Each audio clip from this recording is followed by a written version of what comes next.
Lombardi Trophy right there beside him. Yes, and take a look at this crowd. This is what we've been seeing all morning. This is on the team bus. This is their vantage point as they make their way from Broad Street up north of Broad, along City Hall, and finally here to the Art Museum area where they will be giving their speeches. But they're going to take in this moment. This is going to be a lengthy ride, but still a very slow go. It's going to be a slow go as they take in the crowd. And this, Natasha and Yuki, this is a participation sport because those guys will have to be on the lookout because fans will be throwing beers and all types of things. Hey, have some of this, right? Here's a toast. Here's a toast from us to you. And we understand that Pat Gallen, who's been with the team all season long, is down there at the beginning of this route. PG, what do you see? We're here as the convoy begins to move down Patterson Avenue, as you can see behind me. Jeffrey Lurie, Brandon Graham, the MVP of Super Bowl 59. Jalen Hurts with his fiancee Bri up on the bus. You see Lane Johnson back there, and there is the Lombardi Trophy as this thing gets underway. Man, what a sight down here. Bus behind Lurie and the trophy holds Nick Sirianni, Howie Roseman, the architect of this great team. The bus behind that has Cooper DeJean, one of the heroes of Super Bowl 59. But as we get moving here, the crowd is frenetic. The energy down here is unbelievable. People are going crazy, as you can imagine. There you see Howie Roseman, Nick Sirianni with his family, his 3 kids up there. Next to him, Jamal Singleton, who's the running backs coach, who I got a chance to talk to when I was in New Orleans, who spoke about what it was like being with Saquon Barkley and how amazing it was to be able to coach him, give him pointers, help him along, make him an even better running back than he's been. There's C.J. Gardner-Johnson up in the front of the bus with Cooper DeJean. Looks like that might be the cornerbacks and safety bus right there. You see Coop getting the Coop from the crowd. He had that pick 6 that is iconic and will forever be held in the hearts of the people of Philadelphia. As we continue to walk down Patterson Avenue, so many buses, about 30 of them, fans, 10, 12, 15 deep along both sides of Patterson Avenue. And I'll tell you what, guys, it has been an absolute joy getting to be a part of this run, getting a chance to cover almost every aspect of this season, from that 2-2 start to the bye week when they flipped that switch to winning 10 straight games, a franchise record, to rolling through the Packers, the Rams, the Commanders with a 55-point NFC Championship game, and then being there in New Orleans with DB, who, by the way, I heard he's got those beads on. You guys don't want to know what he had to do to get those beads. That's what kind of city New Orleans is. But I'm glad he got a chance to bring those beads to Broad Street because it's the perfect place for beads. The celebration here is on as we start to move toward Broad Street, where they'll make a right, and they will bring this thing all the way up to City Hall and the Art Museum. As I mentioned, the energy here is insane. The crowds have been out here for hours. We got down here before 8 a.m. and the crowds were already deep. And now they can feel the vibes that this team has brought all season long and how amazing it is. We got people throwing beers. Don't throw beers! Don't throw beers! Avonte Maddox is up here on top. And we talked about him as well after the Super Bowl because he made a huge 4th down stop. Avonte Maddox lost his starting job to Cooper DeJean, but he didn't sulk. He didn't complain about it. He simply did what he had to do, and in one of the biggest moments, the most clutch and crucial moments of the season, Avonte Maddox was there for a huge 4th down stop. And that is what this team is all about. And that's what happens with championship teams.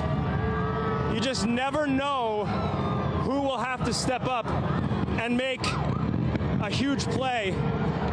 And that was Avonte Maddox, as well as Cooper DeJean, and of course the MVP Jalen Hurts, A.J. Brown, Devontae Smith. This team filled with stars, all all of them on these buses here today. And as Commissioner Bethel told us maybe about 45 minutes ago as this thing was about to get underway, is there are about 3,000 plus police officers lining the route from here through the Art Museum to keep everyone safe and behind these barricades. And right now it is a party. No misbehaving going on. Everyone here for one purpose, and that's to have a good time. And they are doing that.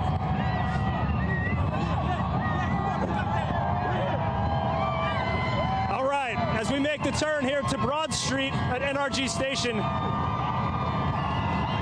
people loving this. We have the some of the players and the families of the players behind the few main buses. Man, it is a blast down here. Jalix Hunt up there. Milton Williams, who had 2 sacks in Super Bowl 59. One of the more incredible stories of this season. Jalix Hunt came from a small college called Houston Christian. A couple of years ago, he played safety at Cornell.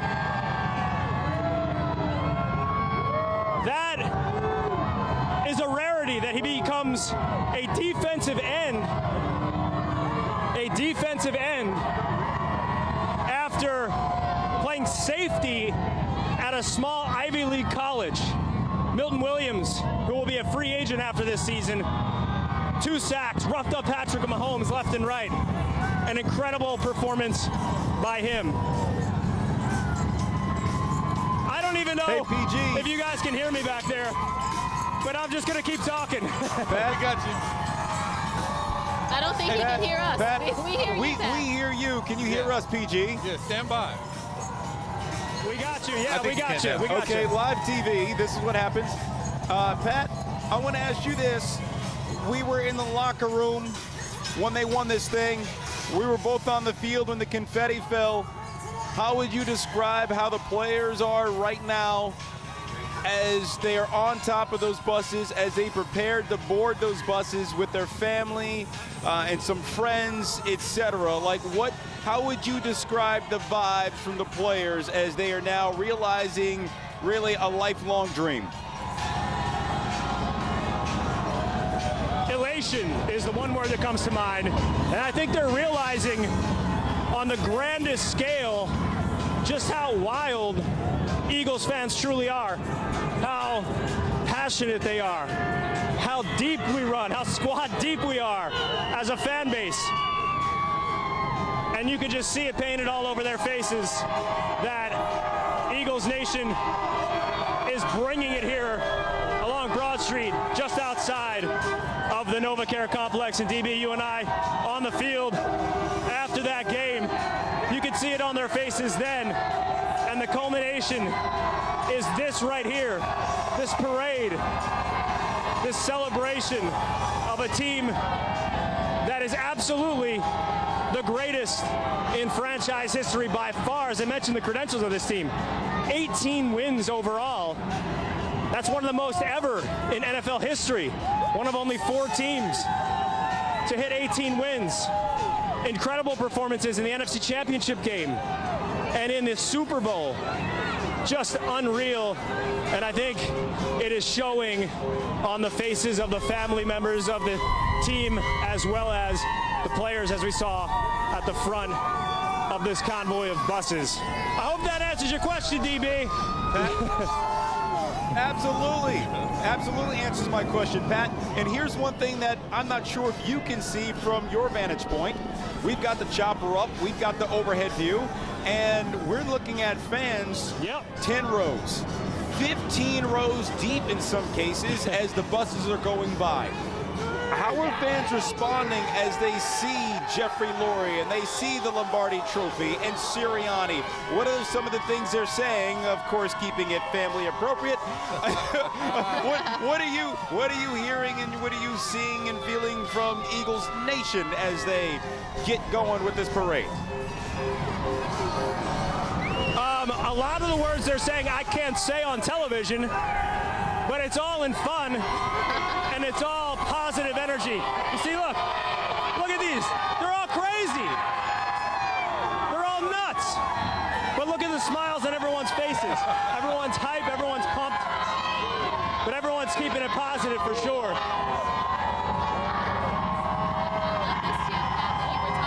About the fact that these are the players and the staff, and they're experiencing this moment with their loved ones, with their family. I mean, tell me a little bit about just the reaction from people we don't normally get to see. We see the players, but these are their family members and loved ones and spouses that are just as proud of them as we are. Yeah, well, this, if you can hear me over that beeping, I know firsthand what this means as a native Philadelphian growing up in Northeast Philly, rooting for this team as a kid. I know how special these moments are. I know what it was like growing up in an Eagles family and watching on Sundays with my parents. You know, living and dying by what happened with this team. And as I've mentioned before, growing up here in the 90s, not to give my age away, but we had some really bad teams in the late 80s, early 90s. Some fantastic, unbelievable players. Randall Cunningham, Buddy Ryan's defense. Reggie White, who was one of my favorite players of all time, but they just couldn't get past some of the better teams in the NFC. This shift in how things have gone with this Eagles franchise over the last few years has been seismic. And for a fan base that never let up during the bad times, I believe it feels extra good in the good times because they had to wait all those years, falling short in 1980, falling short in 2004 to the Patriots. So this feeling in 2018 and now here in 2025, I think is extra special because I think everyone also knows that something has changed. They're not an also-ran anymore. They're one of the premier franchises in all of football, and we might get to celebrate this over and over. Hey, Pat, I want to give a shout-out to Fred Stein and his crew. We talked with him early in our broadcast this morning. He's responsible for all the jumbotrons that you see that Eagles Nation is seeing from the start of this parade all the way to the end, so you don't miss a moment. I mean, we're sitting here at the Art Museum, and we can see people just looking at the monitors, seeing what you are experiencing right now. Everyone's eyes is on this bus right here and the Super Bowl trophy, and our teammates with Fred Stein and their entire crew set it up so everyone can enjoy this parade that is here live on this beautiful special day, this parade of champions, and it has been outstanding, and we are just getting started. We are just getting started. Pat, what are you seeing? Oh, the bus is stopping. Are they going to get off? These sporadic moments when they just decide to get off and interact with the fans are incredible. Casey Kuhn. We're up. There we go. Sorry, we're just trying to keep up with the buses. My photographer, Casey Kuhn. No worries. You're on the ground. He's done a couple of triathlons in his life. Yeah, he's done a couple of triathlons in his life, so he's the guy that's got to keep up with these buses. But what I wanted to show you is, Casey, if you can turn around, what it means to us as Philadelphians. See this right here. My son, Graham, 5 years old, drew a picture of an eagle before I went to the Super Bowl, and he said, "Daddy, I want you to take this with you." So I said, you know what? I got to put this thing on a shirt and show the world what Eagles fans are like. Well done. So he made this beautiful picture of the eagle. And way to go, Graham. And I put it on a shirt. And it's beautifully done. Now we got some of the players coming out here behind us. This is an incredible moment when they step off the bus. Line coach. Yes. Milton Williams. Jalix Hunt.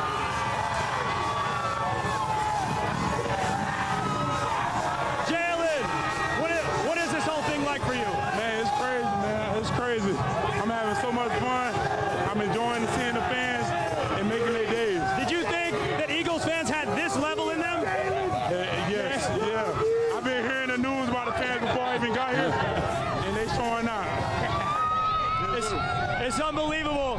What do you think this means to this entire city, what you guys just accomplished?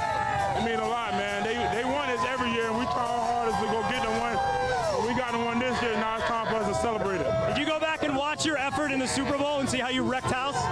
Man, everybody was wrecking out. And really, you can look, when you watch film, you can look at everybody. You see everybody moving fast and making plays. Yes, sir. Well, you're going to live in infamy here in this city because of what you guys just did. Enjoy, Jalen. Yes, sir. Thank you. Jalen Carter. That was a special Milton moment right Williams there. in the house. Yeah. Milton, how you feeling today? Man, feeling good, feeling good. What is it like, this energy that the fans are bringing to you right now? Man, this ain't nothing like in the world, man. It's surreal. No, it's fun. Is it what you imagine? Oh, yeah, definitely. No, this is just the beginning. I know it's going to get even crazier the further we go. So, man, I'm just thankful from God, from the organization, our teammates. We did it, man. We did it. Did it. Milton, I know you got some decisions to make in the future, but is this where you want to be? Oh, yeah, for sure. Yeah. For sure. Yeah, you see the type of team we got. You know, we feel confident being able to do it again. I don't want you to miss your bus, so I'll let you go. Milton Williams, one of the stars of Super Bowl 59, who's about to be a free agent. But you heard him, he wants to stay. Why would anyone want to leave this? It doesn't get any better than this in the NFL. So guys, we're starting to move again here as we head toward Packer Avenue. I mean, take a look up here on the hill. Fans on 76 lining the highway to get a glimpse of these guys. There is nothing like it in the NFL. Nothing like it, and Jalen Carter knows that. Milton Williams knows that too. And now they're getting to see it firsthand. I'm glad we're getting a chance to share this with the world, as all, because we know so many people are watching this right now. That's right. The energy is incredible. No, energy is unreal. It's incredible. There's Nick Sirianni. Wow, that's fantastic.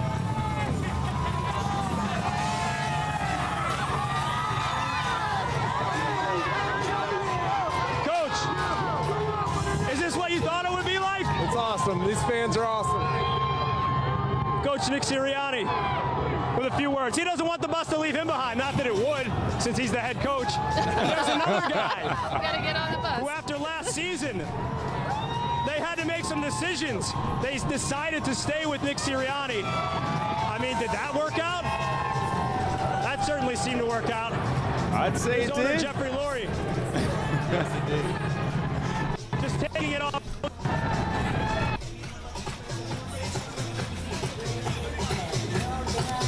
I think we're going into that tunnel there, the overpass, and it's creating a little bit of technical issues right now, but we're going to stay with this and get back to Pat as soon as they get through that and under that overpass there, and we'll get our signal back. But right now, you're looking at the crowd.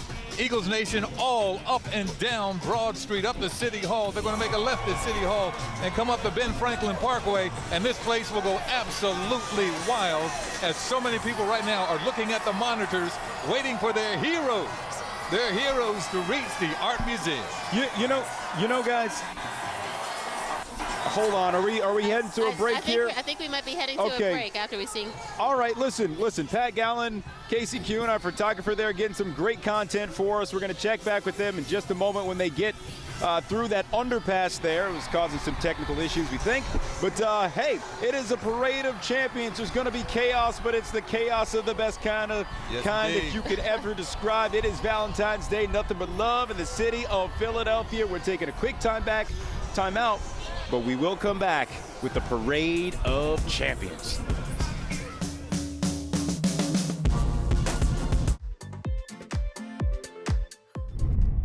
We know this community by heart. CBS News Philadelphia. I'm Marcella Bayeto. I'm covering our communities. The collapse happened near 6th Street, discovering meaningful stories and uncovering the heart behind the headline.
heart, hustle, home. CBS News Philadelphia.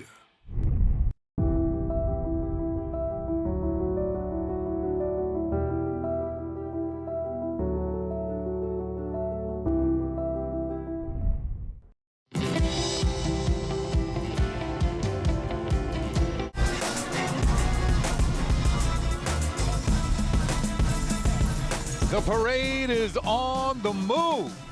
Welcome, everyone. You're watching live coverage of the 2025 Super Bowl champion Philadelphia Eagles parade here on this parade day and this Valentine's Day.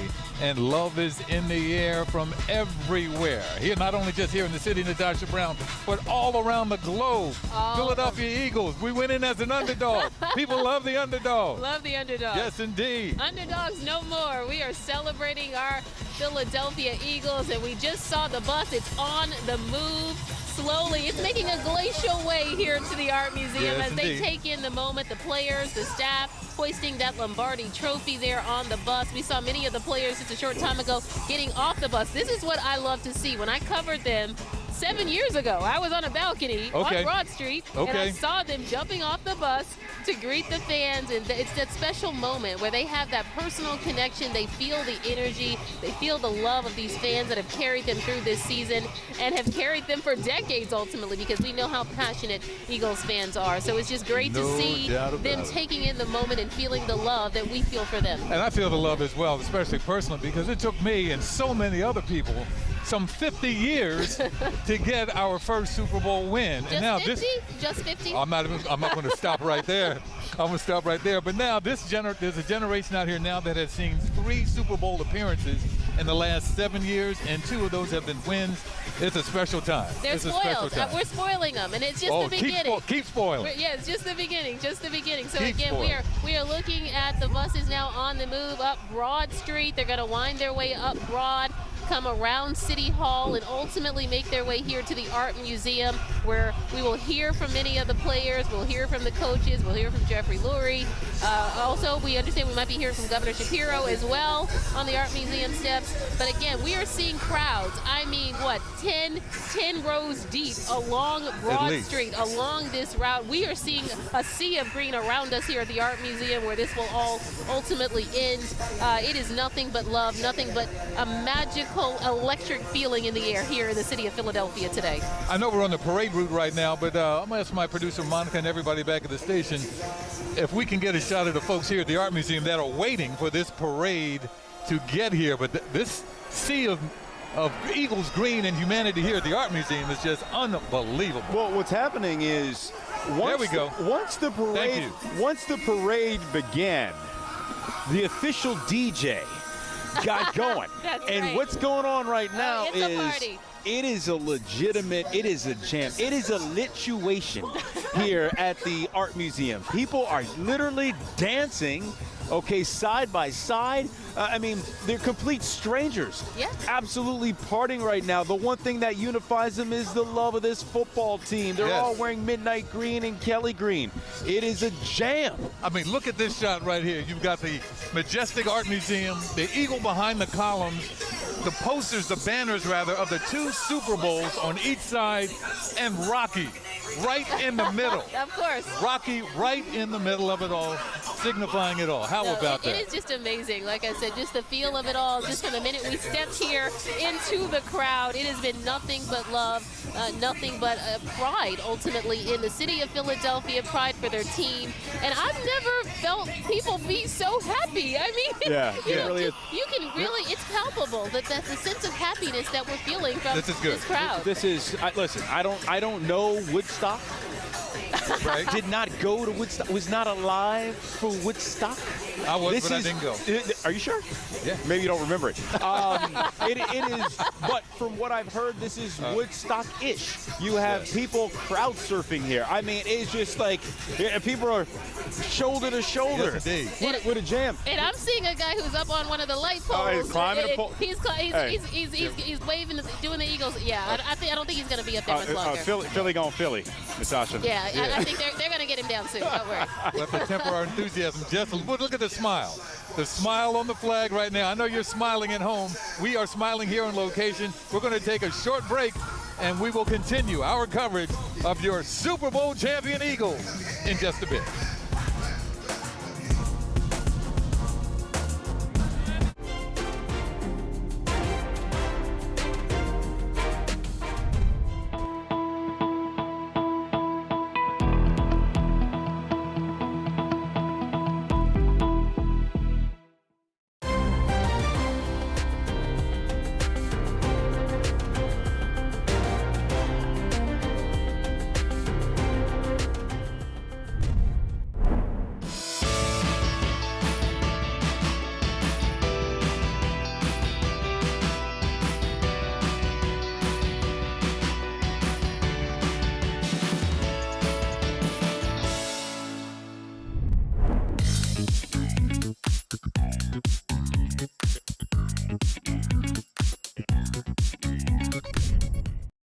Heart, hustle, home. CBS News Philadelphia.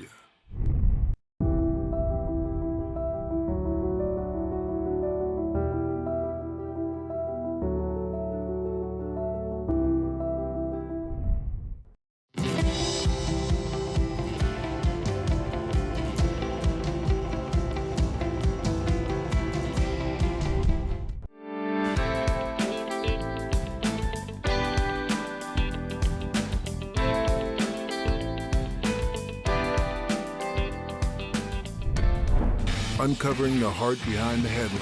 CBS News Philadelphia.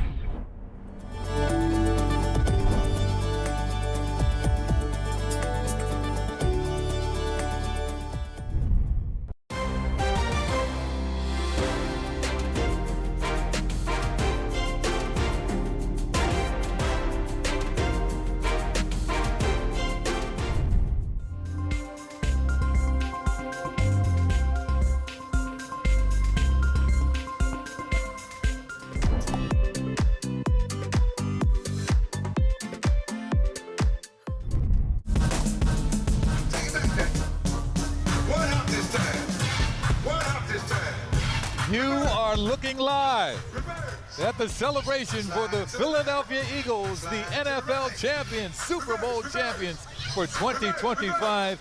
And Philadelphia, the surrounding area, Eagles Nation everywhere has showed up as that team showed out on Sunday, Don Bell, and you were there. I was there, and Yuki, I do have a question for you. Yes, sir. Have you ever done the cha-cha slide with 300,000 people? You know what? I was thinking about that, but I do have my long johns on, so I might be a little constricted. It's cold out here. All right, so that's what they're playing right now, and people are doing the cha-cha slide. That's right. Outside of the art museum by the thousands. How about What a it? vibe. What an absolute vibe for a team that, listen, we thought they were going to be good.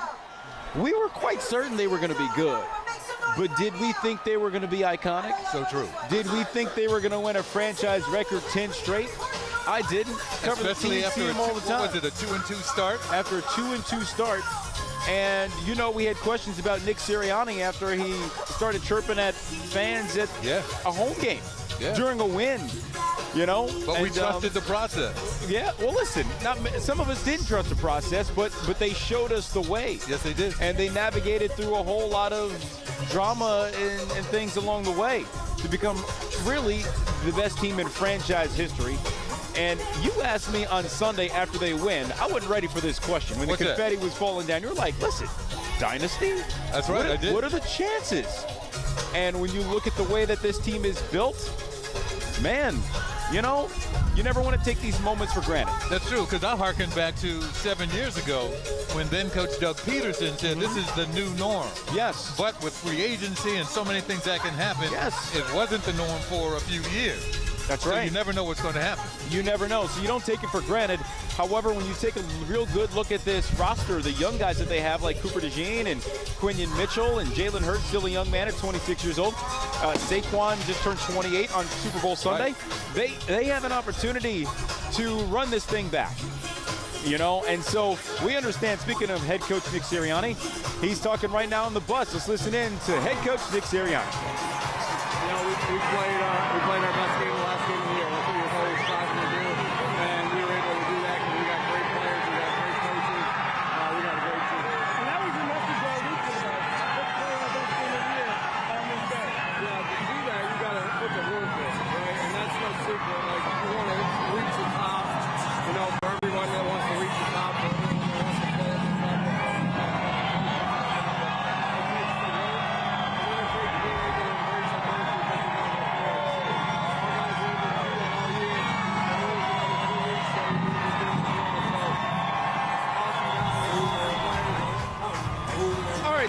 Dave Spadaro there, but it's with Nick Sirianni, but it's so loud down there, it's kind of tough to make out. Yeah, people at home, you got to bear with us. I mean, there's a lot going on here. A lot of cell phones being used, and reception is difficult, and audio sometimes can be difficult as well.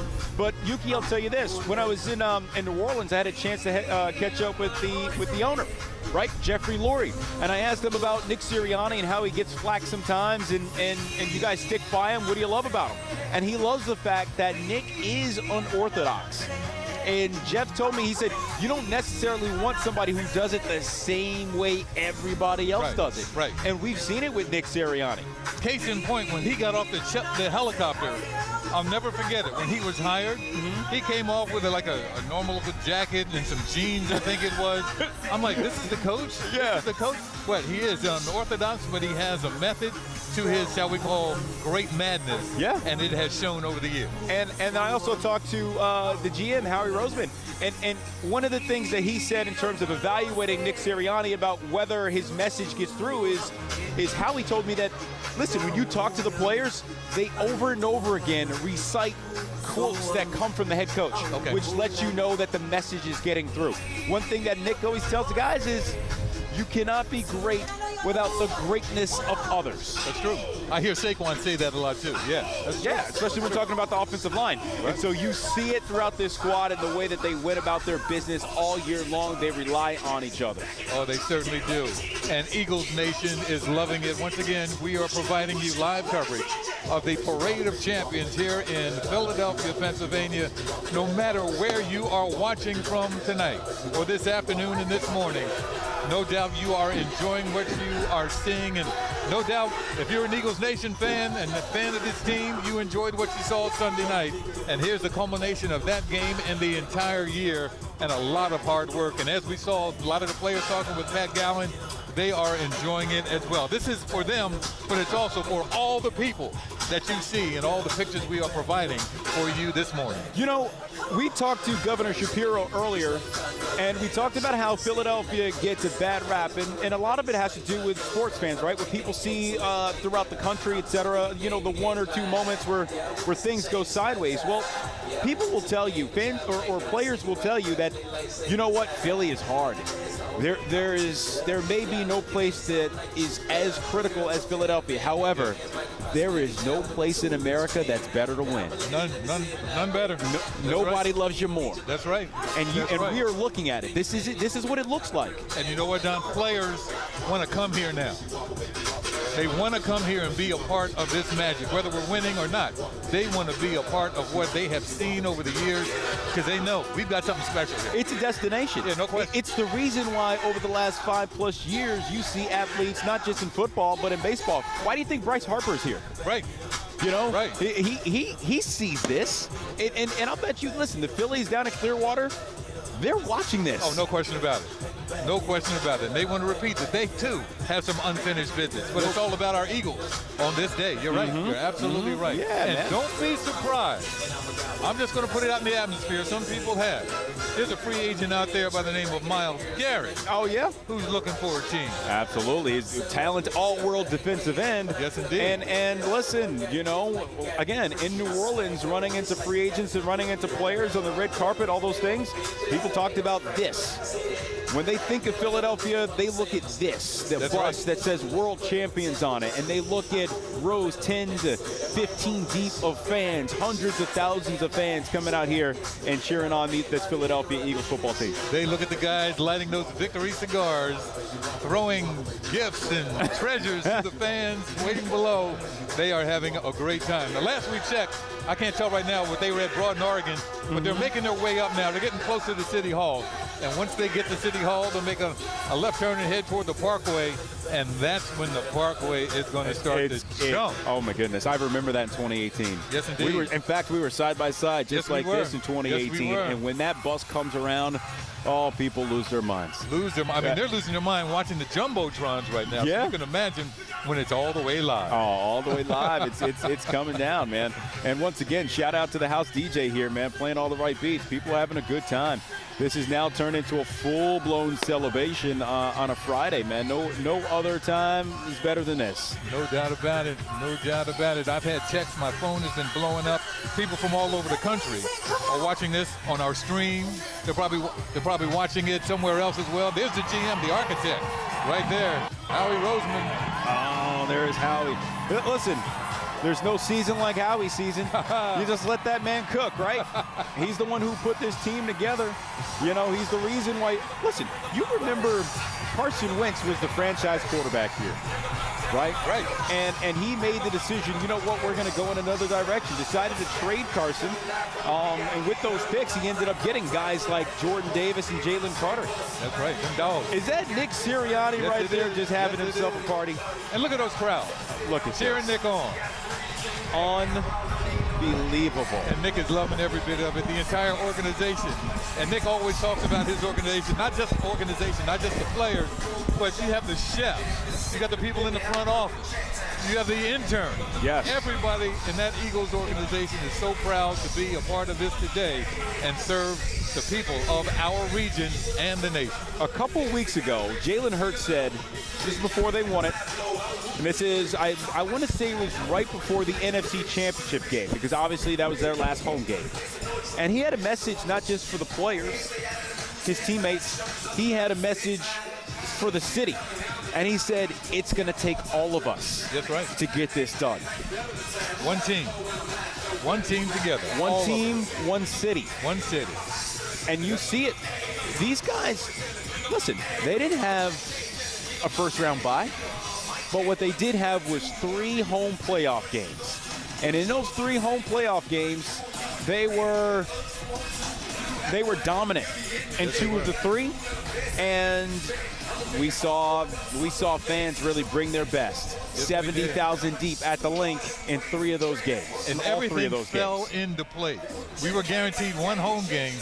Everything fell into place, and the Eagles handled their business, and the fans supported them each and every step of the way, as they are doing right now, following the buses. Once again, we are covering live the Parade of Champions.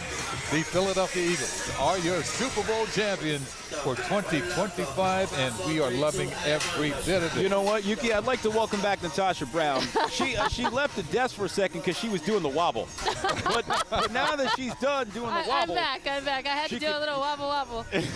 Now that she's back, she can jump on in here. Natasha. No, it's been amazing. How you feeling? I'm feeling great. I'm just vibing with the crowd. I mean, that's what everybody's doing. We just saw Nick Sirianni there dancing. I mean, everybody's just having a moment, just taking this all in. Again, I told you guys I was, and Yuki, you know, you were out here 7 years ago. That's right, I was sitting on a balcony or standing on a balcony on South Broad Street as they made their way. That team made their way through the city. So it was an amazing vibe then. This is even more so from what I can remember. This is even more so. We brought it to you then. I gave a shout out then. I'll give it now to our crews behind the scenes, our technicians, our engineers, everyone. It's making this enjoyable for us and for you. This is what it's all about. We are one team, one family together supporting our Super Bowl champs. Can I talk to you guys about a vocabulary, a lexicon, like a way of communicating? I'm telling you, all week long. This has been like this for like 3 weeks. Like, people around here don't have full conversations anymore. You know why? You walk by, you're like, go Birds. Go Birds. Go Birds. That's it. And it's just the way you say it. It's understood. Communicates so many different things. No question. And it's like we were getting through the crowd, and people were like, oh, you guys, go Birds. That's it. Or the chant, the Eagles chant. It's like you know, that's just kind of a normal greeting at this point. You mean go Birds and then a chant. That's it. I love it. That's it. That's how we communicate, and that is love. That is the very definition of love. Yes, it is. Yes, it is. We love our team. Yeah. Win or lose, we love our team. We have a lot to say about our team, win or lose, but now it's all about winning the championship. We are the best at it. There will be no 3-peat unless we do it the next 2 years. That's right. We're claiming it already. But take a look at this. Well, we're going to be continuing to watch the buses make their way up Broad Street. around City Hall, and finally here to the Art Museum, where everything will culminate with speeches from the players and many other officials as well. So we are watching the Parade of Champions unfold here in the city of brotherly love. Nothing but love for our Philadelphia Eagles. We're back in just a moment.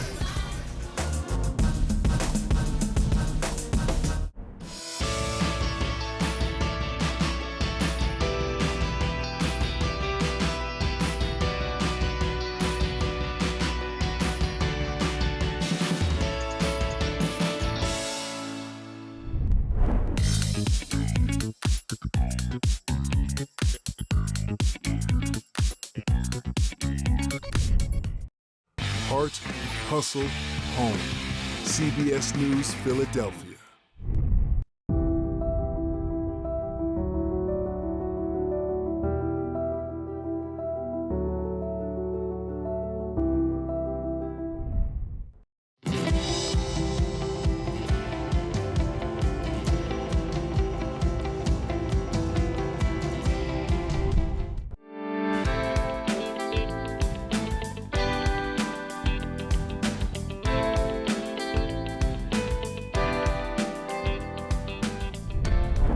Uncovering the heart behind the headline.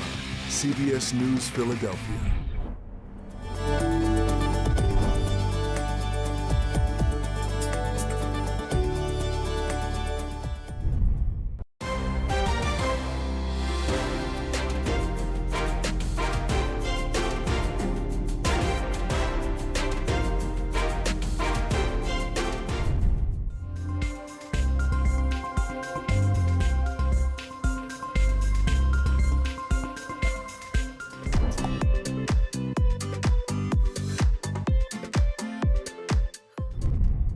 We know this community by heart. CBS News Philadelphia. I'm Marcella Bayeto. I'm covering our communities. The collapse happened near 6th Street, discovering meaningful stories and uncovering the heart behind the headline.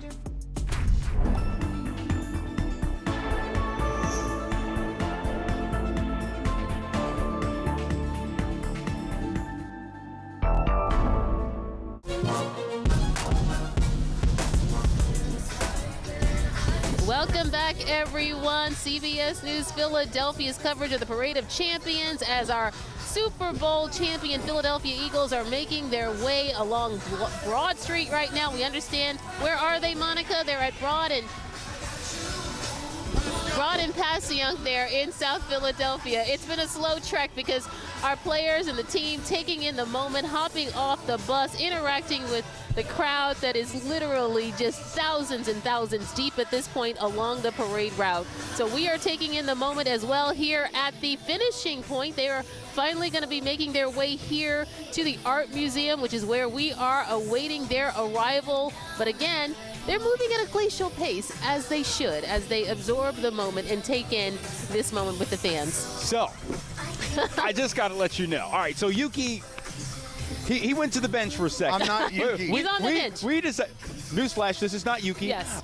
We decided to bring in, put the fullback in the game, John Ritchie, former Eagle with us, now a big-time star on WIP. John, Yeah. first of all, tell me what this gear is. You were swaggy, little Fergal. so? Yeah, dude. Well, I mean, this is, I had to bundle up. We've been, our show this morning, my daughter and I, we walked to the Logan at about 4:30 this morning. Okay. The streets were clear for the most part at that time, but it was actually a little bit bunchier than I expected. We had some traffic at that early hour, but we've been out and about and just flitting about the city all day long, my daughter and I, and then now this is unbelievable, right? I This know. is incredible. Now, 52, Super Bowl 52, the parade was magnificent. It was not quite like this magnificent, though. Okay. This Yeah. beats it. This beats it. Doesn't it? So- Are we so- better at parades now? We are better. We got are better. growing. We are We got getting it down. better at parades. So explain to me what this is like. You said you're walking around with your daughter. This is like people don't understand in other cities. Maybe this is multi-generational. Yeah. Like the certainly Eagles. Like is. fathers, sons, daughters. You Tell pass me what it that on. experience was like. No question, athletics, sports, the teams, they all matter more to us here, and we pass that on. It is in our blood, and it's a priority. It's a priority that I've always found so distinctly Philadelphian. It matters more to us. There's no question about it. We're the savviest, the smartest, the toughest, the grittiest fans in all the world. Let's go. And I guess that's why we get better at parades incrementally. And we're going to keep getting better. And this team is going to give us reason to keep getting better for future purposes. And that's what I was going to ask just about this team. Everybody's talked about how special this team is, the chemistry on and off the field, what we've seen throughout the season, and what we're seeing even now as they, take in this moment here as champions. Tell me a little bit about what you see about this team and why they're so different. Well, they're young. Howie Roseman went and knocked the draft out of the park the last few years. We've got young players at critical keystone positions. The nickel cornerback, my gosh, Cooper DeJean, so young but so talented. Quinyon Mitchell, the lockdown cornerback on the outside, so young. The first-round pick. Cooper's the second-round pick this year. You got Jalen Carter, a second-year player, making all-pro up at the first level of the defense. So it just feels like Zach Bond at the middle level of the defense. Young, inexperienced. This is the first year he actually did this job. The off-ball inside linebacker thing. It's just so much youth, so much potential that's been unfulfilled to this point. They've won a Super Bowl, and yet they still haven't performed up to the potential that they've got in those incredibly skillful bodies. If you were just joining us, you were watching live the Parade of Champions here on CBS News Philadelphia. The Eagles are making their way up Broad Street, eventually here to the Art Museum. Of course, they'll snake around City Hall to get here. Don Bell, Natasha Brown, we are joined by John Ritchie, former Eagle. Yuki Washington is with us as well. He's going to join us here in just a few moments. But, John, I want to ask you about when you look at this squad and you think about what you're experiencing right now, did you, in your wildest dreams, see this coming? Wow. No, I never, ever would have envisioned this. I expected this team to win a lot of games, but I think we're ahead of schedule. I think like what we were talking about, the youth, it shouldn't be this good yet. They should not be this advanced. Jalen Carter should not be able to do the things he's able to do at this point. Yeah. And the coaching has been so spectacular. It's just like everything is advanced. Everything's precocious. And this team has a future. Just like we have a future as parade attenders, they have a future as Super Bowl winners. Yeah, I can get used to this. What do you think? I'm totally into it. Yeah, let's keep it going. So Natasha and I, right? We both love listening to Jordan Mailata talk, just in general, yeah, right? I just love to Every hear time he talks, Natasha looks at me on the set. She goes, "Oh my God, that accent! Are you serious? The Aussie, like he's great." So, all right. So a few years ago, more than a few years ago, 7 years ago, we had Jason Kelce. We had the Mummers outfit, the whole bit. It is iconic. It'll live forever in Philadelphia history, really in sports history. Yeah. Who today are you looking forward to? It's a must listen today once they get to this podium, this stadium behind us. I don't know how anyone could ever comp the Kelce concept like that what he did is off the charts. I kind of feel like maybe Slay brings something special today. I think people have counted Slay out. For whatever reason, no. Like this question is asked a lot. Hey, who's going to live up to the Kelce expectations with the speech thing? Yeah, Darius Slay is hilarious. Yeah, Darius He really Slay, is. He is hilarious. and I think we're not giving him that credit where it's due. He's become an elder statesman on this team. We almost think he's too mature to go back and do some of the funny Slay past Slay stuff. Yeah. I think he can. I think he can bring it today. And I think he's going to make us laugh. There's no doubt about it today. I think he always makes us laugh. And, Right? you're just taking in the moment as well today. We're glad to have you with us. And you said you're warm enough. Are you warm enough? I am very warm with my gigantic faux fur. jacket. Dude, the faux fur is a good look on you, though. It is I a like good the look. hat, too. It's Very responsible. snazzy. I Bro, love it. You're swaggy. You're swaggy, bro. All right, so try. listen, one thing I want people to know is that, you were my teammate here on CBS Philadelphia. Worked with you for a lot of years. Always good to see you. I love you, brother. The Love you third too, member man. of our squad on the zone was Pat Gallen. And PG is out there walking the trail because he's still athletic. He's still walking the young and trail? spry enough to be able to walk the whole parade. And PG Jogging the trail, it maybe. probably is. PG, how's it going out there?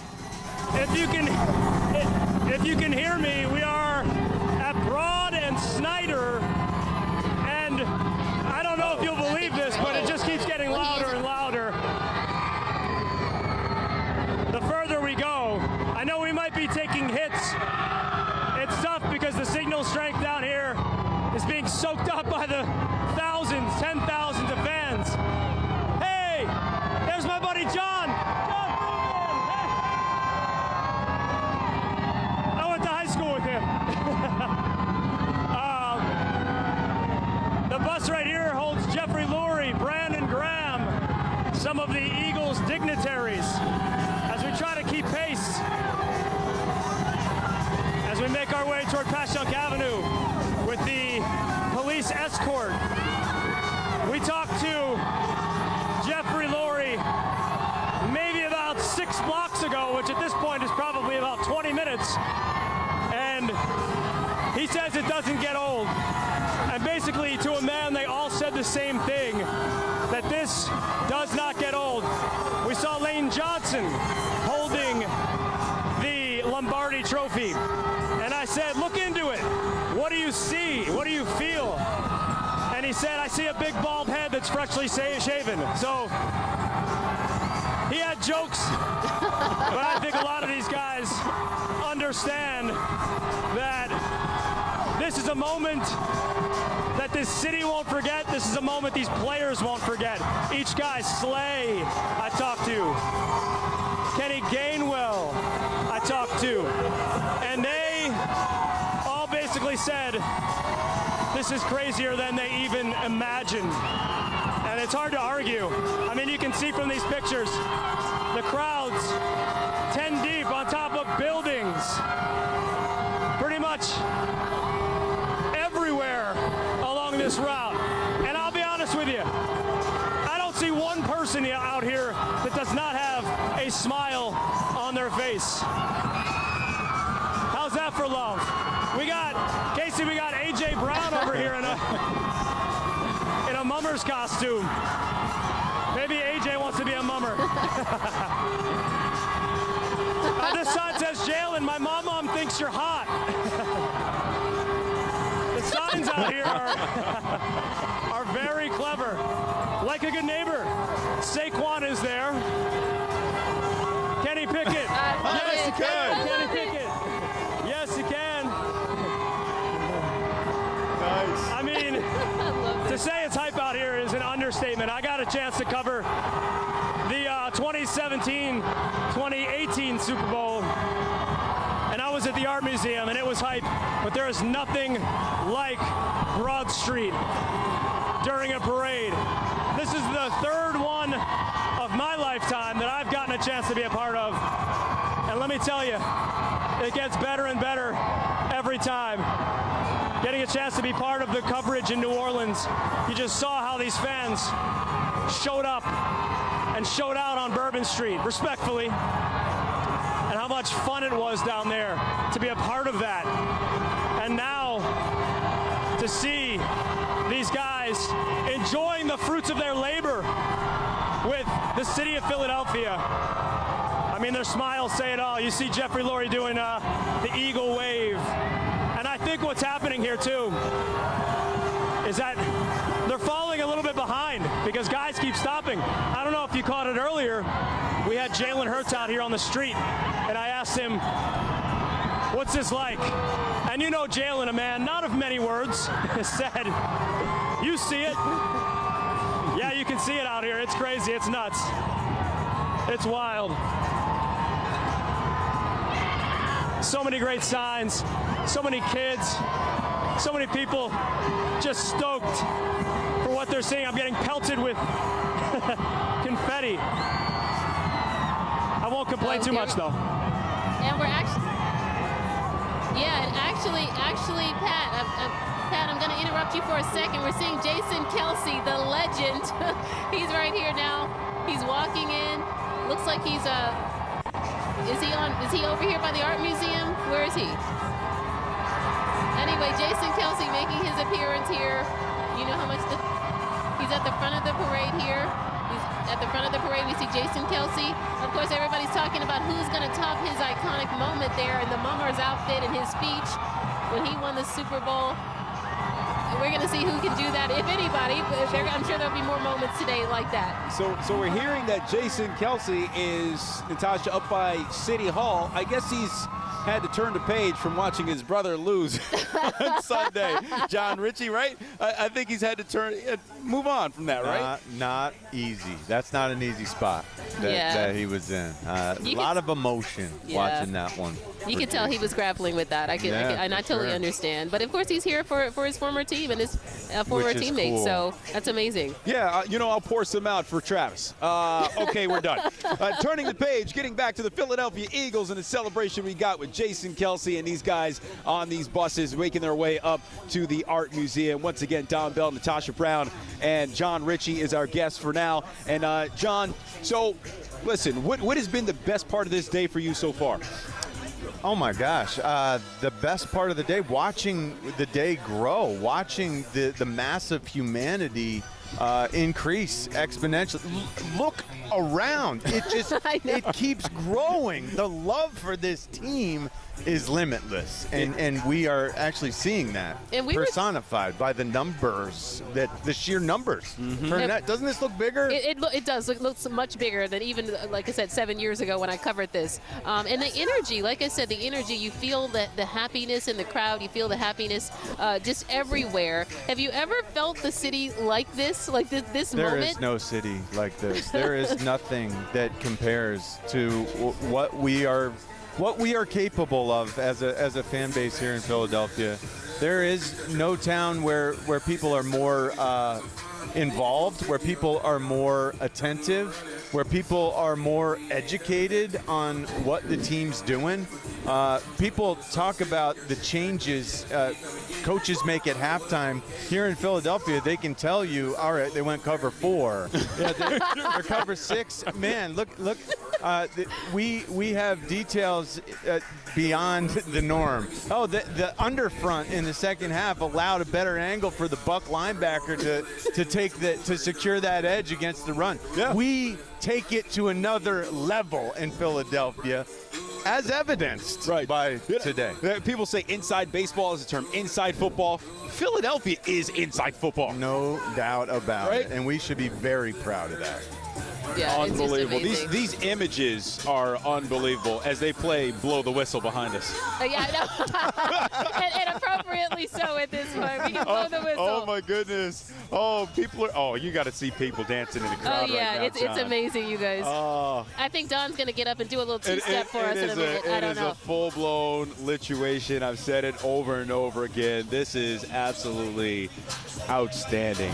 And John, I want to take you back to your hold on. Pat Gallen's available. John, I was going to ask you a question, but let's go back to Pat because I know he's still he's on walking. His 2 feet. These feet were made for walking PG. Whoa! We got footballs coming at us. Coming out of nowhere. I'm left-handed. And I got a backpack on.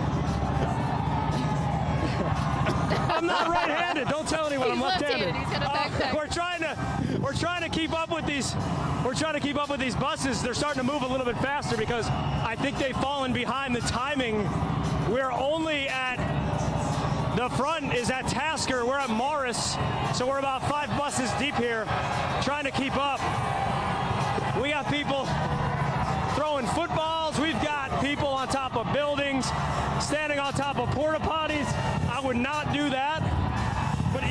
I just crushed a beer with my foot. I mean, it is mayhem out here. People hanging out of windows. But as I said earlier, every fan has a smile on their face.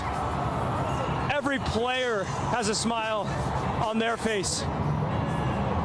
And why not? It's the Parade of Champions down Broad Street. You can see City Hall out here in the distance as we move closer and closer to Washington Avenue, where we've been told they might stop for an extended period. I don't know if that will still happen, since we've been stopping every few minutes. And guys have been getting out, showing off the trophy. Jalen Hurts came out with his cigar, was feeling good. He's been on his PR media tour ever since winning MVP on Sunday. And he's been doing the circuit. Seems to be enjoying himself. Lane Johnson enjoying himself. Saw Jordan Davis, the defensive line. Jalen Carter we spoke to earlier. He said it was better than he could have imagined.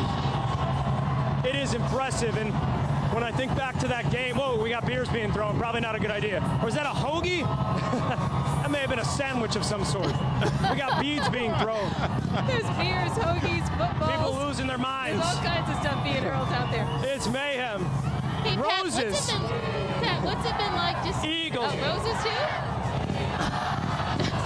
I forget, it's Valentine's Day, of course. It makes sense. It's just a love. So Pat, I hope you hydrated, my friend. I know about the Broad Street run. This is a different kind of Broad Street run. It's the Broad Street saunter, Broad Street walk, if you will. I'll be honest, I might look like a runner, but I'm not one. I like walking it a lot better. So this will be my, like Commissioner Bethel said, he's got his watch ready for all the steps he's taken today. And we are doing the same. I wish you could see the man behind the camera, Casey Kuhn, who is our photographer, DB and I, in New Orleans. The guy is a beast. He's done triathlons. He does marathons. He's a swimmer. He's the man. And he's the one that's making this all happen with a 35-pound camera, literally walking the entire length of the street here on Broad as we head toward Dickinson and Reed here in South Philly. See some of the families up here. You know who I also just saw was James Bradbury. You remember that name, right? James Bradbury was an all-pro cornerback just a couple of seasons ago, and he, along with the Eagles, decided he would not play this year. And he spoke to the media yesterday and said, you know what? Maybe it didn't go the way I wanted it to, but I still got a ring, baby. And you can't take that away from him, no matter the circumstances of this past season. But after watching the destruction of the Chiefs in Super Bowl 59, we got Jalix Hunt up here. We got Josh Sweat. There is Josh Sweat in Chris Long's coat, his fur coat from the Super Bowl 7 years ago. And we wondered who would it be wearing the coat. There goes Fred Johnson, offensive lineman. Always one to have fun. Up there with the D-line. So there's the fur coat, Josh Sweat, who, if not for what Jalen Hurts did in Super Bowl 59, very well could have been the Super Bowl MVP. 2.5 sacks. He wrecked Patrick Mahomes throughout that game, as did the entirety of the defensive line. We're coming up here on Reed Street trying to keep pace with these buses. And these fans are not letting Pat, up. they look to be, Pat, they As look the buses to be, continue they to look to be roll speeding up, you north said. Up Broad Street. People are throwing sandwiches and stuff. Maybe they think the players are hungry. I'm not gonna lie, I'm actually a little bit hungry now too, I don't guys. know, they're just trying to, they're trying to make sure you guys are hydrated out This is there and mayhem, eating it's well. crazy. It's so much Pat, fun down here. They're speeding up. I can see that because they're trying to get here to the art museum by a certain time, obviously. As he's lecturing people to stop throwing things. Throwing beers, getting a little bit crazy. So Pat, what's it been like just with you seeing the interaction with the players in the crowd? What's that been like? Hurt somebody. But that's what comes with a parade, I guess. People get a little overzealous. Yeah. I don't think he can hear us. No. Well, Pat, first of all, thank you, Pat. We're going to come back to you in just a moment. We also want to thank John Ritchie, former Eagle and current WIP radio host, for joining us here for this coverage. John, thank you so much for your time, man. You look the part. Thank you. You know, listen, love you as always. Great working with you as we have in the past. And thank you for your insight and for bringing your swaggy black faux fur coat to the table. You're killing it, brother. Thank you. All right. So our thanks Good to talk to you. Nice to meet you. Thanks for being with us. Thank you, sir. Great work. Thank you, bro. Appreciate it. Thank you. So that is John Ritchie, one of the best in the biz, joining us here on set right outside the Art Museum. Yuki Washington going to step in here in just a moment. But Natasha, what we are seeing, it is just, listen, Philadelphia, take a bow. Absolutely. This city, do what you do. And this is what they do. This is what we do. I mean, this is Philly proud in every way. You can see it. I mean, they're expecting at least 1 million people to be in attendance today, celebrating this team, celebrating this city. And it's so needed right now. Think about the heaviness, around us all the time in the world. And this is really the happy place, the happy moment that we all need at this point, you know? Right, yeah, and you can feel consider what happened in the Northeast. Absolutely. Obviously, with the plane crash, we heard from Commissioner Bethel earlier today, and certainly it got off to a heavy start to the new year. Yeah. And listen, there was also an Eagles fan who lost his life celebrating after, I can't remember which game it was. I think it was the NFC Championship game, which was incredibly unfortunate. And I think that people celebrated, and this was part of your news coverage, when they won the Super Bowl. People were way more responsible. I don't think we had anything, any craziness happen. Nothing crazy at all. And even today, like I said, we're hearing of nothing crazy. We're seeing the police officers engaging with folks as well. They're doing their job. They're keeping everybody safe, but they're also engaging in the crowd, and they're taking in this moment as well, as they're Philly proud as well. And as far as our coverage is concerned, John Ritchie was the fullback. You know what I mean? Like he gets the tough yardage. He gets in there. He bangs heads, blocks. Now we're bringing in Yuki Washington back. Yuki Washington's back. He's a little bit more Saquon. Got a little finesse. Got a little breakaway speed. Yuki, welcome back to the desk. And many thanks to John Ritchie. Again, after I took a little break, came right back, but we almost had some breaking news. Oh. Okay. We almost did. Uh-oh. I almost went body surfing from the Art Museum. I would have ended up at 13th and Chestnut. Oh, my goodness. But glad you're back safely. The crowd is pumped up. We were over there dancing, and you can see the crowd right now on the parade route. I was over with the crowd here at the Art Museum, and everybody was just hugging. I thought they were going to pick me up, and I was going to end up at 13th and Chestnut somewhere. But it was great. It was great. And look, we are just so happy today to see this going on in our city. And while you were away, you missed Pat Gallen walking along with the buses. First of all, that guy's got to be the most in shape of anybody on our staff. Yes, sir. I mean, then again, of course, there's Alicia Roberts. You know what? We got some people out here who are real ballers. But Pat doing a great job walking the route there and giving us some great insight with interviews along the way, man. Those guys are having a blast on those buses. They are. And you see they've sped up the pace here, guys. They've got to get to they understand they really do eventually have to get here to the Art Museum. They were on a glacial pace here initially, but they're speeding up a little bit. You're absolutely right, Natasha, because I noticed that when I was off the set, I was looking at the monitors, and it looked like the buses did pick up speed a little bit. They did pick up a little. A little bit. But they're still taking in the moment. They're still going to, I'm sure there are going to be more stops where they'll hop off the bus and interact and engage with the fans, because that's so important, and we love to see those moments. Yeah. And I'm sure people don't need much more encouragement for coming down here, but I will say this. I am not a meteorologist. You know, I am not Grant Gilmore. I am not Mr. Kelly. I am not any of them. They are greats, but I'm going to tell you, it has gotten warmer out here. So obviously it's midday, it's noon, and it's not nearly as bad as it was when we first came out here a couple hours ago. Right. That's so true. it is festive, and people feel that warmth, and everybody looks a little bit more comfortable, and the good vibes are flowing. I think the crowd is creating some of the warmth as well, Don. I think we're feeling the warmth from the sun and the crowd. Yeah, you're right. The wind has died down. Look, we have a flag.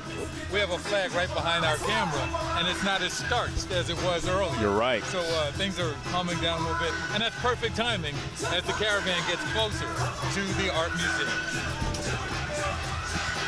No doubt about it. No right. doubt about it.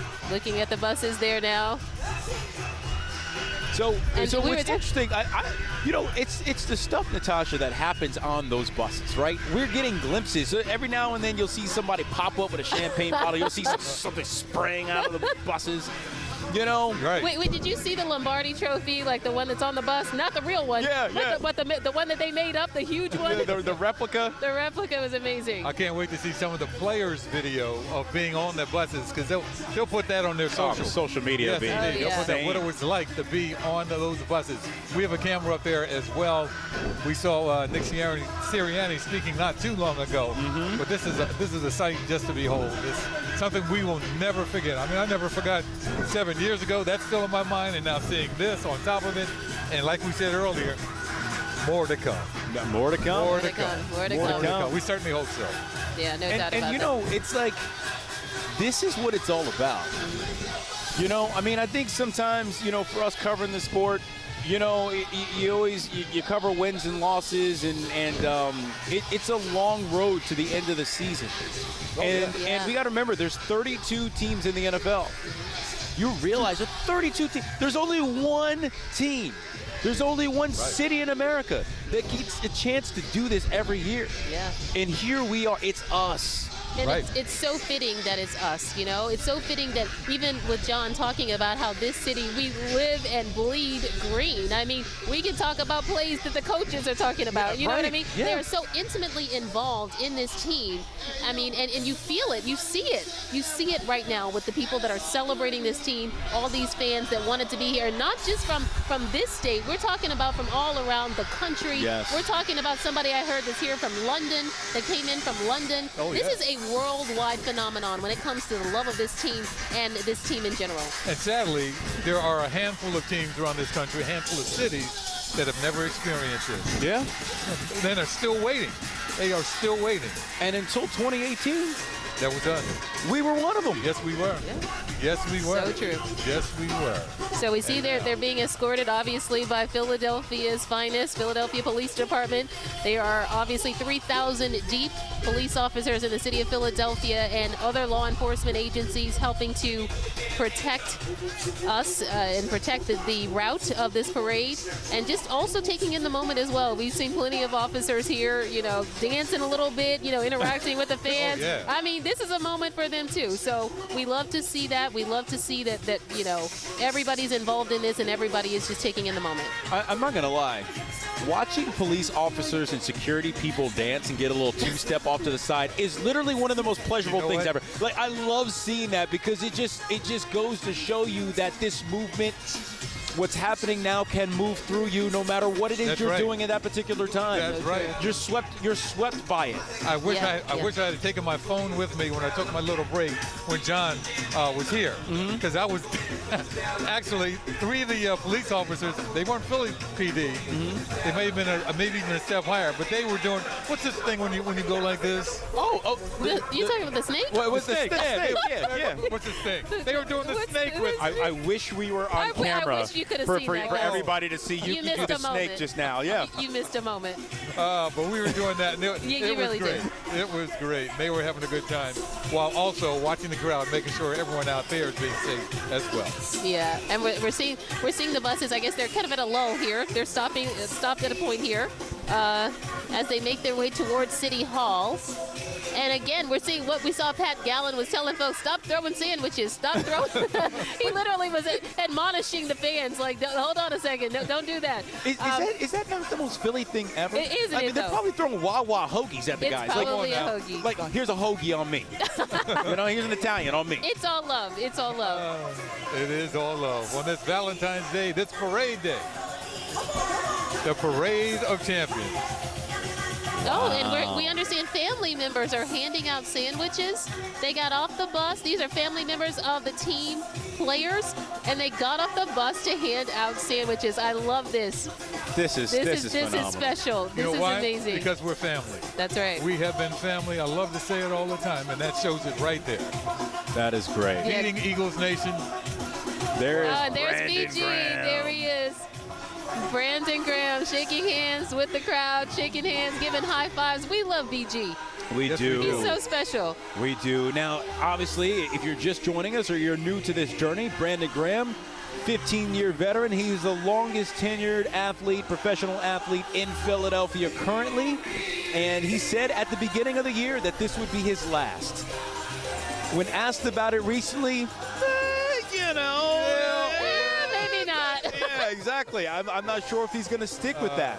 Able to come back and play in the Super Bowl after tearing his triceps in late November. So happy for him and his family. Our photographer, Casey Kuhn, was on the field in New Orleans at the end when he was on one knee with his wife and his two daughters, they celebrated that moment. It was something incredibly precious. He deserves this moment to be able to celebrate it with the fans here of Philadelphia. All those weeks he was out, he was still right there on the sidelines, cheering his team on, keeping, once again, the main thing. Brandon Graham is a vital part, not only of this team, but of this organization and this community. There's no doubt about it. And I can imagine it would be hard to walk away from this, you guys. Can you imagine? Yeah. Just what he's thinking and what he's possibly, what's pondering feeling at this moment. Yeah, what's going through his body right now, because he's still a very good player at this age. I think he's, 36 years old, which in football terms yeah, right. is ancient. But he's still amazing. And there's the fur coat, Don Bell. Oh. We're looking at the... Is that Josh Sweat? Yeah. That is Josh Sweaty. Sweat. Now, Josh had a great game in the Super Bowl. 2+ sacks, 2.5 sacks. He has Chris Long's fur coat from the championship celebration back in 2018. On that day, Chris also wore an Allen Iverson jersey underneath. You see that Sweat's got a little, showing. What's going on here? Okay. I see some bling. I see something on the wrist. Wow. Oh, Pat Gallen is walking along the. Okay, Pat Gallen, we understand, is walking along with the buses here. He's chatting with Jalen. I know, he's chatting with Jalen Hurts. We gotta see what our. Well, Jalen's running. He's trying to talk to him. I think Jalen's a little faster. Jalen's running away from him. I think he's running toward the fans. I'll give Pat an A for effort, trying to catch QB1.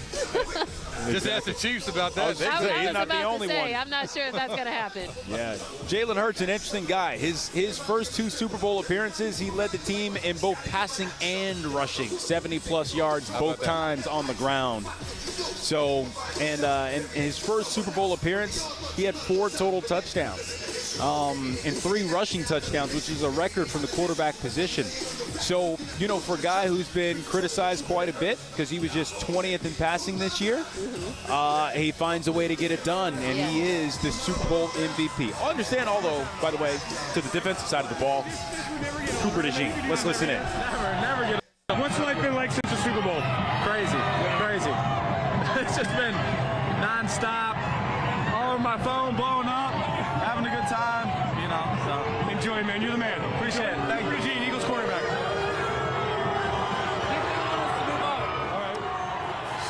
So Cooper DeJean, who just celebrated a birthday, right, on the Super Bowl. On Super Bowl Sunday. You know how old he is, guys? I don't know. He's 22.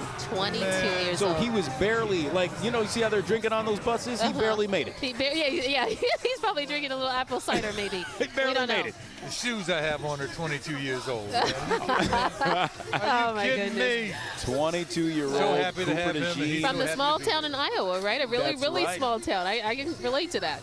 That's right. He's just a very good athlete. I've seen some videotape of him playing basketball. Oh, that's right. Wow. Well, he's just a very good athlete and a down-to-earth guy. Yeah. That's what we want, guys with character. That's what Jeffrey Lurie wants on this team. Guys with character that believe in themselves and each other, and you are looking at it live right now.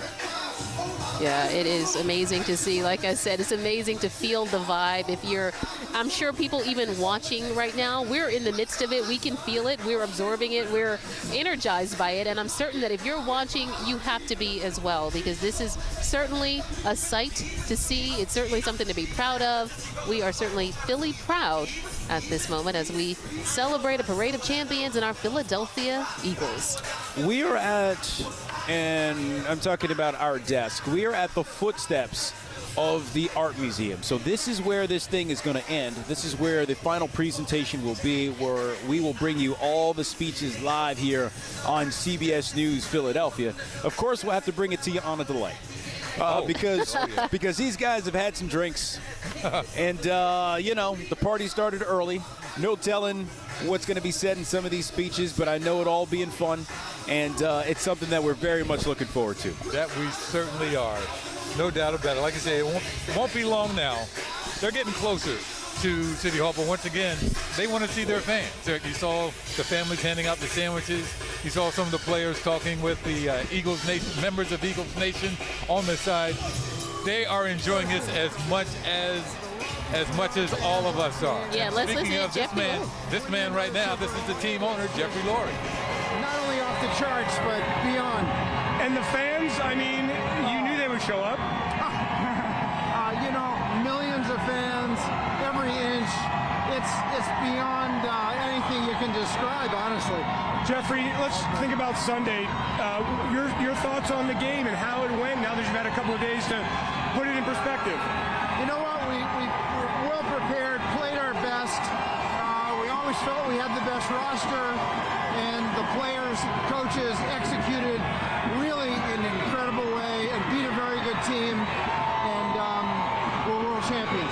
Best game of the season. That's what Nick Sirianni said he wanted from the team, and that's what he got. Yeah, NFC Championship game was awesome, and the Super Bowl even better. But to be able to do this for our fan base just gives you so much satisfaction. I don't even want to ask you this, but I shall. Can you even compare 2018 to this experience? They're equally spectacular. It's so hard to win a world championship in the NFL, and we've done it now twice, and we all regret we don't have it a third time in 2022, but you know what? We're motivated to keep this up and get a third. Why do you think it worked this year? I just think we've got an exceptional group of players, coaches, player personnel, Howie, Nick, their staffs. I mean, it's an incredible group. Yeah, Jeffrey, enjoy the day. We'll see you on the podium at the Museum of Art. Absolutely. Thank you. Thank you. Just an incredible organization. And he said it. He told the truth right there. They really are, and Eagles Nation appreciates it so much. We're going to continue our coverage live from the city of Philadelphia, the city of brotherly love, sisterly affection, and the 2025 Super Bowl champions. We'll be right back.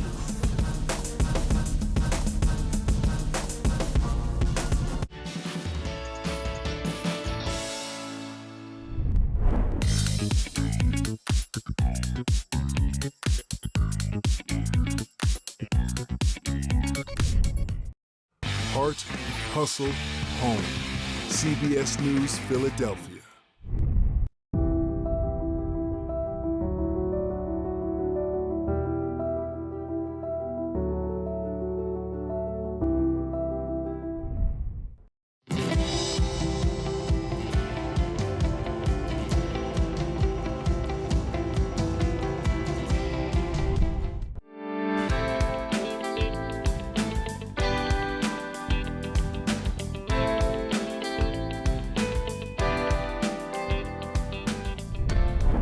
Uncovering the heart behind the headline. CBS News Philadelphia.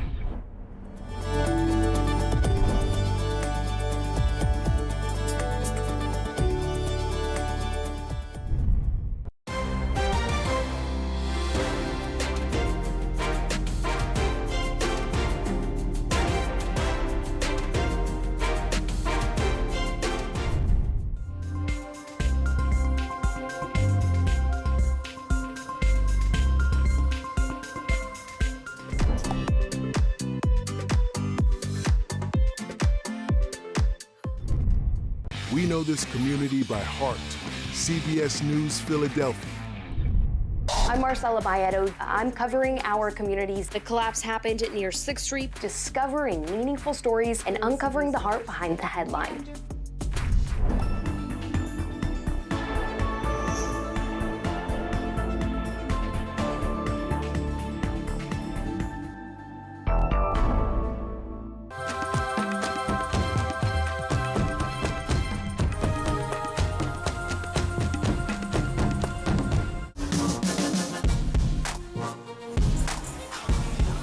people's champions are walking in front of the bus and walking the parade route.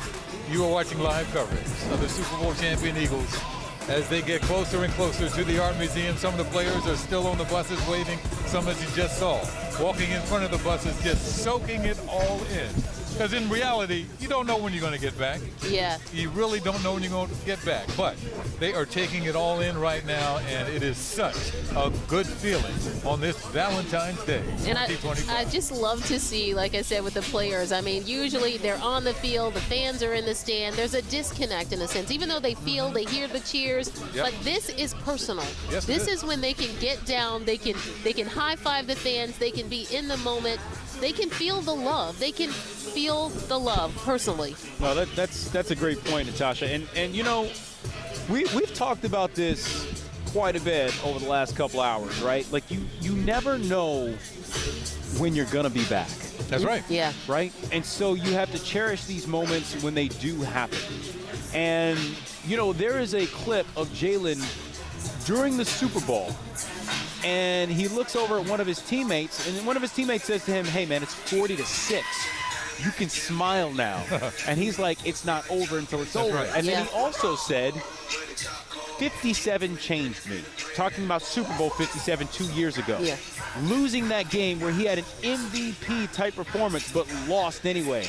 And he saves a picture on his phone of him walking off the field in Glendale, Arizona with the confetti of the Kansas City Chiefs That's right. I saw that. falling on his body. And he said that moment changed his soul. And so Yeah. when you get to this moment, this is about perseverance. Yeah. You know, this is about want to. This is about desire, stick-to-itiveness, all those things that we teach kids, our parents have taught us, if we're lucky and fortunate enough. Right. It's about what this city is about, fighting until the very end, you know. It embodies all of those things. And Don, that reminds me of a very special athlete from our area, the late, great Kobe Bryant. After one of his playoff games, a reporter asked him, "You're not smiling, aren't you happy?" He said, why be happy? It's not finished. The job's not done. Job's not done. Job's not done. Unfinished business. Exactly right. And that's a special athlete, a special human being that has that mindset. And Jalen Hurts is definitely in that category. Mamba mentality. That's it. You know, shout out to the late, great Kobe Bryant, who Yes, was also indeed. a huge Eagles fan. Yeah. That's right. Absolutely. So this is incredible to watch. And, you know, obviously there's only 52 players on the regular roster. But on a day like today, and on every Sunday, there's millions. That's right. Oh, there's Jalen Hurts talking there on the bus. Let's hear what he's got to say. You know, you truly think about all the hard work you put in, all the effort, all the support from the friends that's showing up in this amazing city. It's awesome, man. Awesome to endure yourself into a city like we have. And Jalen, you're out there and you're shaking hands, and these people just love you. I mean, what does that feel like for you today? It's an honor to truly lead this city. To play the role that I play. I know a lot of people do a lot to come watch us on Sundays, and we leave it all out there on the field. And it's just a moment to celebrate, you know. They told you what it would be like, I'm sure. Has it just blown away any expectations that you might have had? Never had any expectations, but I know the Eagles fans are always going to show up. Eagles everywhere always show up and do a great job. So I'm very, very blessed, and I'm just enjoying the moment. What have these last few days been like for you, Jalen? It's been a lot of work. A lot of moving around. How was Disney? Disney was fine. All right, so I got to ask you this. You had this screensaver on your cell phone that was locked for 2 years with showing the Kansas City Chiefs celebrating Super Bowl 57. Have you changed that screensaver? I have not. Or will you change that screensaver? No anticipation. It's not doing anything bad for me, so. Hey, enjoy the day. You're all smiles. We are not even halfway through. We got a lot of fans. Yeah. Go Birds. Go Birds. Love Hurts for sure for the Philadelphia Eagles and for Eagles fans everywhere. Don, you just talked about that screensaver. He said he hasn't changed it. Yeah, and you know That's what? amazing. That doesn't surprise me. You know, we always talk about smelling the roses, right? And the thing is, the the prime athlete, the one who's at the top, most of those guys never smell the roses. And a lot of people around them don't understand it. But it's a different level of achievement. They'll smell the roses when it's all said and done, when the career's far long and done. Those are the kind of guys who get MVP trophies and they put them in a closet somewhere and they collect dust. You know? Because it's about the grind. It's about doing what you can do in the here and now to get to where you want to go. The average career for an NFL player is like 2 or 3 years, you know, at best. Meanwhile, this parade slowly, very slowly, making its way to the Art Museum. Let's check in with our Nikki Demetri, who was near the Kimmel Center. Hello, Nikki. Hello to you guys. This is better than Christmas morning. Just take in this moment. We are being rained on by confetti. Phones are up. People are screaming. It is electric out here. Everybody loves the birds. It's hard to describe this energy right now, everyone. We saw it when we won the Super Bowl. We saw it at the NFC Championship. This is another level because people have been waiting for hours for this moment. Now they're seeing the drum line, the cheerleaders, the players. That's who they want to see.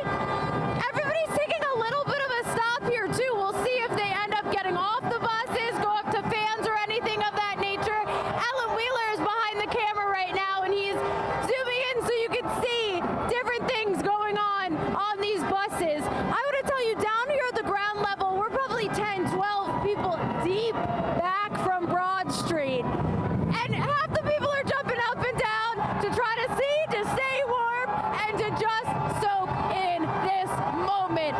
What a moment this is. Oh, we just saw the Fly Eagles fly. Everybody's going wild. I'd also like to point out, you guys are looking at the buses. You look a little bit above. There are condos on the other side. Best seat in the house. They are outside on their balconies waving flags, you know, waving our wings. They are ready to go. And everybody is savoring this moment. There's so many phones out right now, making sure to take this in so they can watch it forever. You know, we talked with so many different people. They wanted to see Saquon, Brandon Graham, Coop. I mean, the list goes on. So for folks to be able to see this moment, take this moment in, see their favorite players, I actually see someone next to me who is crying. There are tears being shed right now because this is a moment. We did it not once, but twice. How many of us have waited for this moment now twice? We have done that. Look at Jalen. He's got the cigar. He's ready to go. My man might have even cracked a little bit of a smile. He is ready to go. You can tell these players are also soaking in the moment. Just as much as the fans are soaking in this moment. BG, man. Everybody's screaming out, BG, BG. All right, the next bus is coming. Everybody's turning their attention over here. Earlier today, they were actually playing across Broad Street. They were throwing footballs back and forth. They are so excited for this moment. Someone just tapped me and said, we've been waiting for this. I've waited since 6 a.m. Some people have waited out here since 6 a.m. on Broad Street in front of the Kimmel Center. Oh, the champagne's going, guys. On the other side of the bus, there's champagne. A lot of fans are trying to throw beers to the players right now as well. This is just a moment to soak in for everybody here. And they're headed towards you guys at the Art Museum. This energy is heading right down to City Hall, let me tell you. Won't be long now. Yeah, we're waiting for them. Trust me. They've got thousands of fans, hundreds of thousands of Won't fans be still waiting long. for I'm them going in to this stand on area. an We've Allen all had shot. this 7-year itch for the Super Bowl. We're scratching it now. Let's go, Birds! Can you guys see just how many people are at the Wilma Theater in the parking garage? They have signs. They've been hanging out of the garage, probably not the safest thing in the world, but they are hanging out. They have packed a garage, a parking garage, to be able to see their birds. They're standing on top of porta potties, also probably not the safest of ideas, but they are over on Spruce and Broad. They're on top of a newspaper stand as well. just to take in. It took your breath away. Sue, how are you feeling? You just saw everybody. Woo! So great. We're so proud of our Eagles. Go Birds! We were at the Super Bowl. We had a fun, great time. You had an amazing time at the Super Bowl. And now we're here. We're Philly, live right in town. Yeah. We're here all the time. It was great. We did this twice in less than 10 years. Can you believe we can say that? Unbelievable. It's been great. I love the Birds. Season ticket holder since 1957. And I'm not even that old. Oh, well, there you 29 and holding. My dad. Still, that all being said, you guys saw a lot of bad teams. We all did. We've now seen what could be a dynasty here. Yes, absolutely. And you show off your jacket. He's showing off right there to Alan. Woo! We are so ready to go. What has this moment been like for you to watch everybody pass, to see this moment? 50 years of fandom. This is ecstatic. It's a peak. I mean, see, I've been here forever. What time did you get here this morning? 10. Was it worth it? We have friends right on Rittenhouse Square. Oh, so it's who you know. It'd be easier. That too. But these people right here. I love Thank that. you. Great, thank you guys. See you on TV. An incredible moment just to witness. It really is. And you've done it twice. I did not come to the last parade. All right, you've done it once. I knew I had to be here today. And my wife made me come, and she was right. You were right. You're always right. Wife's always right. Thank you. And it's Valentine's Day. Happy Valentine's Day. Awesome. Thanks, guys. Everybody is still taking in these moments. You can see, obviously, more buses are coming through right now. We met those girls earlier. They're from Melbourne. The crowd is going again.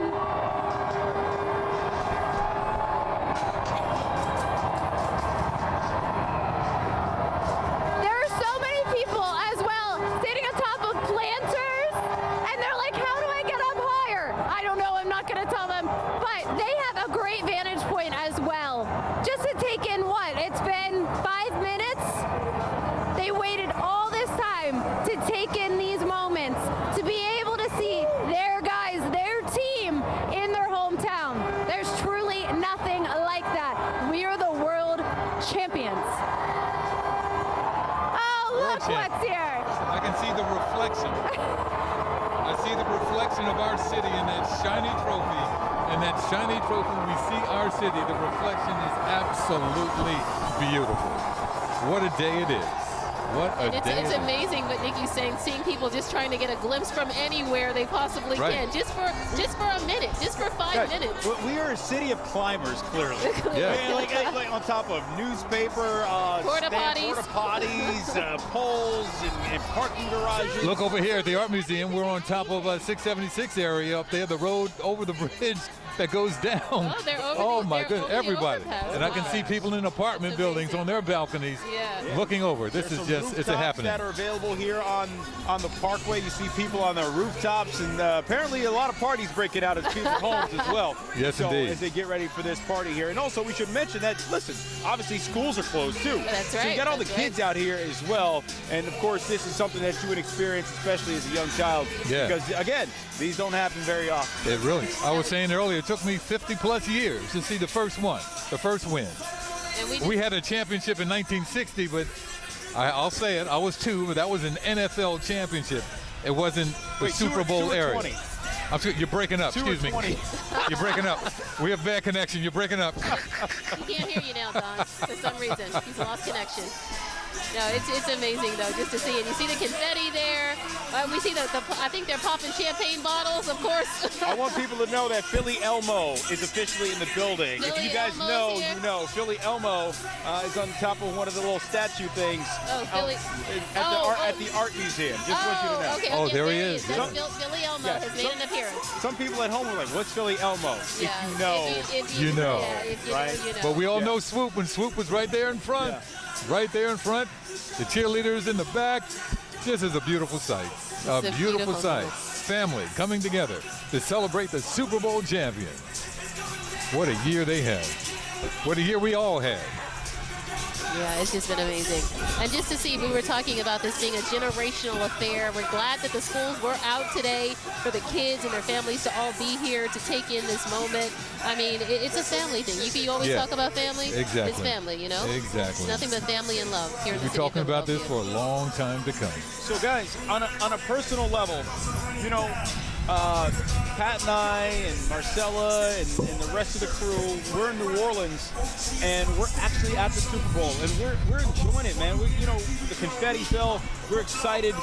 We're excited for the 40-22 win. You know, we're happy for the players. We get to talk to them. But deep down, we're watching the coverage that you guys put on. And we were excited to see what you guys put on the air. And we were seeing on social media what's going on back home. And we're like, man, we're so privileged to be in New Orleans, but we miss that. So to be here with fans at this moment and celebrate with fans and see what people are feeling, it is an unbelievable, it's an indescribable feeling. You can feel it. I know it was tough to feel it down there, but you were feeling from the players' perspective. Yeah, from the players, but this is, you know, Jeffrey Lurie owns the team. Literally. But Philadelphia owns the Eagles. There's no question about it. You know? Like no each question and about every it. one of us owns a piece of that team and what it means. And so this is different when you get to experience it with a few of your friends. By a few, I mean close to 1 million or more. Right. And they're still probably trying to get here at this point. Still trying to find a place. Yeah. Any little place where they can see the team. This is so special. During our stories during the week, we talked to a number of people who said they watched it with their families, with their mother, with their father, or they remember watching the first one with their father or mother who have passed since. And it's just a special feeling. I'm in that category. We are in that category. And now seeing this again, this is something that we will cherish and pass down to our families for a very, very long time. And I just love seeing the players, like I said, just getting up close and personal with the fans, just that interaction. There's nothing like that when you think about it.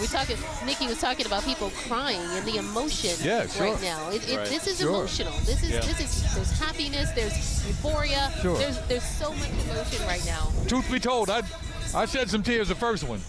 The first one 7 years ago. Yeah. I feel like I'm a veteran now. You know, I feel the emotion. Well, but the tears didn't come, but I'm feeling the emotion. Well, the day is young. You keep the tears make them That's true. That's true. A speech up here might get you. It might get me.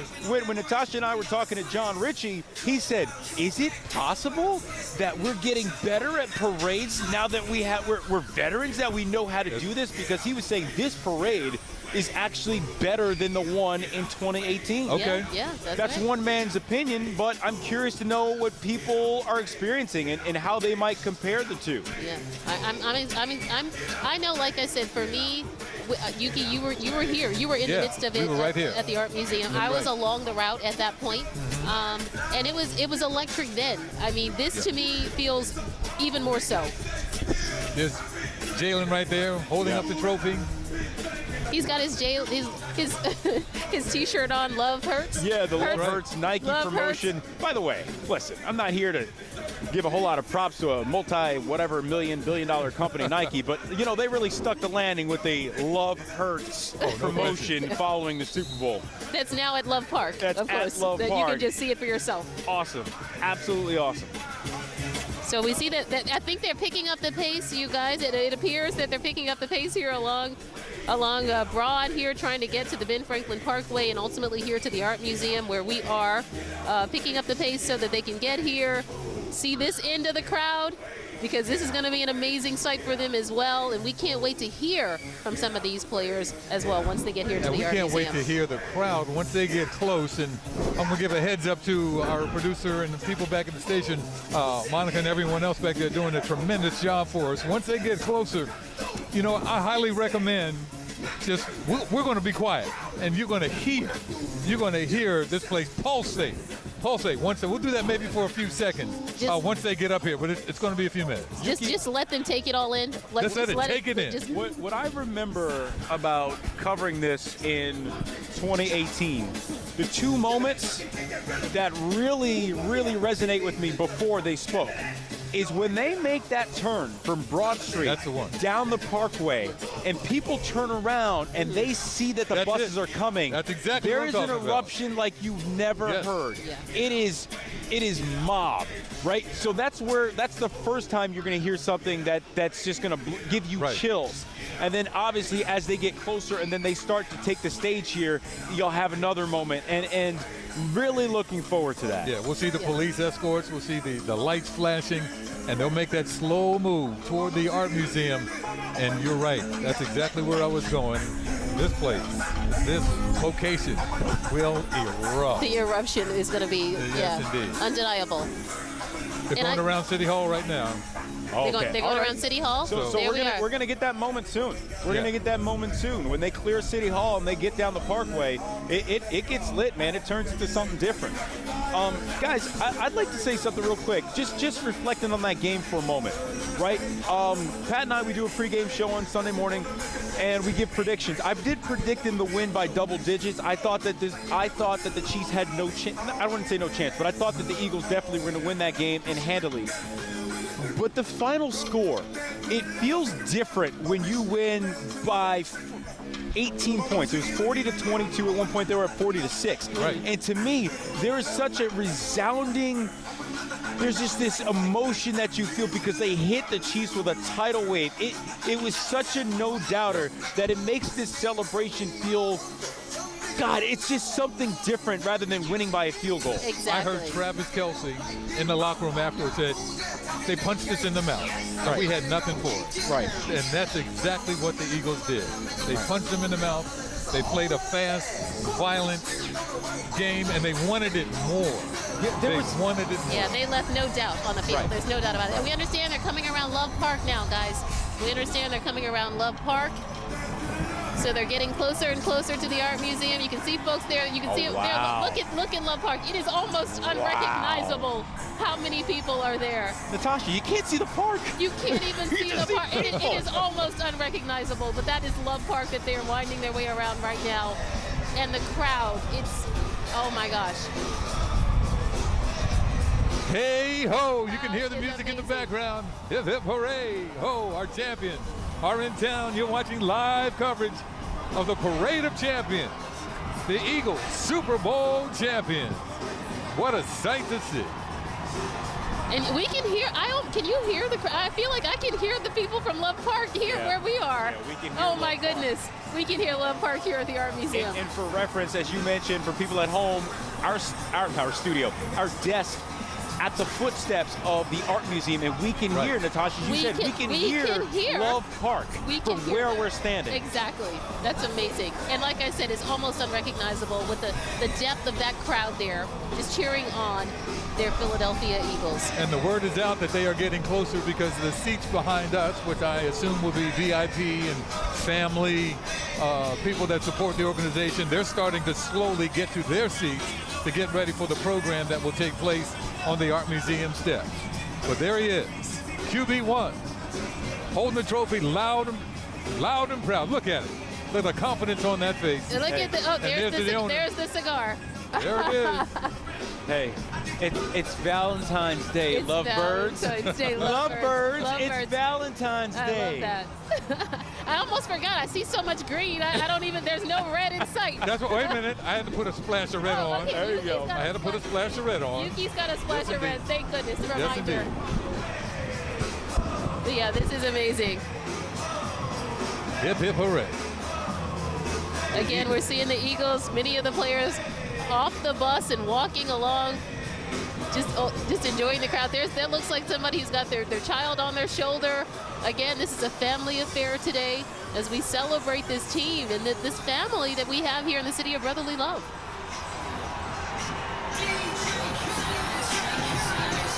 Nolan Smith with the baby. That's Nolan Smith with the baby there that we were just seeing. But we love the fact that, again, these are the players. They're on the bus with their families as well, and they're just taking it all in as well with their family as they just walk along this parade route, enjoy the spoils of their labor in a sense, enjoy their championship, and enjoy it with the people that have cheered them on throughout this entire season, many of them throughout their entire lives. There's a level of connectivity that this team provides. Like, for example, Natasha, it's so funny.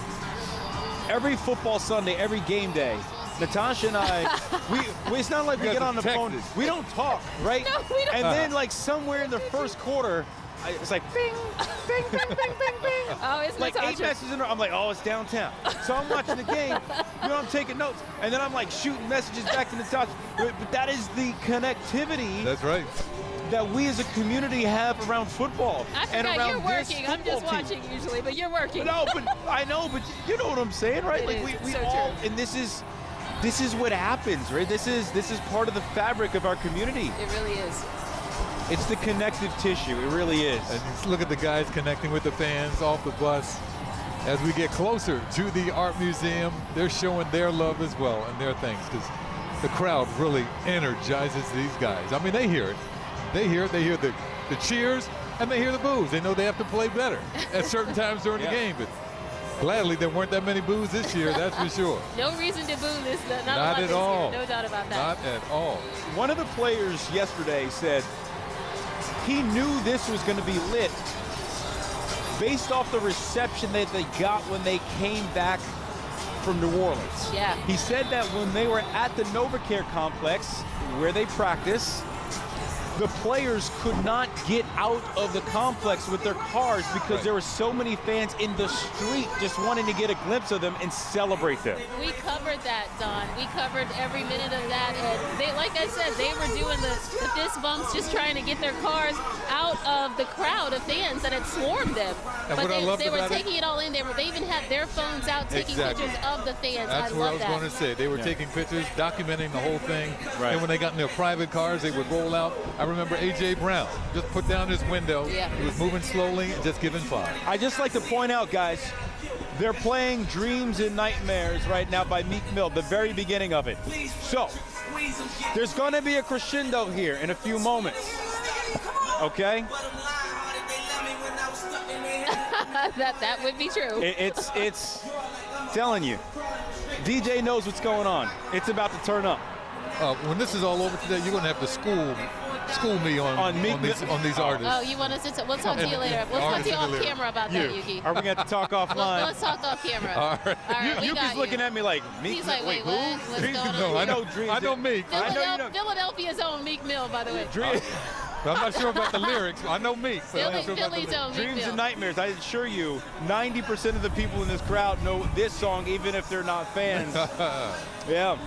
Yeah, but this is amazing. So again, they were just rolling through by Love Park. They're getting closer and closer here to their final destination, which will be the Art Museum steps right here behind me. Here's the crescendo.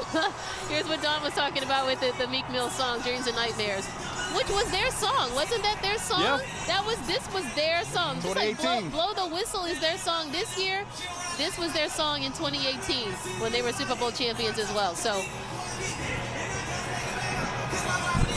we've got some video. Let's take a look here. Let's take a look earlier, a video of Jason Kelsey. Of course, he had conflicting emotions. And Brent Selleck, of course, as well. There we are, some video earlier. Brent Selleck and Jason Kelsey. Jason Kelsey, of course, his legendary speech here on the Art Museum steps 7 years ago in the Mummers outfit. It's going to go down in infamy. Yuki, I think you've got that hat, don't you? I do. You've got the Mummers hat he wore. Mr. James May made that hat and that uniform. Uncle Junior made that. I'm going to cherish that hat forever. Jason looking great. We saw Kelsey here paying homage to, there he is right there, number 17, Harold Carmichael. That's right. Eagles Hall of Famer. Yeah. So it's a family. This Eagles family, no matter what year, what decade you played in, you know about one another and you are a family. Case in point, the number 17 jersey there for Harold Carmichael. Yeah. And Jason Kelsey, again, we talked about this too, Don, earlier. His conflicting emotions, I'm sure, watching that game. Yeah. He talked about it himself. Root for his brother, root for his former team. Yep. It was a conflicting time for him, I'm certain, but it's good to see he's here in the moment where it matters most, celebrating the Eagles. Hey, listen, Jason calls this place home. Yeah. You know, right. this is where he met his wife. This is where they have children. This is even with his really flourishing media career, he comes here to right. rest his head, right? So Philadelphia is part of him, and he's part of Philly. So you know he's going to have a good time today. Our apologies to Travis.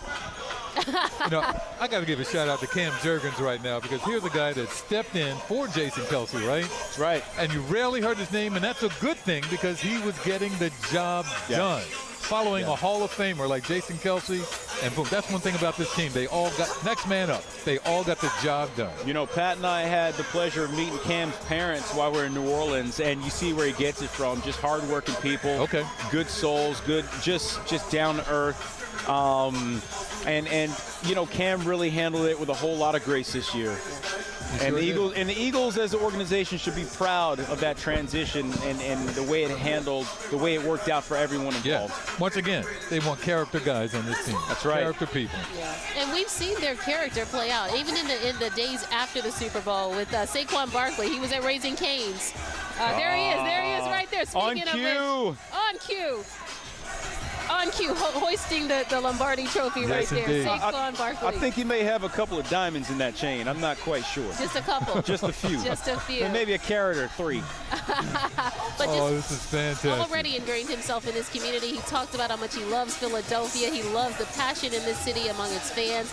And he loves the fact that the fans love his little daughter. Remember, he's had his little daughter beside him the whole time, his kids. And we just love that how much we've embraced him and he's embraced us. And the funny thing about his daughter, remember when he signed with the Eagles, and she says, "Daddy, does this mean we're going to win now?" That's right. Yes, baby girl. Yes, it does. Exactly. After spending 6 seasons with the sorry New York Giants, welcome to Philadelphia, Saquon. How about that video right there we just saw? Jalen Hurts, Saquon, Jeffrey Lurie, and the trophy leading the way. We're getting closer to the Art Museum, where the speeches and the ceremony will be held for our Philadelphia Eagles. You know, guys, legends, it takes a while to become a legend, especially in this town. We've seen too much. I think we're skeptical by and large as a sporting fan base. With Saquon, in 1 year, is in the Pantheon. 1 year. In 1 year. I mean, what he has meant to this football team. I mean, there's a clip of the game mic'd up where Jalen says to Saquon, "You were the missing piece." Wow. How about that? Yeah. How about that? Yeah. That's got to mean so much to him too, you know? Come on. And Saquon gives the love to the guys up front, because he knows he can't do what he does without those big boys up front. Yeah. This yes, it is Valentine's Day, but that's a love story. Yes, indeed. You know, that you can tell over and over again, right? Yeah. The Giants, they didn't want to pay him. Yeah. They let him walk. He comes right down the turnpike, and it's a love fest the moment he gets here. You know, it's all about him too. I mean, know your worth. You know, you always hear that. Know your worth. And he is worth whatever, every penny of whatever he is making, and more that he will likely get now. But it's amazing. From down the turnpike to up Broad Street on a Super Bowl parade. How about that? Unbelievable. Unbelievable.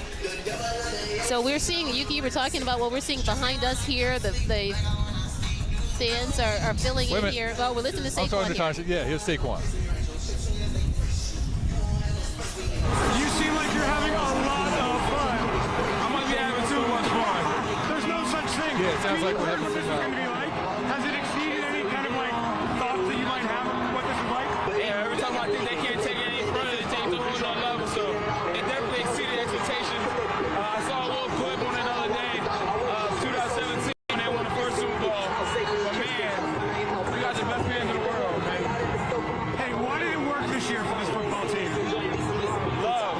I think that's the biggest thing. You know what I mean? Like, we have all these names, the superstar names, and nobody care about who's the guy, who's the person getting it done. We all sacrifice our ego and put it to the side and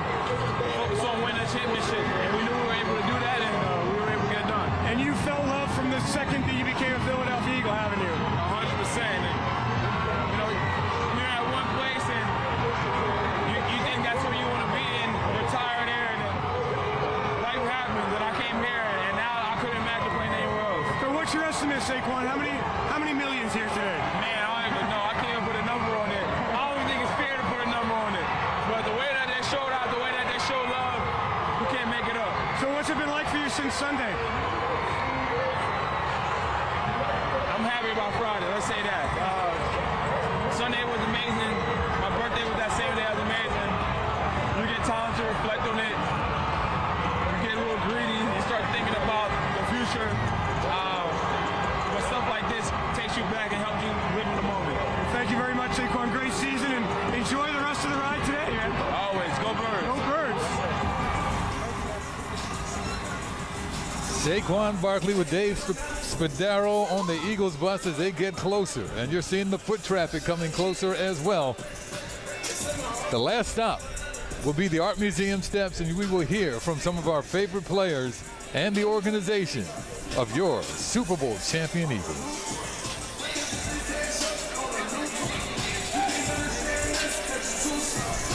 All right, there it is. That looks good on the side of the bus, doesn't it? Yeah, making the world champions, which is taking it all in. They're making their way here to the Art Museum. Not far now from where we are here at the Art Museum. We can see lots of activity behind us here, lots of the seats filling in behind us near the steps of the Art Museum, where they will be making their speeches and gathering here. So we cannot wait. The fans can't wait. This place, like you said, Yuki, is going to erupt in a matter of minutes. And what, you know what, it is a tad cold, but it's getting a little bit warmer, but what a beautiful day. At least we have the sunshine. We have the sunshine. Sunshine makes it all better. Yes, indeed. Just a beautiful day in the city of Philadelphia. Thank you for watching wherever you are. And also what we're seeing, you guys see the drones and you see everybody, you know, the helicopters with the Go Eagles and all this, you know, stuff around us. Oh, yeah. It's so much happening around this area. Yeah, there really is. And by the way, the wind is now picked up quite a bit here too. So it's you know, it's sunny out. It's gotten a bit breezy. Something tells me those guys aren't going to feel it at all. No. they're going to be quite fine. And people are going to. It's not going to bother people here too once they see those buses pull up. No, I think this is what they've been waiting for. Like I said yesterday, we were talking to the people who had started out here at 5 o'clock yesterday evening to stick around for this today. And what are we seeing here? I think we're just seeing that the bus still.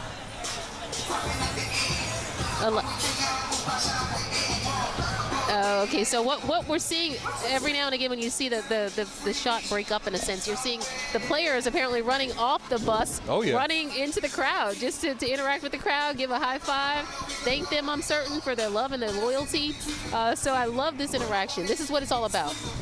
Once again, much love to the police department here in Philadelphia. You see the escorts on the side of the bus, the motorcycle motorcade. I mean, we're escorting champions on this parade day and Valentine's Day in the city of brotherly love and sisterly affection. Yeah, this is absolutely wonderful. Yeah, it's actually what I was saying out there. Yuki, you have a little Papa Red on, so thank you for that. Yeah. But we don't see much of that here. We're seeing lots of Kelly green, lots of Eagles green. That's who's that? Is that Slay? Is that big play Slay? Okay, that's Darius Slay there. He's walking around. He's off the bus, interacting with the crowd, and he is hilarious. Every time they do an interview with him in the locker room or wherever I hear him, he's absolutely hilarious. He's having a good time now, dancing in the streets, doing the eagle flap. Yes, indeed, Darius Slay. So many big plays, and a leader on this team. Absolutely. Yeah, he's amazing. And I love the fact that, like I said, Yuki, you know, all the fans are trying to get a glimpse of the players, but the players, they've got their phones out. They're taking this all in, getting a glimpse of everything as well, and capturing the moment. That's what it's all about.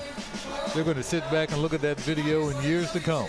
As we've mentioned time and again, it's very hard to get one of these parades. It's very hard to win in the National Football League, a championship, a Super Bowl. The coaches and front office people will tell you the very same thing. But when you do, this is what you get. When you do. This is what you get. That's exactly right. And this is what the fans have been waiting for. Just to celebrate this team and to celebrate what they've done for this city. They are ingrained in this city. You see many of them at all the community service that they do. Oh, yeah. They're at all the events. They're going to hospitals to see fans, little fans.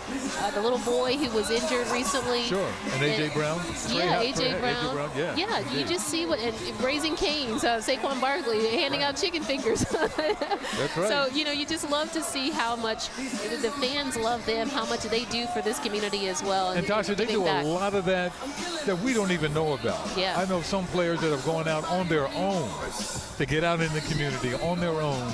They don't need the cameras. They don't need the notoriety and the fame. They just want to take care of business on their own. Yeah. And they do that, and they do that so without well. any fanfare. That's right. Yeah, because this really comes from the heart. That's what it's all about. It comes from the heart. It really does. So they're winding their way again, Yuki, here, finding their way here slowly but surely to the art museum. We see the police officers and everybody here behind us already lined up waiting for their presence. Just so you know, they're going to take a little break once they get here and then come out and do the speeches. It won't happen right away. I did hear that, right. Yeah, so it won't happen right away. They'll get here. You'll see the buses. You'll see them coming on to the art museum area. And there'll be a little bit of a break for the team. And then they will come out onto the art museum steps and give their speeches. We certainly hope you are enjoying our coverage, because I'm going to tell you what. We certainly are. We certainly are. We are. We are having a great time celebrating our team, celebrating our Super Bowl champs, and enjoying every bit of this. I hope your reportings are rolling at your home or wherever you are right now. You want to save this. You definitely want to save this. Yeah, it's just amazing to be able to take in this moment with everyone. And what better way to do it than be here in the midst of it all? Oh, yeah. Right in the heart of it. So we're seeing, I'd love to see this again, the players just walking alongside the fans. Just, you know, doing high fives, you know, thanking them, dancing, whatever they need to do. Let's give a high five to our Joe Holden now. He's been on the street covering this parade for us. Hey, Joe, good morning to you. Good afternoon almost.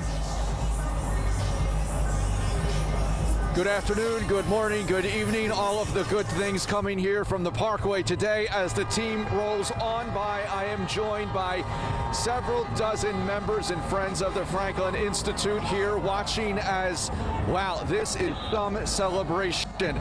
To say that this is something to see in the flesh, if we weren't here in 2018, once again, this is Philadelphia Pride 101, and we are so proud to witness it here. Everybody smiles as wide as the eyes can even see from atop the 5th floor of the Franklin Institute. You know, something I've noticed, you've talked about the Philadelphia Police Department and how they've been in lockstep with the buses and the teams. Some of these officers, including the commissioner himself, has walked now in excess of 7 miles. He started down to the stadium complex, and it's been somewhat of a chill in the air up here, but the sun is shining brightly, and I'll tell you, the crowd has just come as close to possible to the bike rack that lines the Ben Franklin Parkway as we see more than a dozen buses drive toward your direction here along the Ben Franklin Parkway. My photographer Jake giving us the view here of this massive party where it seems that if the whole city hadn't taken off the day from work, then the lunch hour is going to be quite long. Fans waving, fans yelling, fans cheering, some even struck at this moment as the Philadelphia Eagles, Super Bowl champions, make their way down to the Parkway. Lots of speculation and forecasting what we may hear from the microphones this afternoon and maybe just a few short moments from now. And I'll tell you, the anticipation for that is certainly building. And Jake, I know you're showing us some of the scenes, but how about the statue and the fans on the statue as they are saluting their Philadelphia Eagles? We've seen people try to get to high ground, but that is some visual, I can tell you, as the fans have made it to that level to see this sight.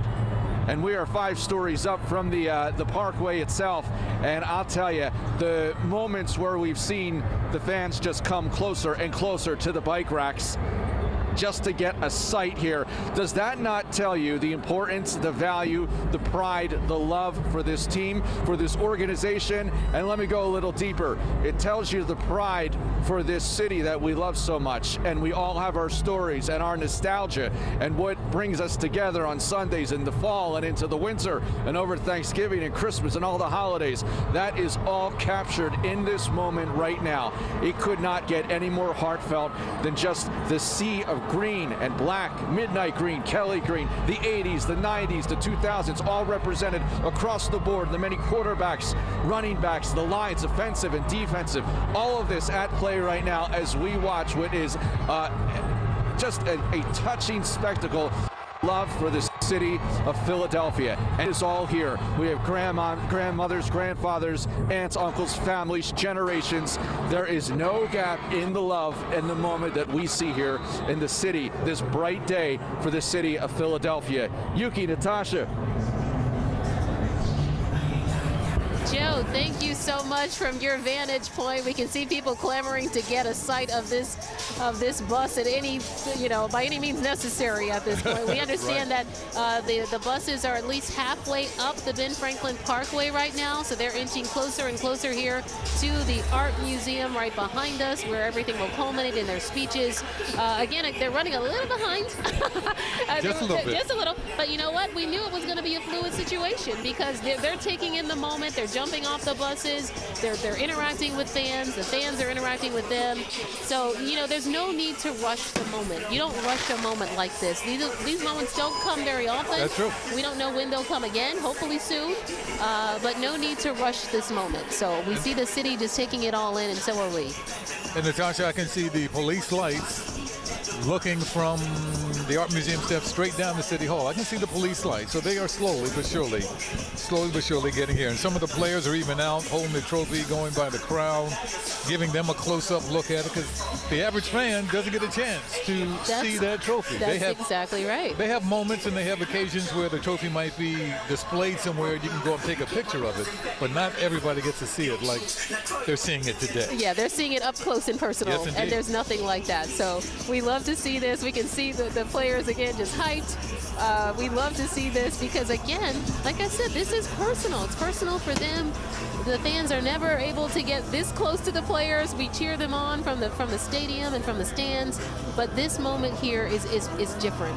And we just want to take it all in. We see how deep the fan base is here in Philadelphia, just all along this route. They are literally shoulder to shoulder with. Yes, they are. You probably can't even move in that crowd. Props again to the police department, the men and women of the police department doing what they do. And they are smiling as well. They are smiling as well. We know you are smiling at home as well, many of you. And is that King Gilly right there? Gilly the King? Gilly the King right there. Well, I'll be. Ladies and gentlemen, you're watching live coverage of the Parade of Champions. We're going to take a short break, and our coverage will continue right after this. Street, discovering meaningful stories and uncovering the heart behind the headline.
Heart, hustle, home.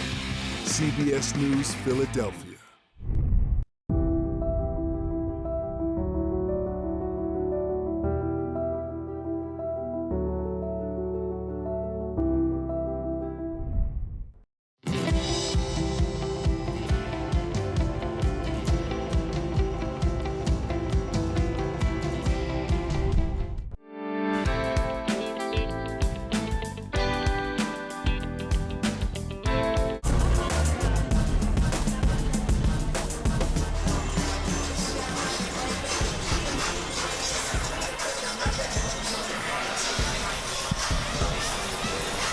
Welcome back, everyone. You're watching live coverage of the Super Bowl parade for the Philadelphia Eagles. We're on the bus right now. You saw Jalen Hurts holding the Super Bowl trophy right there in the middle of your screen. What a wonderful day in the city of brotherly love and sisterly affection as we celebrate the Super Bowl champs. And you know they're getting closer. We're hearing more and more fireworks popping off here at the Art Museum steps, which is where they're coming to at this point. We see people kind of running toward the parkway as much as they can. There's hardly any room to move at this point, but they're almost here. The Art Museum, they've taken a slow trek. They've been able to just enjoy the moment, these players and the team, with their fans along the way. This is a monumental crowd. I cannot even imagine yet. It would be hard to even estimate. I have no idea, but expecting 1 million, it could be more. We don't know. Gosh, I'm counting 1, 2, 3, maybe 4 banner planes in the area and 2 choppers, so you know they are coming closer to the destination of the Art Museum steps, where it will all go down and come to a rousing end when we hear from the players and the organization. And I was going to say, word is traveling fast. You can see the excitement. You can see a wave of excitement as you look out in the crowd. People starting to turn around in anticipation of seeing those buses. And Natasha, you mentioned about the fireworks. I don't know what those are. Are those bottle rockets? I mean, we just see these light flashes going into the air, and now we see someone in what looks like a swoop costume climbing a pole. So, I mean, it is going down here. There's a lot going on at the Art Museum. There's a lot going on. Yeah, the fireworks have been scaring me every now and again, popping off, but it's fine. Yeah. It's fine. It's all been fun. Natasha jumped in my arms a couple minutes ago. I was a little frightened. It's okay. We are now seeing our first bus approach us, and it appears to be the Eagles cheerleaders is what we're looking at now. Saquon's in the crowd, you guys. Hold on a second. The bus is coming around here to the Art Museum, and we know that Saquon is in the crowd. We're trying to get that shot for you. Look at this. we're trying to get the moment for you, capturing the moment.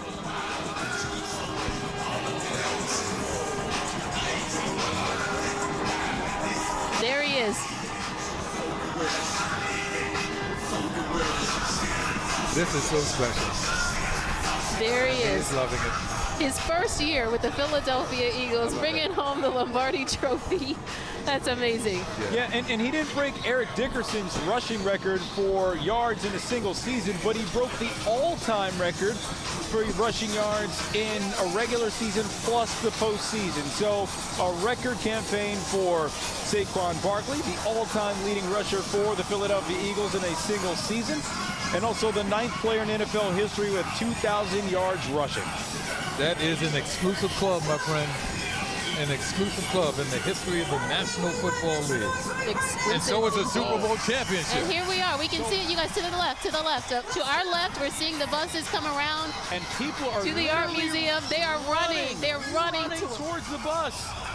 Oh my goodness! It's a full-on Saquon sprint to the bus. Maybe a backward hurdle. We don't know. It could be getting interesting here.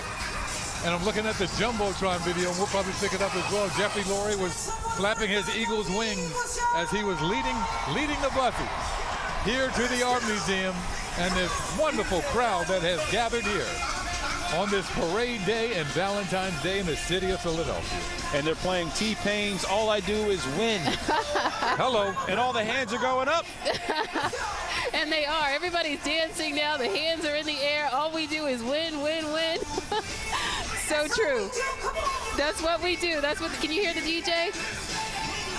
Don and I are too busy putting our hands in the air now. You guys are putting I didn't realize I was on camera. Sorry. Yeah, okay, yeah, it's all good. I was having a good time. I'm eating a hoagie. What are they doing? My mouth is full. We don't know. This is what it looks like behind the scenes, y'all. Everything's out of control.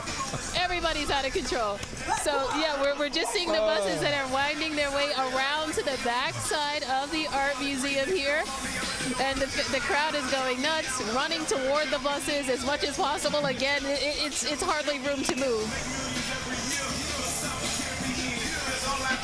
But this is amazing.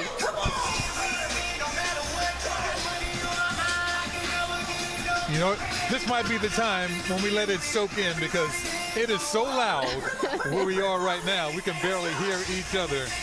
So let's just watch it for a minute or two, if that's okay. Let you listen in to what we're hearing and seeing.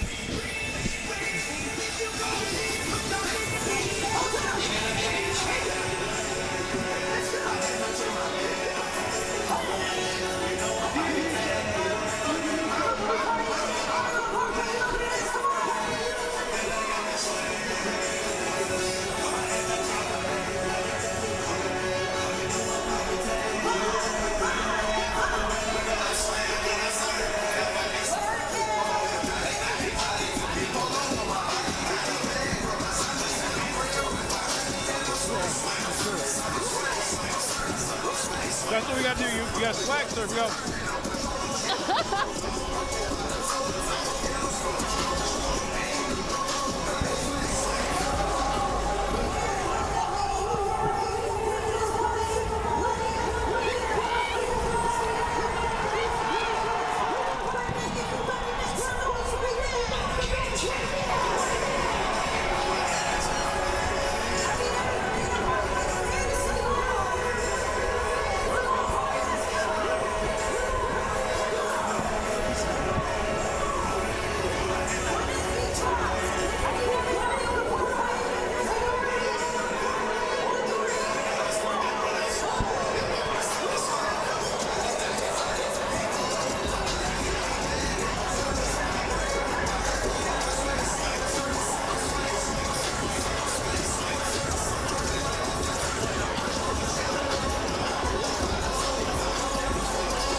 how security is dealing with this crowd.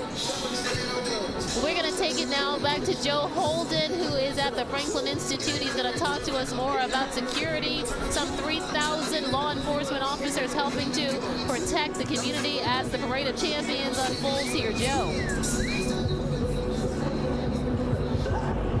Hi guys, yeah, Natasha and Yuki, and what we're seeing right now is as the parade floods your area of the Art Museum here on the 5th floor, the roof of the Franklin Institute, we are watching the masses somewhat depart. We've seen crowds flow down towards the Art Museum, but look up 20th Street. It's not as it was just 5 minutes ago, but as soon as that Super Bowl championship team rolled through here, lots of people began to make their exits. You can still see, I mean, there are, in the middle of your screen there, thousands of people waiting for speeches. Some people, again, have decided to make it to the left of your screen and head down towards the Art Museum. And you see some of the statues. Jake, if you could zoom in, some people doing some bird motions on the monuments. I call them statues. They're technically monuments here along the inner drive of the Ben Franklin Parkway. Who knows how they got up there. And as you can then see down from the rest of the parkway, the trailing emergency lights. That is the very end of the Super Bowl parade.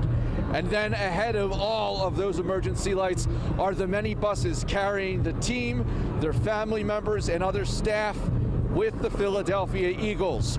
Right here on the outer drive, if we take a look down, just tilt down there, Jake, you can see people definitely moving towards the area of the Art Museum to, again, the anticipation to take in these speeches and to hear what our team members have to say about what has been quite the week. Remember, it feels like in surreal an episode of time here, a flash. Sunday was the Super Bowl, and then just a few days later, we're talking about this massive sea of humanity here, Eagles Nation representing here in Center City, Philadelphia, with an unknown number of people having attended. I know Philadelphia police placed the number of fans down here in Center City at possibly nearing the 1.5 million person mark. Believe it or not, there are actually experts who make it their business to study crowd sizes, figure out how this sort of an area can accommodate that number of people. But you have to remember, I had a very lengthy conversation with a deputy commissioner yesterday, and I say you have to remember that this parade wasn't just a simple Thanksgiving parade where you have the parkway. We started at the sports complex and went 5.2 miles to the north, around City Hall, and then down the parkway. You had a compressed crowd in most locations for the full width of the sidewalk. And then you have the parkway and City Hall, major thoroughfares for not only vehicular traffic, but all of these fans. As you can see, you can make it out for yourself. You can tell people turned out, they represented, and now some are beginning to make their way again down to the Art Museum if they haven't already been there. And then some other folks may have had enough, and they are beginning to trail away and disperse into the many neighborhoods that surround Center City, Philadelphia.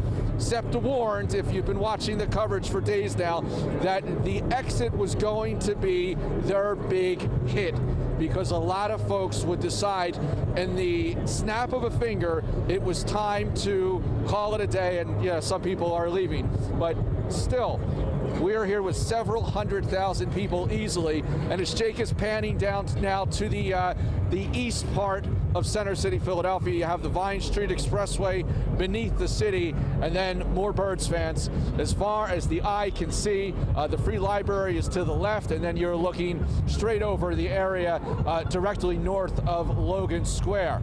And it is just people and people for the longest stretch of imagination. And you can see straight down Vine Street. I mean, this thing eclipses Center City.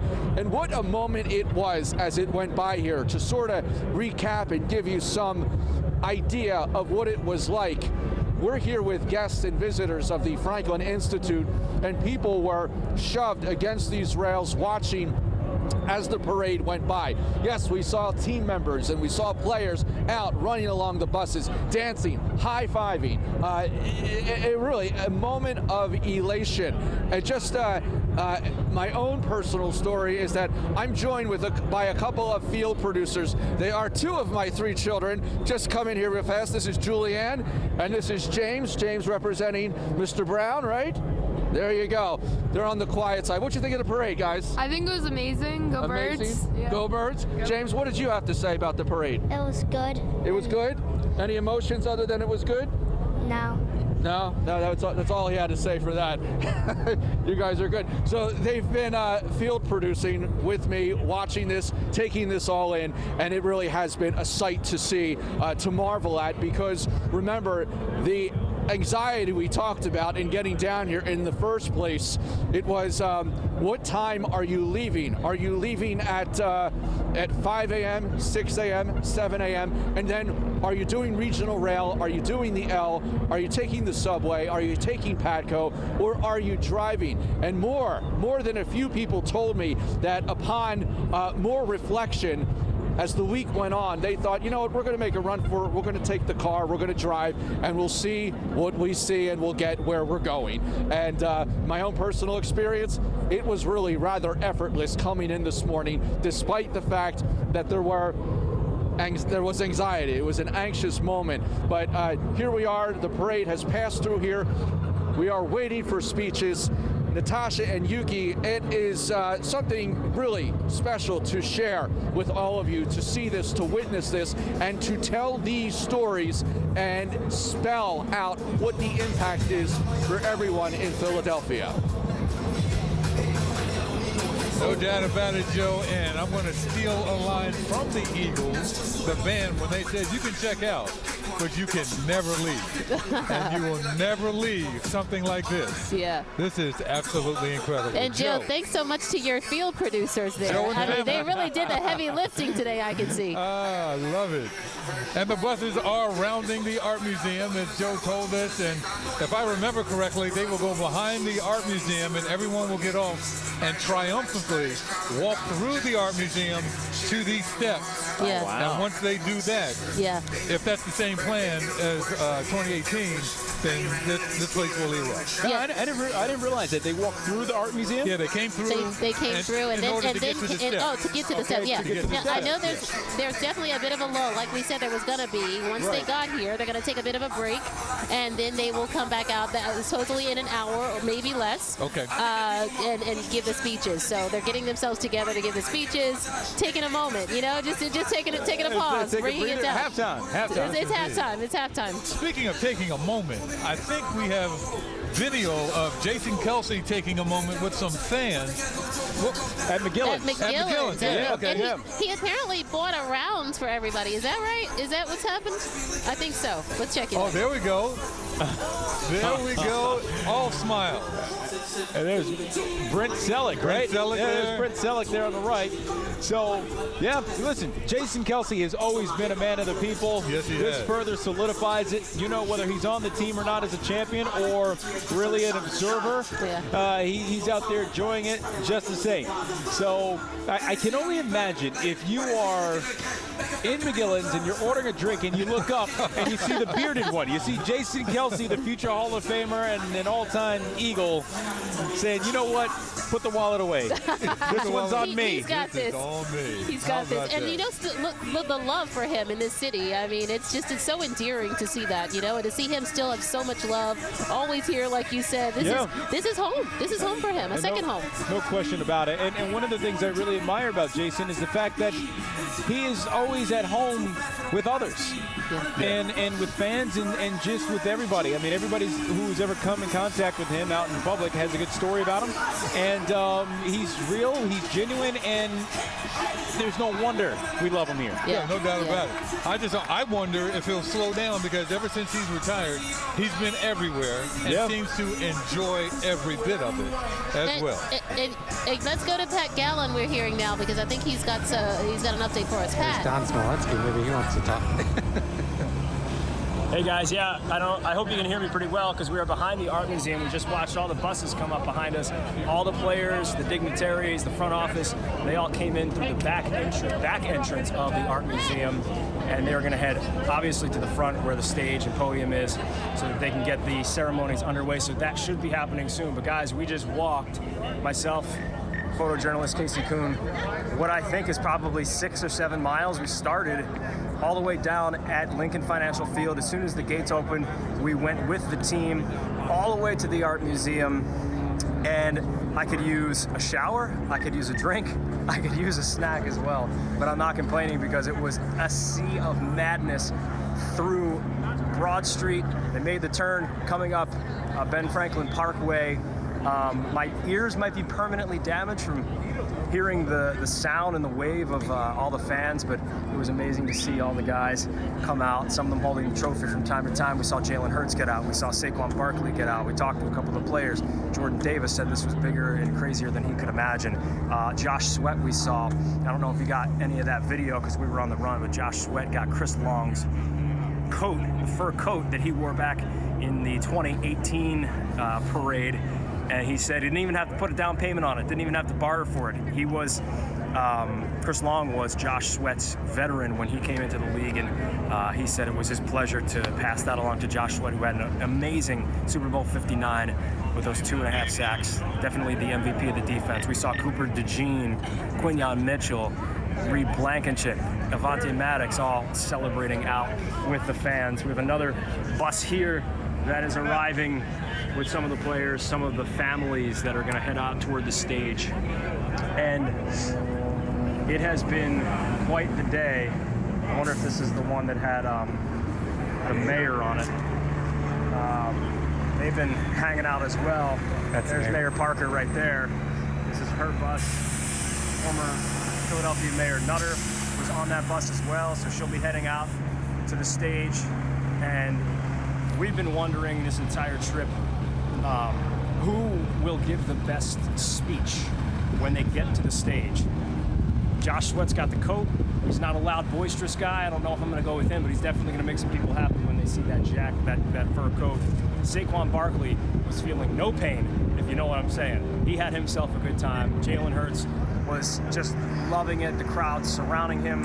I mean, Cooper DeJean, they all were just having a blast. Milton Williams, and the defensive line were holding a giant cardboard sign with a stick that had Howie Roseman's face on it with a cigarette hanging out of his mouth. Don't know where they got that from. They've just been picking stuff up left and right on the trip through. So here is Mayor Parker, who was on the bus with Mayor Nutter, and the other dignitaries. Here's Governor Shapiro over here. His group coming up. So more and more buses continue to file through with family members, with dignitaries. There's Governor Shapiro right there. Let's see if maybe we can grab him for a second. Hoping that you guys are still with us. Let's see if we can grab him. Governor Shapiro, grab him for a second. Absolutely. Governor, my mouth full. No, I feel you. What was that entire trip like? It was unbelievable. Just the joy, the happiness, the togetherness. Man, the birds have united this city. It's unbelievable. How do you feel after that? Man, watching all that? I'm just so freaking proud to be the governor of this great Commonwealth and to lead this state. It's amazing. You're a fan that goes way back. Way back. And there were some lean moments. So what does this mean to you personally, knowing where they've been? Yeah, thanks for saying that. I keep reminding my kids they got it really good. They look good. We lived through those lean years, and I think it makes the victory that much sweeter, that much more joyful. Governor Shapiro, thank you. Great to be with you guys. Good to see Go you. Birds! Governor Shapiro, like me, who grew up in Philly, some lean years, and he's right about that. Those teams in the 80s, early 90s that couldn't get over the hump, and then some tough years. Rich Kotite, not to bring up bad memories during a great event, but there were some tough moments, and it does make this much more sweeter. And I never would have thought as a kid growing up in Northeast Philly, would we see 2 Super Bowls, 2 titles in 7 years? No, not in a million years, but things have changed thanks to Jeffrey Lurie, thanks to the front office, Howie Roseman, what he's done, Nick Sirianni, amazing coach. And so Governor Shapiro absolutely nailed it there, because those years in the 90s, they were tough, guys. So as the bus...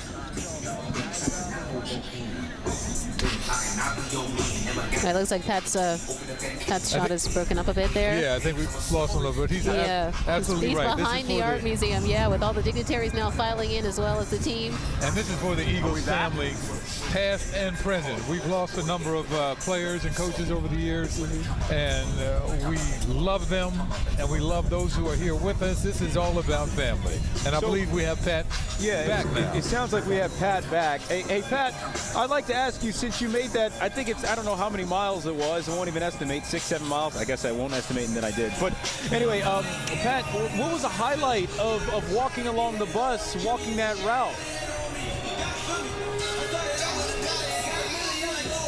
So many highlights.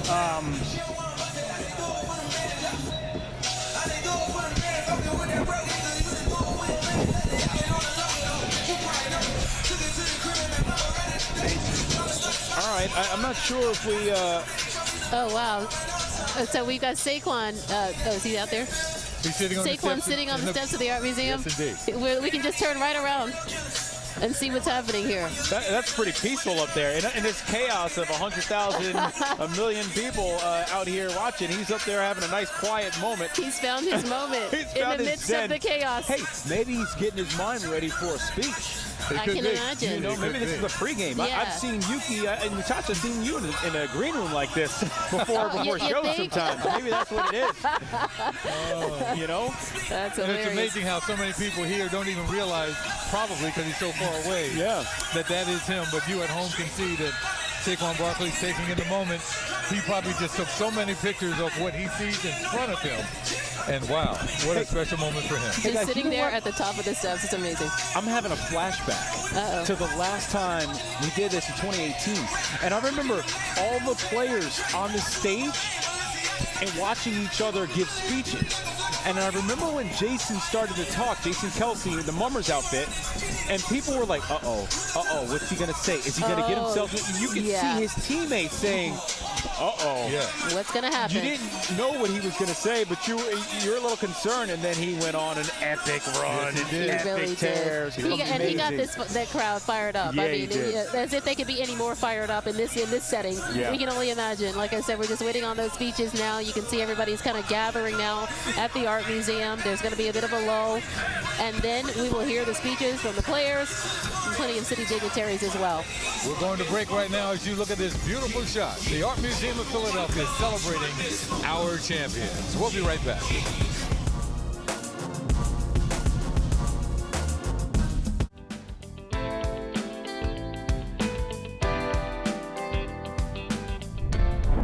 Uncovering the heart behind the headline. CBS News Philadelphia.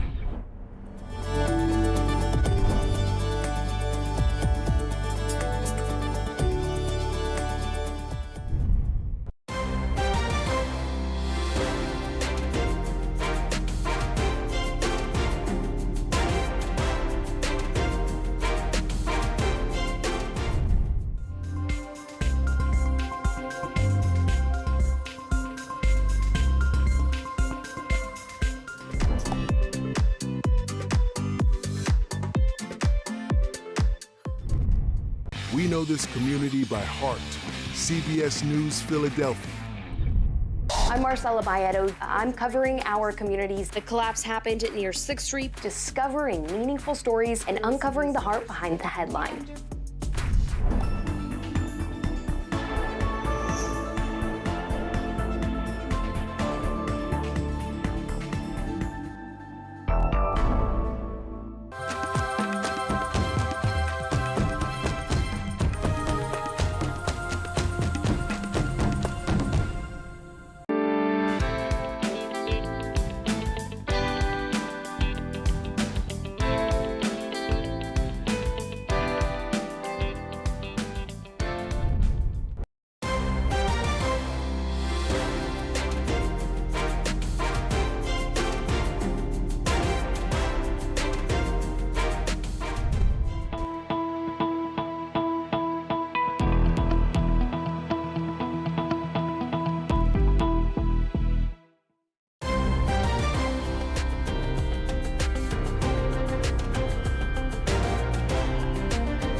welcome, and welcome back.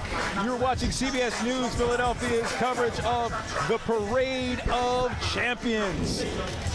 We are celebrating, obviously, the 2024 Philadelphia Eagles, the second championship in franchise history. Wow. They started at Lincoln Financial Field early this morning, guys. The parade got underway at 11, and I would say probably about, in the last 20 minutes or so, they made their way down the Parkway and behind the Art Museum, several buses with players, front office types, dignitaries, etc.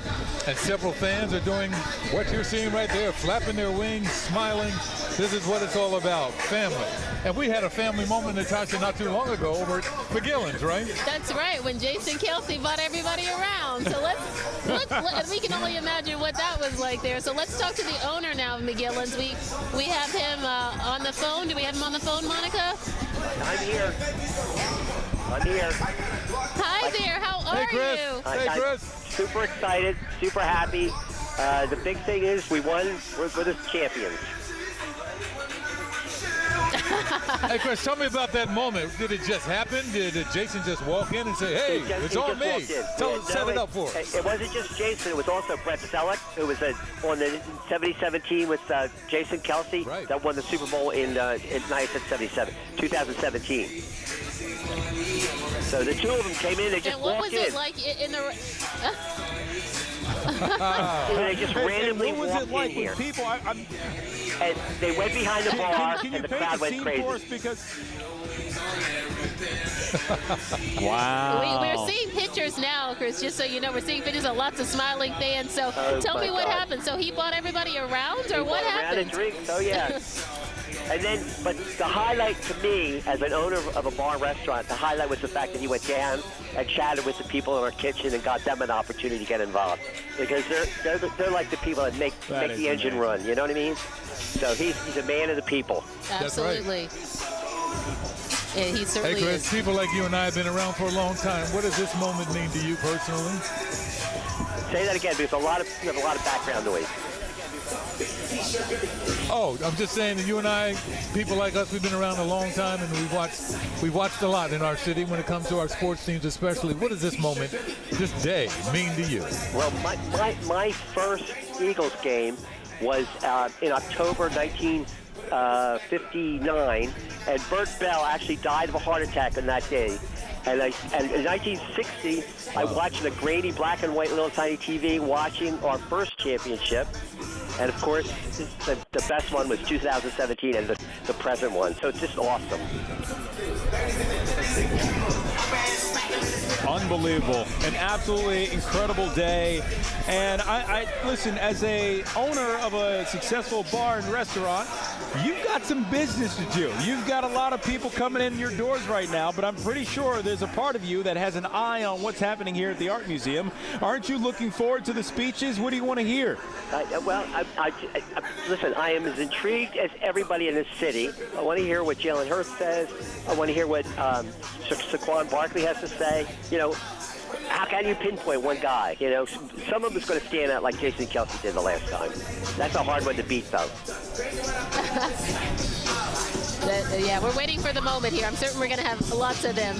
Chris, we do appreciate your time. Lastly, what did you say to Jason and Brent? How did you kind of wrap up the moment? Well, I said, Jason, it's so good to see you again. Do you remember when you were a complete unknown and used to sit in the back booth over there playing cards with a bunch of your buddies from the Eagles? He said, of course I remember that. And I remember coming in and singing karaoke, too. So he's a great guy. Wow. He's so awesome.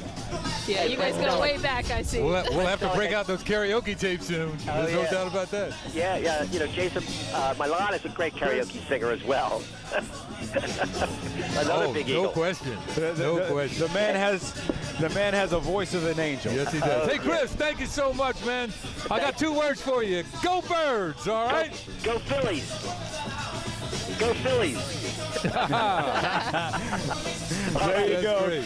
That's fantastic. Good stuff. Chris has already turned the page, man. He's like, listen, let's get yeah, he's ready for Red October as well. So unbelievable, man. Listen, we talked about Jason earlier. Obviously, this is not his day per se, but he's part of the Eagles family. He's part of the Philadelphia family. Yeah. But for him to walk in and not only just buy around, but see the bigger picture, which is the people behind the scenes who make a restaurant go.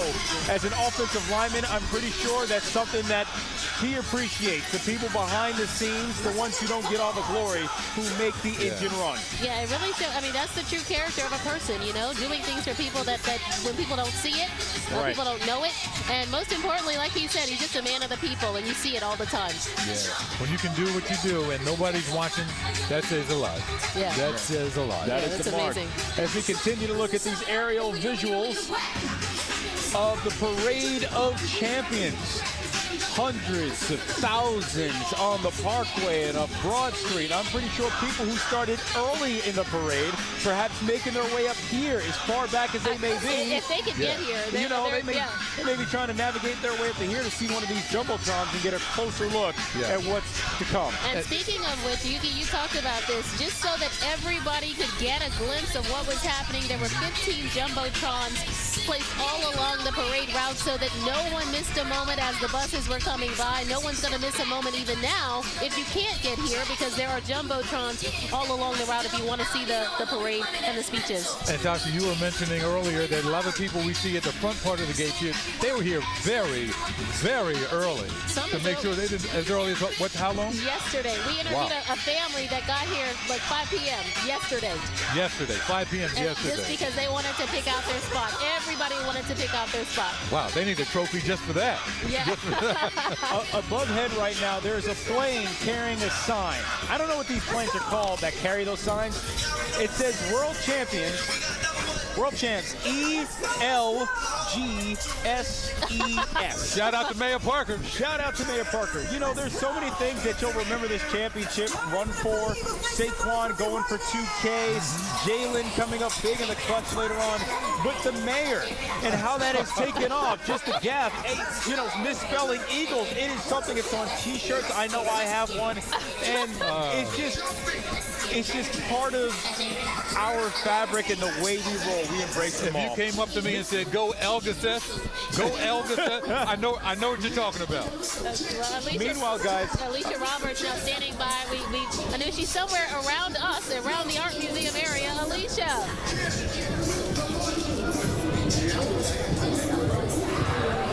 Guys, we are on the steps of the Art Museum waiting for the players to come out.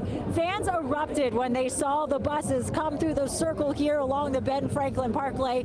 It was Jalen Hurts holding the Lombardi Trophy, escorted by Big Dom that had the fans going crazy. We also saw Saquon Barkley high-fiving the crowd. We're waiting for the players to come down the steps. You can see the big Super Bowl champion signs on either side. We've seen some Eagles alumni on the steps here as well, including Jason Kelsey. We're waiting right now. We've got the color guard here, and the national anthem is expected to precede the formal celebrations with the Eagles players right now. But there's just still a lot of anticipation, and this is where you start to have some of those iconic speeches and the moments that will live on in our memories forever.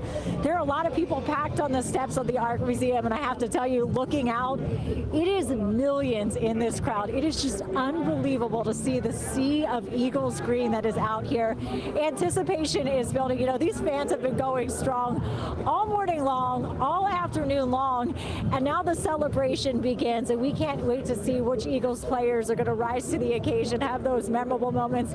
Yes, Jason Kelsey again is on the steps. He was just circling around here somewhere. I'm not sure exactly where he went right now. It'll be interesting to see whether or not he speaks or not, and certainly which one of the 2024 Eagles will also address this crowd. But so much excitement in the air right now. And again, a heavy police presence here. Security remains very tight here at the Art Museum. But guys, we are anticipating for the players to come down these famous steps and talk with this crowd as they celebrate their Super Bowl championship. We'll stand by and bring it to you live. All right. Alicia, thank you so much. You know, I can't wait. Thank you, Alicia. I can't wait to see the grid that city officials will put out, and they can determine almost how many people were here, because it's an amazing number. I know, No it's doubt hard about to it. estimate. I mean, you know, you heard Saquon Barkley being asked about it earlier. He said, I don't want to disrespect you with the number because it can be so much grander than Right. what I think it is. Exactly. That's how many people are out here. And listen, guys, we all got to remember we're here because of what happened in New Orleans. What a spectacular game that was. It was one that was completely just not really anticipated. You may have thought they were going to win, but who knew that they were going to be knocking them out the way that they did. It was a complete thrashing. Our Casey Kuhn, our brilliant photojournalist, was on the sideline taking all those visuals, and here's the piece that he put together of Super Bowl 59. Let's go. Super Bowl 59 is underway. Look, here's the rush. He's going deep. Caught. Jahan Dodson. He sneaks. He's pushed. And he's in. Touchdown. Play action. They surround him. They sack him. John Swift. They've got him again. Back goes Mahomes. He's rushing. He's looking. It's intercepted. It's intercepted. Running up the football to the 25. Down the far side is the Gene. And Eugene is in for a touchdown. Happy birthday, Cooper the Gene. Fires over the middle and it's intercepted again. It's intercepted by Zach Long. He's looking. He fires. He completes it. Touchdown. A.J. Brown. He rolls to the outside and he is firing to a wide open Barkley inside the 5. He is going deep and it is caught. Touchdown. Valentine with 46 yards. The Slim Reaper. It's over. The Philadelphia Eagles have won Super Bowl 59. They have beaten the Kansas City Chiefs. Yeah! Well, appreciate you. Let them know. Let the boys know, man. Tell them get off your back. Best birthday ever. Greatest birthday ever. Can't top it. Ricey!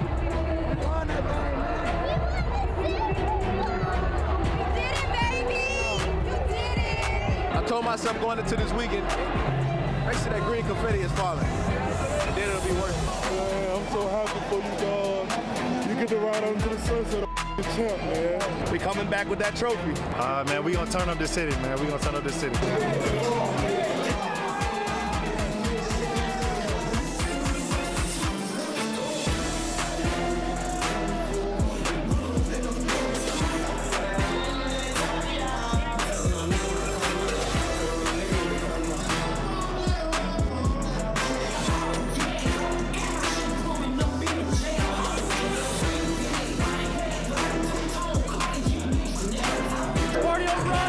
Man, we brought this one home for y'all, and I'm gonna see y'all at that parade.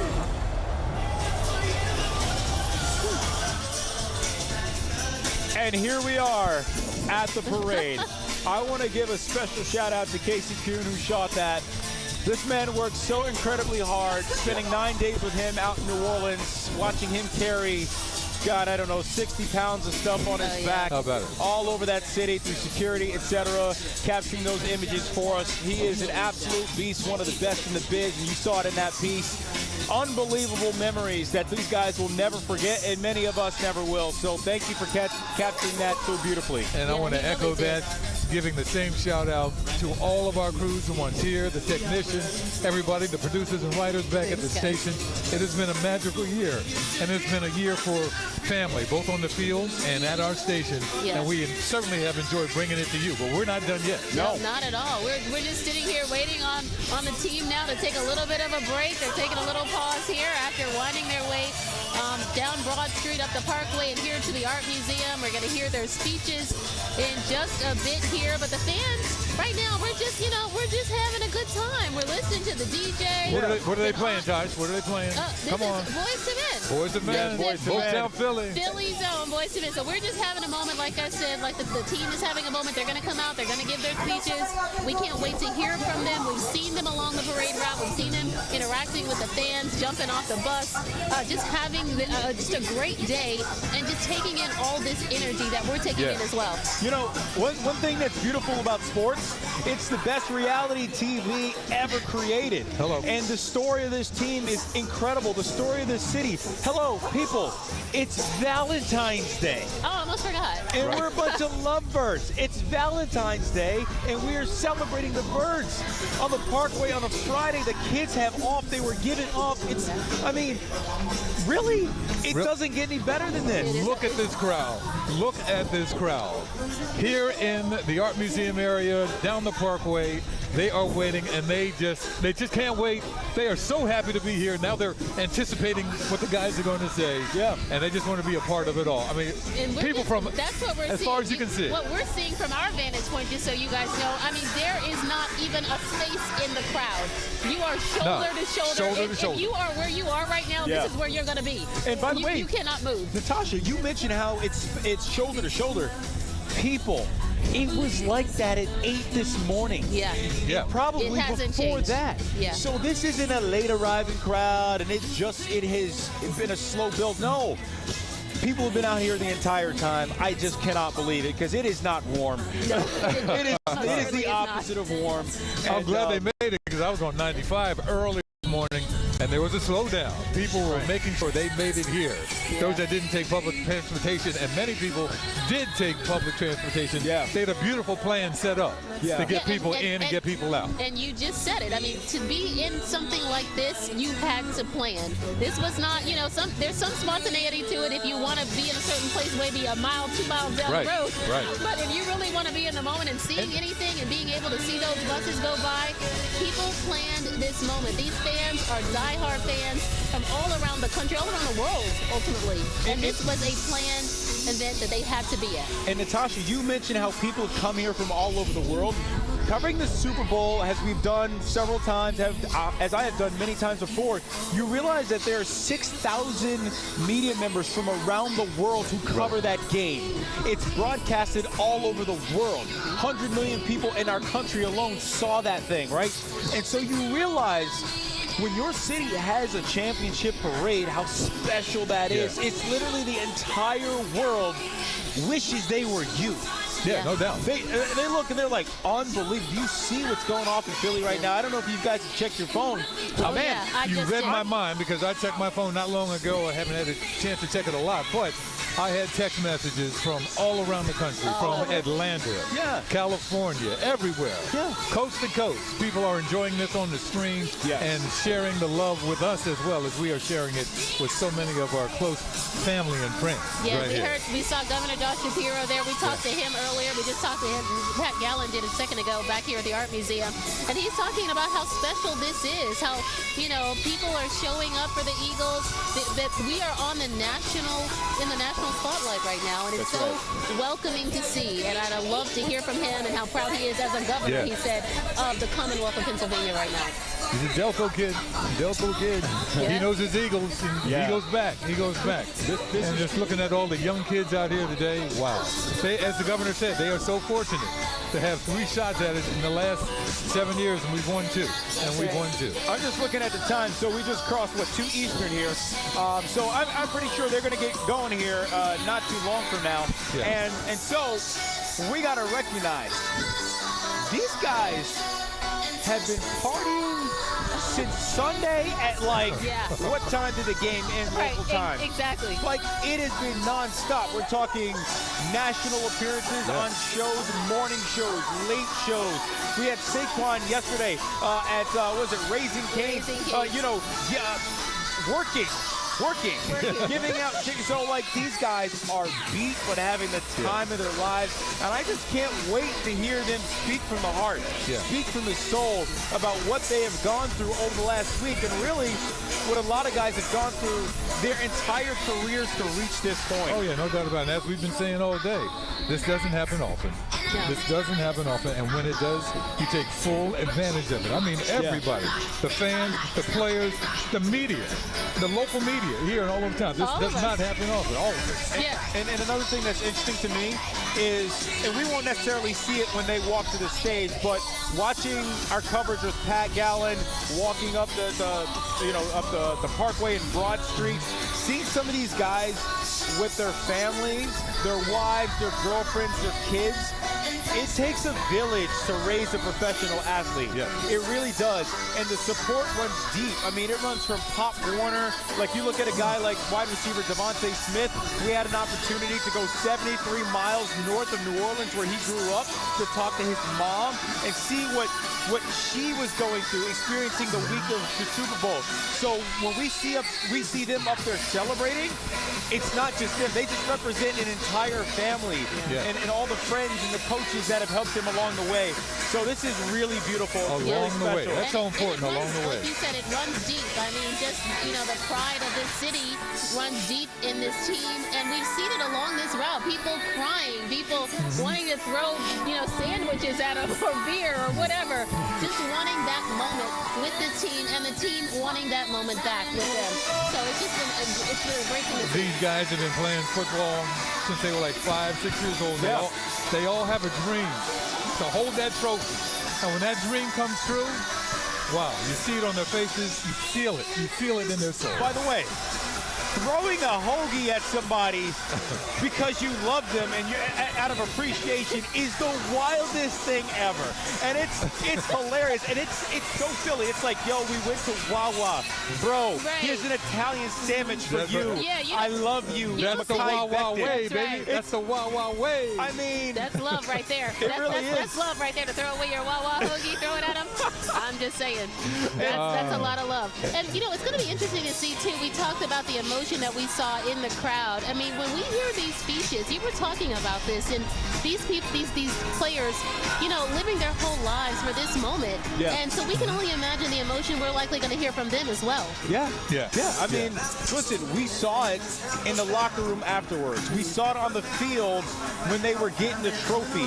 We saw Devontae Smith, before the game even ended, he was on the sideline, almost literally shaking. Like, the tears were starting to come down his face when he started to realize, like, that's a kid who played for a high school championship in that building in Louisiana. And all of a sudden, dude, you're winning a Super Bowl after you've won a national championship, after you've won a Heisman Trophy, and now you are at the mountaintop.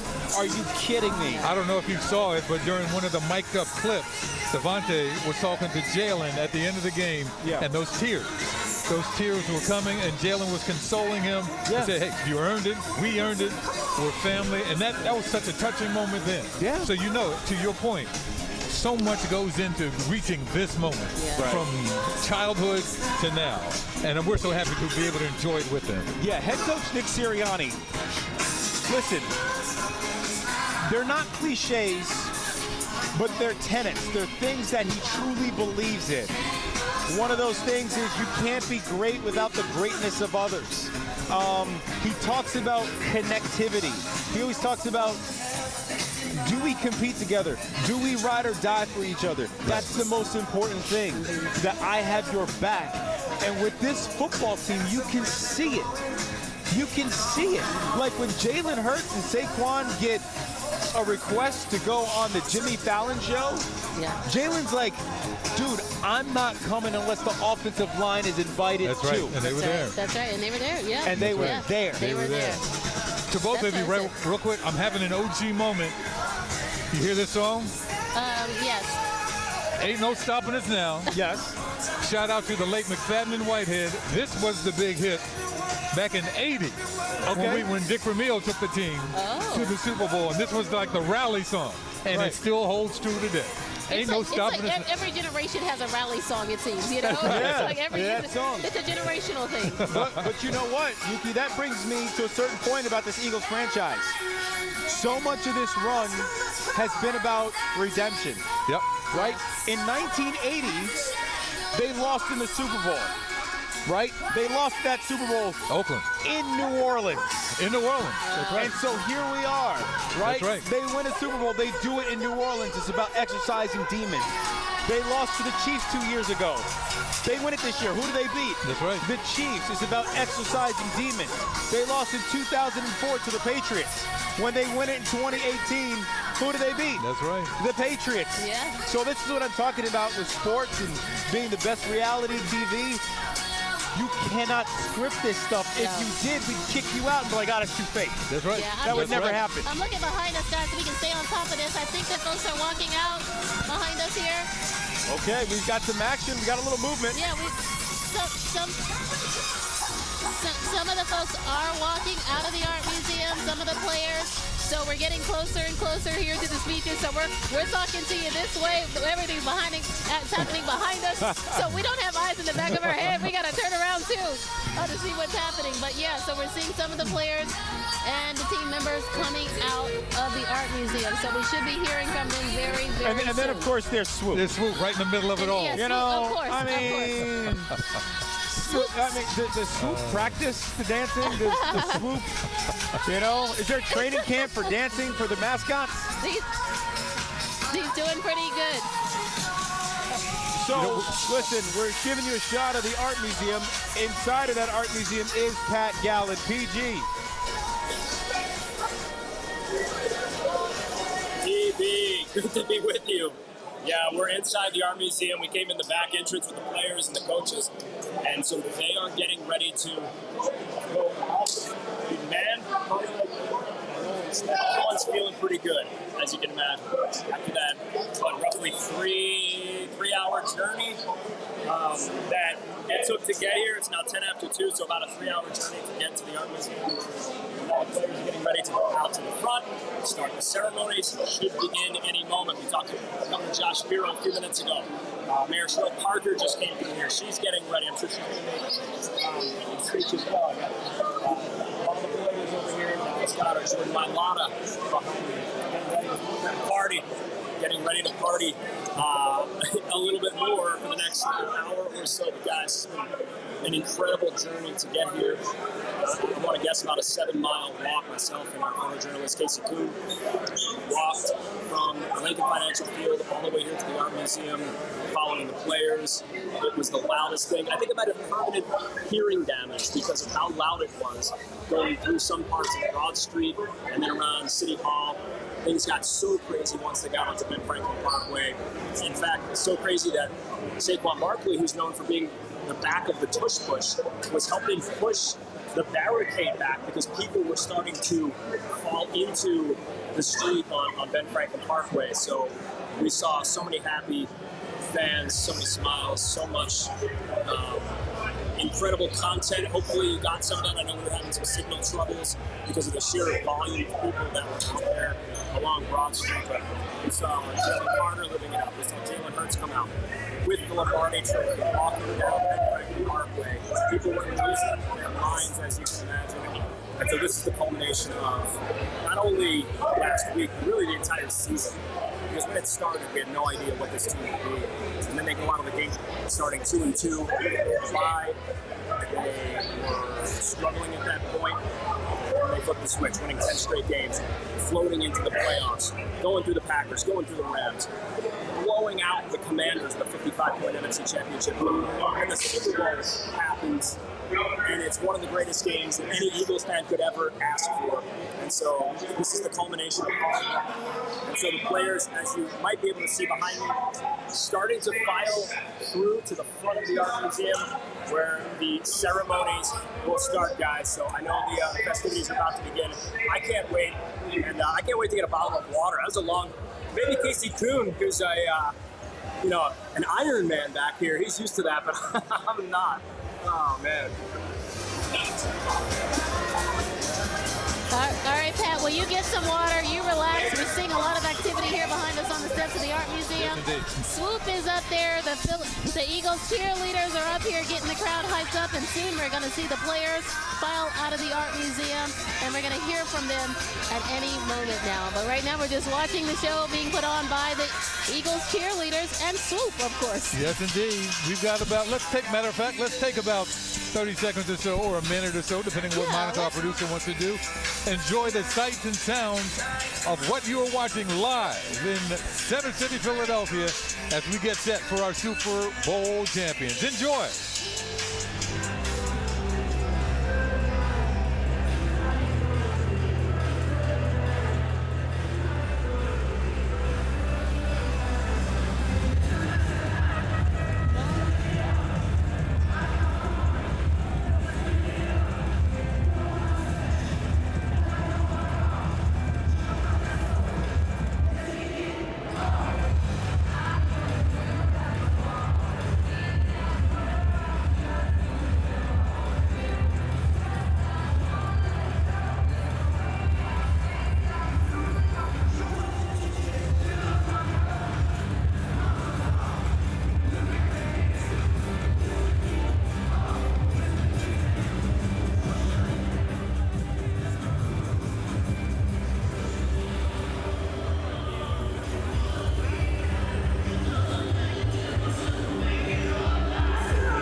to be world champions!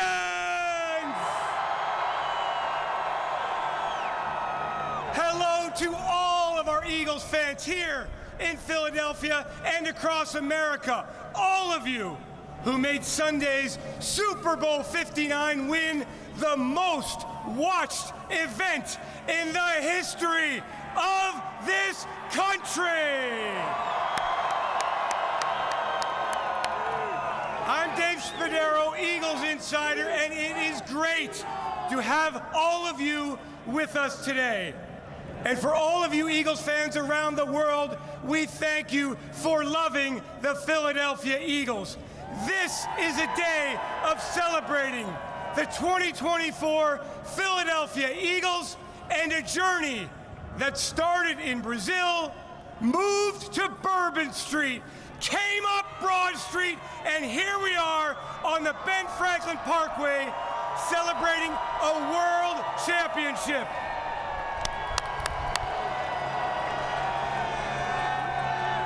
As we start the program, I'd like for just a moment to take a deep breath and for all of us to remember those who have helped us enjoy this moment. All of the legends, including former Eagles cornerback Eric Allen, who last week was voted into the Pro Football Hall of Fame class of 2025. All of those legends who have helped build the Eagles into the best sports franchise in the entire world.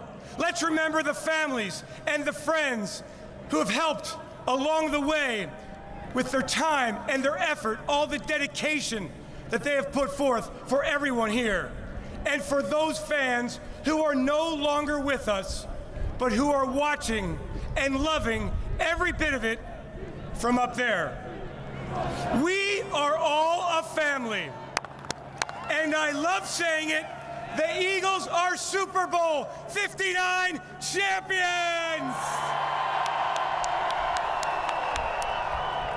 Let us begin with a unique tradition that is special to us, that we all know. Please join in singing the Eagles fight song.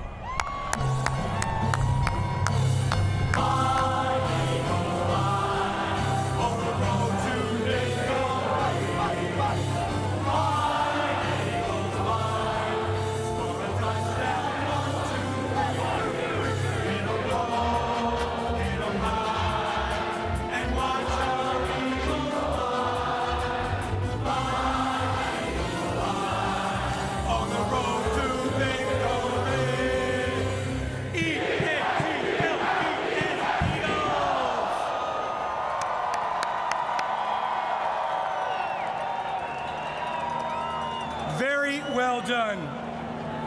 A+ for everyone. It has been a special journey for the Philadelphia Eagles, and we hear that song all the time, and it fires every one of us up. There is not a tradition like that anywhere in the NFL. Sunday's Super Bowl 59, a wire-to-wire domination of the Kansas City Chiefs. The 40-22 win illustrated what it is like to be the best football team in the world. Let's take a look back at an amazing Sunday and a world championship performance. After 2 years, the wait is over. The championship rematch has arrived. The NFL's two best teams, the Philadelphia Eagles and the Kansas City Chiefs, are about to collide. Hurts. He to a wide-open Dallas Goedert. He's going deep. Caught. Jahan Dotson. He sneaks. He's pushed, and he's in. Touchdown. Patrick Mahomes couldn't set his feet. He just wants to get rid of this ball and avoid the sack. The score is 7-0 Eagles, but they have outplayed Kansas City on both sides of the ball in the first 15 minutes. That goes Hurts. He lets it go, and it is caught by A.J. Brown. The kick is away, and the kick is good. He nails it from 48. Play action. They surround him. They sack him. He's looking. They've got him again. Josh Sweat. He's looking. It's intercepted. It's intercepted. And Eugene is in for a touchdown. Happy birthday, Cooper DeJean. machine. Fakes, gives it off inside. There is nothing there. He is grabbed. They've got him again. That was Milton Williams that time. He fires over the middle, and it's intercepted again. It's intercepted by Zach Baum. He's looking. He fires. He completes it. Touchdown, A.J. Brown. He is grabbed, and he is brought down again. They've got him again. Sack number 5. This Vic Fangio defense is amazing looking. He's going to run. He's got a first down. He's at the 35, slides down across the 40.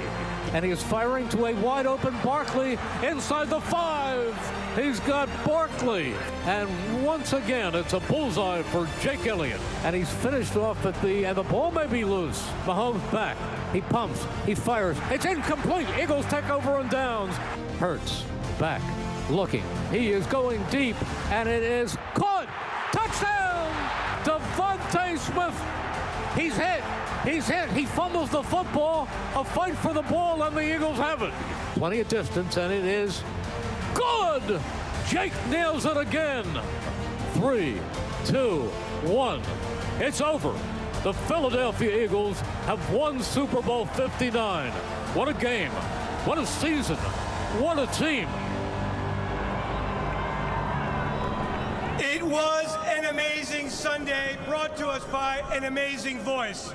Eagles fans, please put your hands together and welcome the Hall of Fame voice for the last 48 seasons, the voice of the Philadelphia Eagles, Merrill Reese.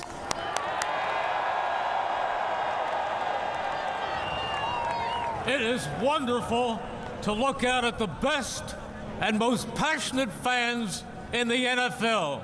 You are all of that. As I said on Sunday night, what a game. What a season. What a team.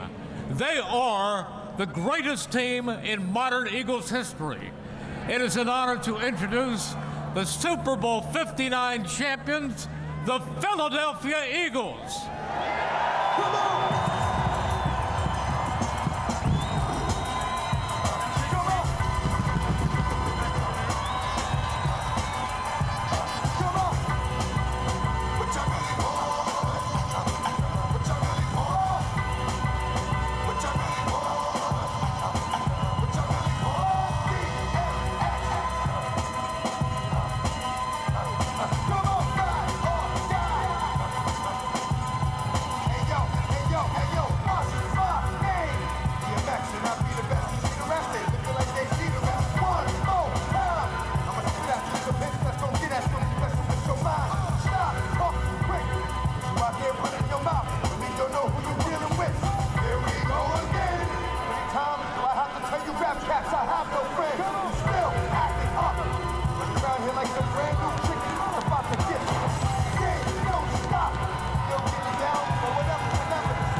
Fans, here they are, your Super Bowl 59 world champion, Philadelphia Eagles!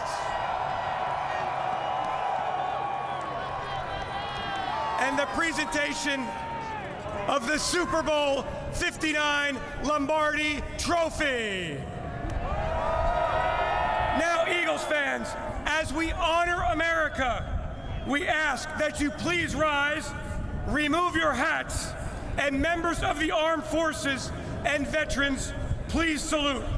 Our nation's colors are presented by the Philadelphia Police Department Honor Guard, and performing our national anthem is Vanya Sachs.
this time, I would like to welcome two very special guests to the podium.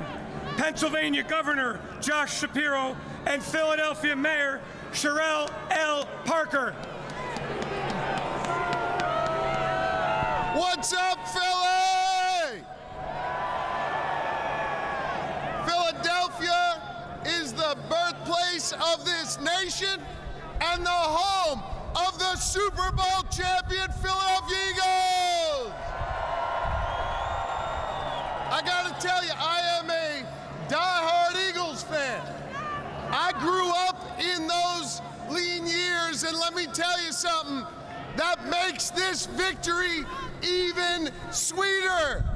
This is a special team assembled by Jeffrey Lurie, constructed by Howie Roseman, coached by Nick Sirianni, with unbelievable talent and grit and determination.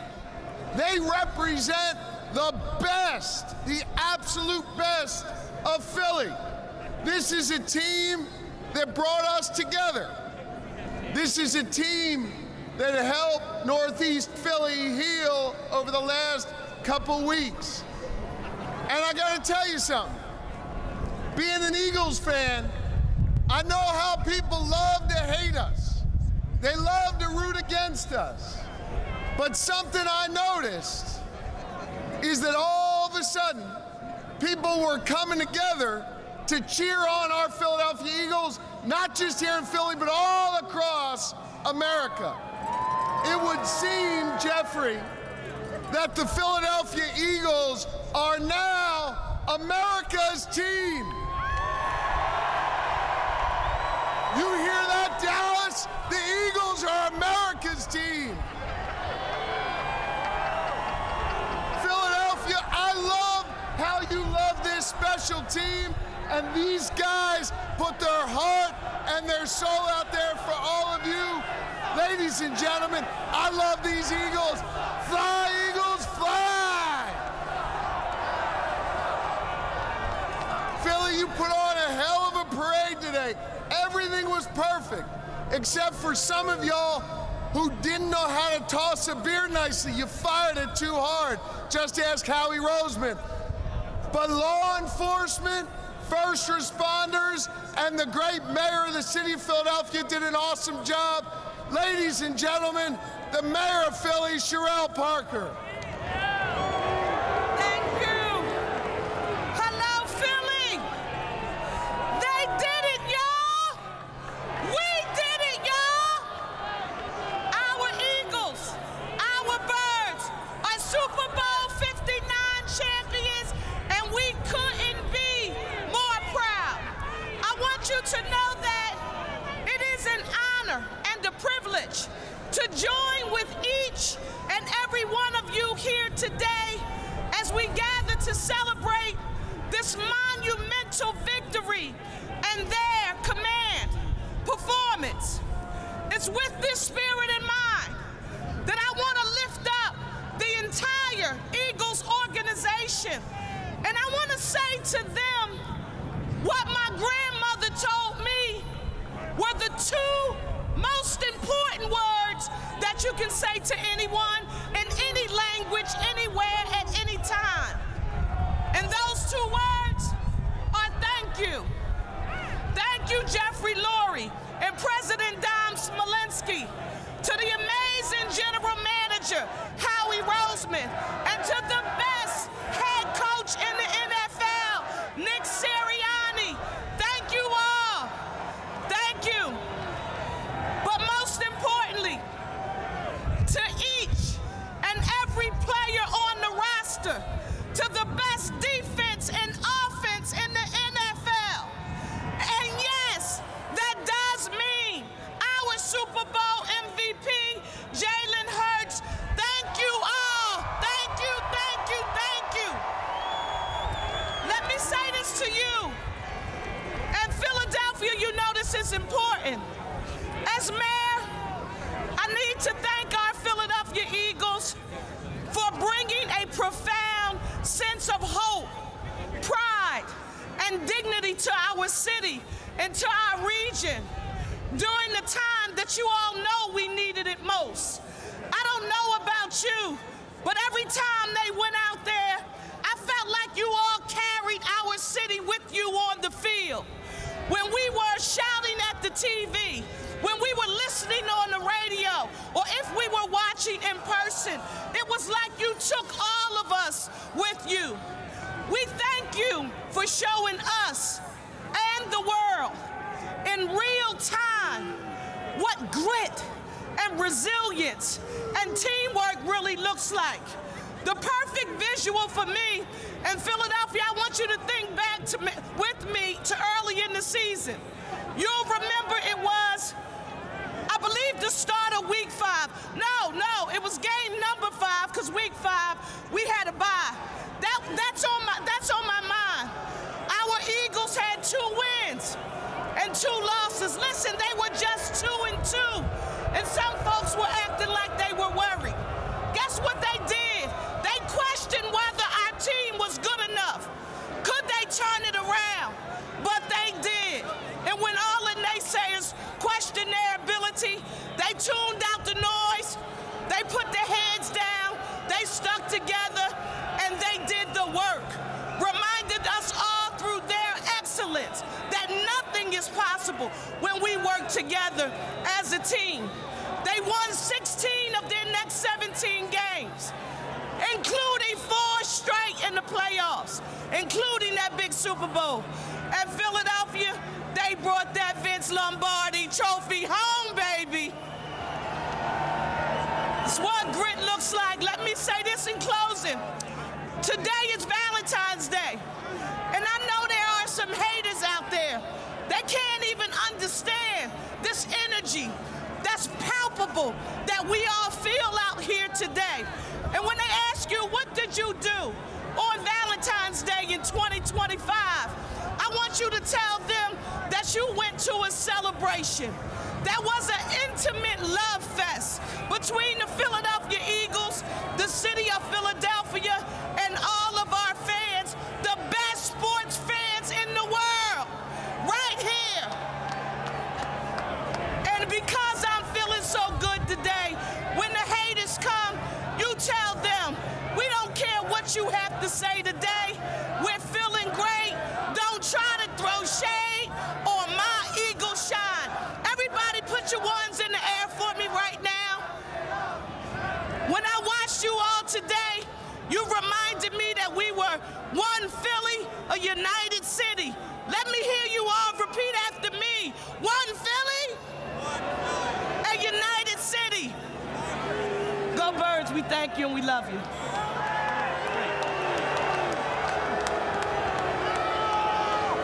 It is my pleasure to introduce the man who has been the chairman and CEO of the Eagles franchise since 1994. He has led the way as the Philadelphia Eagles have become one of the premier sports franchises in the entire world, on and off the field. 19 playoff appearances, including 7 of the last 8 seasons, 11 NFC East titles, 8 trips to the NFC Championship game, including 6 in Philadelphia, 4 Super Bowl appearances, and now 2 World Championships. I am honored to introduce the chairman and CEO of the Super Bowl champion Philadelphia Eagles, Jeffrey Lurie.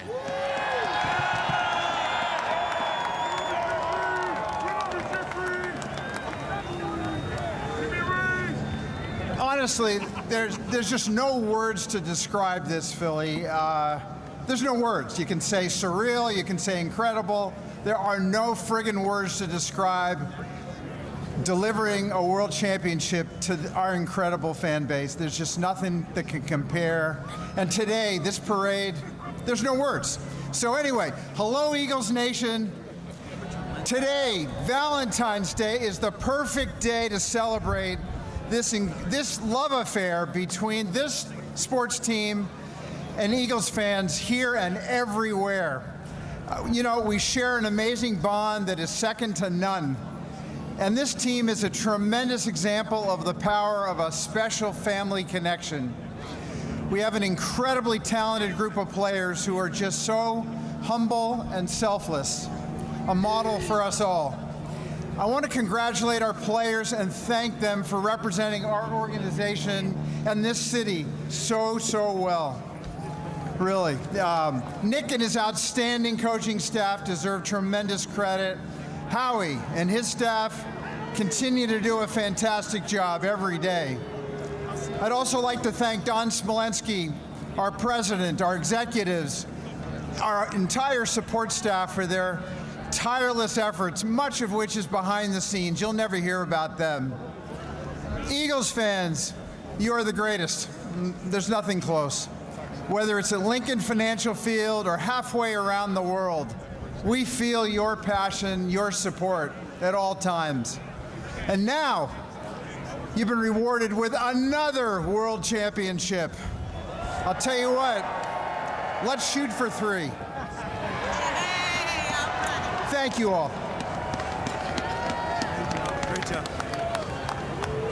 Thank you, Jeffrey.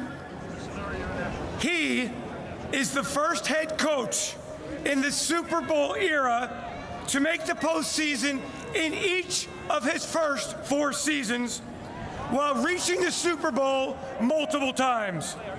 His 48-20 regular season record, a winning percentage of more than 70%, is 3rd best among every head coach in the Super Bowl era, and those 48 wins are 2nd most among all coaches in the same time period. Eagles fans, please welcome the head coach of your Philadelphia Eagles, Nick Sirianni.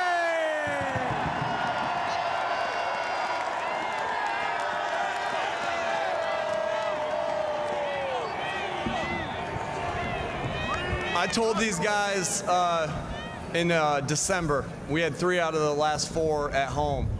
And we were practicing outside every day, practicing at the stadium every other couple days. And I said, hey, we're going to have to go to the Super Bowl, and to win that Super Bowl, we're going to have to go out in Lincoln Financial in front of the best fans in the world, all right, and win some games. And we did exactly that. And like I said to these guys all the time, you can't be great without the greatness of others. And we look at all these guys that we have on this stage of how that really it stays true to the team, right? People, team, like, team's not celebrated enough. This team is special, and we can't be great without the greatness of others, and that certainly applies to our fans. So thank y'all for all your support, and one more time this season, E-A-G-L-E-S, Eagles!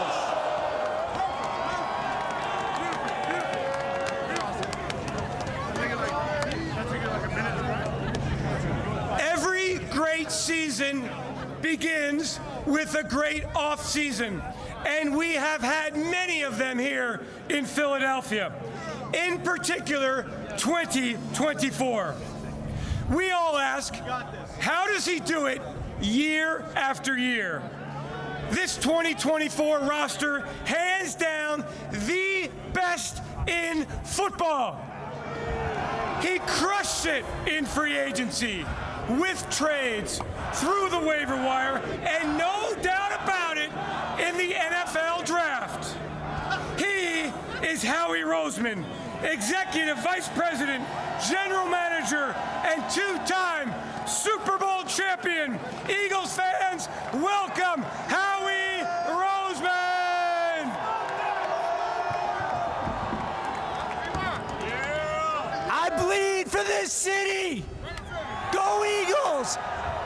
Our players, our staff have done an unbelievable job. We are 2-time world champs, and we're coming back strong. Go Birds!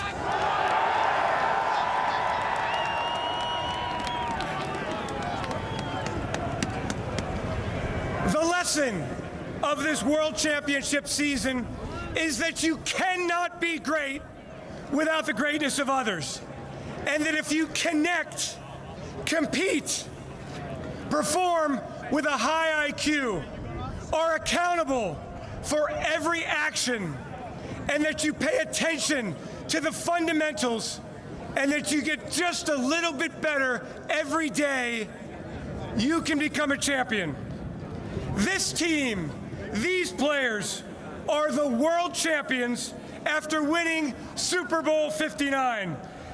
It is now time to hear from some of these players.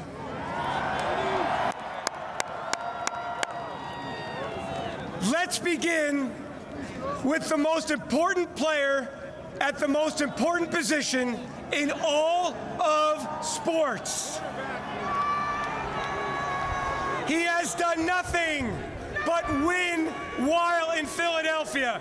And on Sunday, number 1, Jalen Hurts delivered a most valuable player performance as the Eagles won the Super Bowl. Everyone welcome Eagles quarterback Jalen Hurts.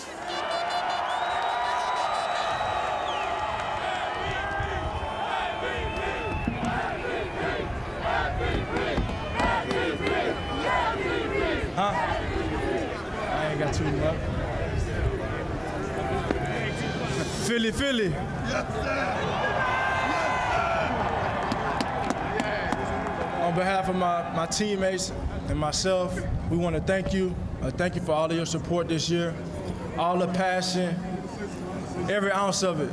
I want to thank my teammates, thank my offense, from the quarterback room to the receivers, the tight ends, the running backs. Saquon Barkley. Saquon. And from left to right on the O-line, started off in the run game and in the pass game and giving me time and allowed us to go out there and play hard, and then going to the defensive side. Defense win championships. Defense win championships. A lot of love for the defense, that front seven, how they play, how those linebackers flew around this year, and how those DBs set the tone, fly to the ball, were enforcers in their run fitting, everything. Lot of thanks for those guys. And I want to give a special thanks to the specialists as well. Jake Elliott showing up like he did in that last game.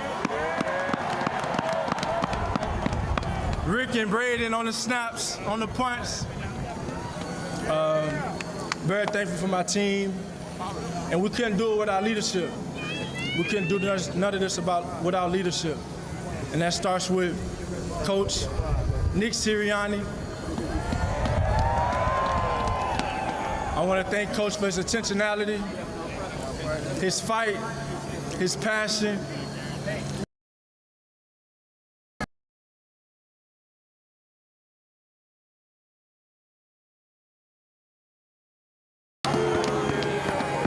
Howie, for always doing what he does best, going out here and getting his great talent and being able to build this team. It all starts with him. And last but not least, Mr. Lurie. Mr. Lurie for having the faith in me, drafting me, and bringing me to this city. I got a lot of appreciation for him. And we can't do it without the fans. We can't do it without the fans. We all appreciate you. We love you. And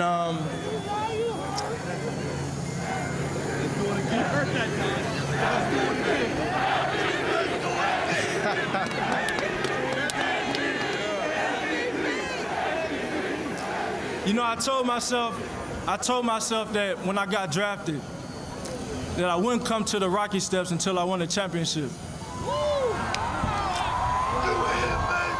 And now we're here.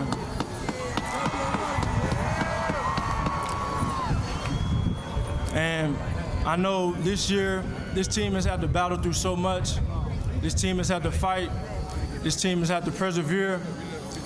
And there's been a ton of scrutiny, a ton of opinions, a ton of all of that. But I know about this city, one thing we do, we fight. We fight. And you go through the course of these things and you learn that success isn't built off of approval. It's built off of endurance, it's built off of strength. You can't quit. You can't lose if you don't quit. And in Philly, we don't quit. So thank you. The next pursuit begins. Go Birds.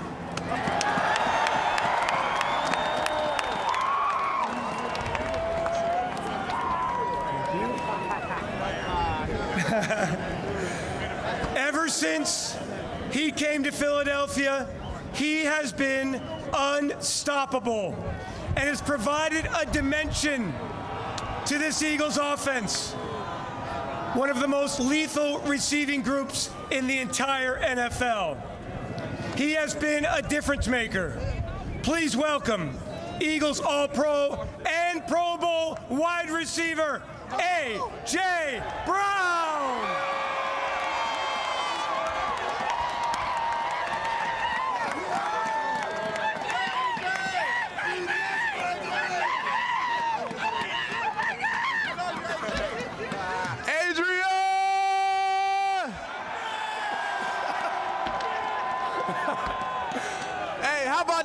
How about our football team? Man, we couldn't do it without you guys. We just wanted to tell you, man, we love you and we support y'all. We thank y'all so much, man. I got one more thing. They said I was a diva. They said all I care about was stats. If you gonna get all those things wrong about me,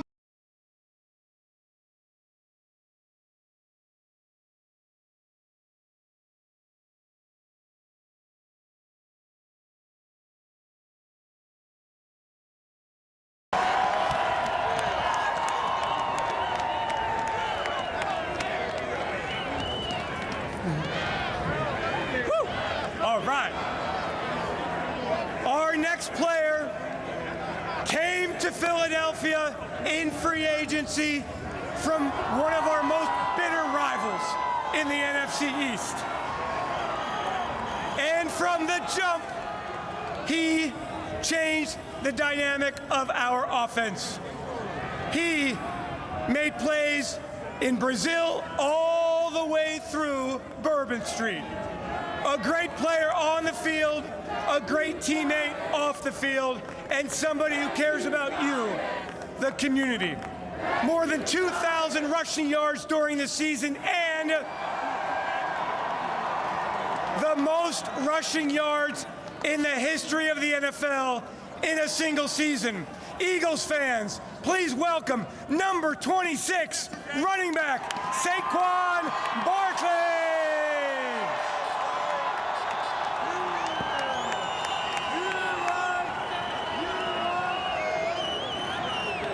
Philly, I want to say thank you so much for the love and support that you guys showed to me and my family, especially being newcomers here.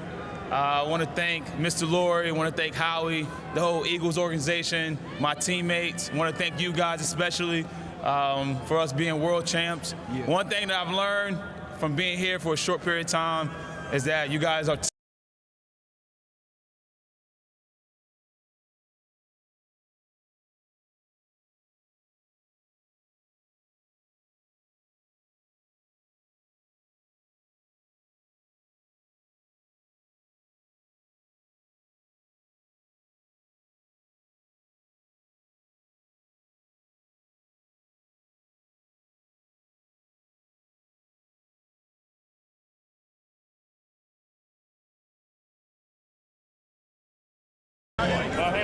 Good. Hey, if any of you guys got it, go get it. Go get it. Go get it. Philly! Hey, can y'all hear me in the back? Can y'all hear me in the back? I can hear you!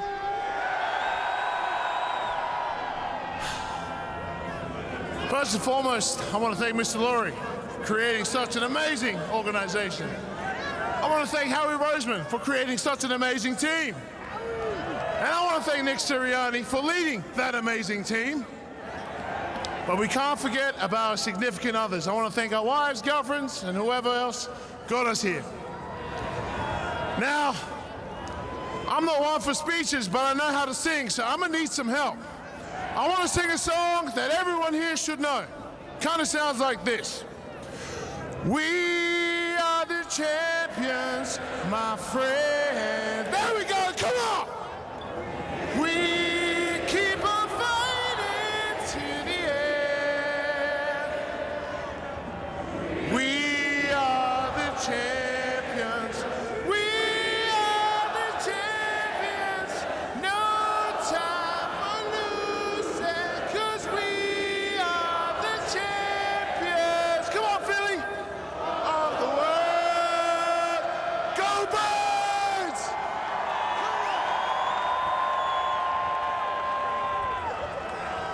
How we doing today, Philly? I need y'all to get loud right now. Give a round of applause to Jeffrey Lurie, Howie Roseman, and Nick Sirianni. Without them, this team wouldn't have been possible.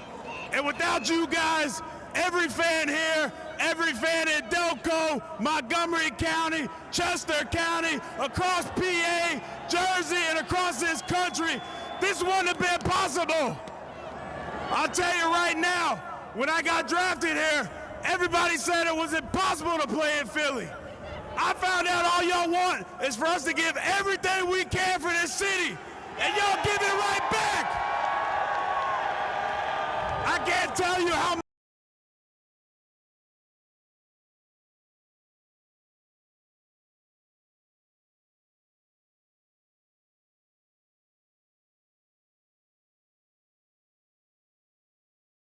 I can't tell you how grateful I am for all my teammates out here. We've been through so much all this whole year. And these guys, they've done everything for everybody, man. It wasn't about just an individual.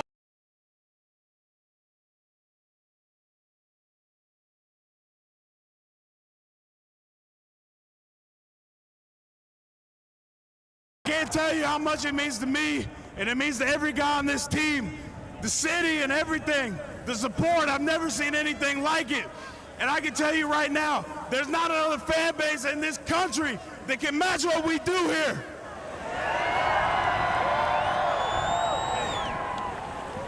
Man, I don't even got words to describe how happy I am right now.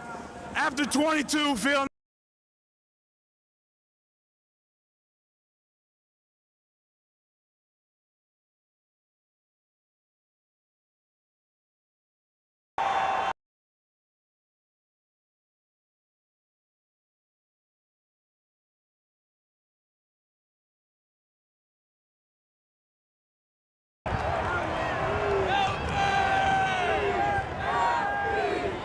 with us in 2022 at the Super Bowl in Arizona, left for a year and came back and provided heart and playmaking and toughness and fearlessness and energy. Please welcome Eagles safety, CD!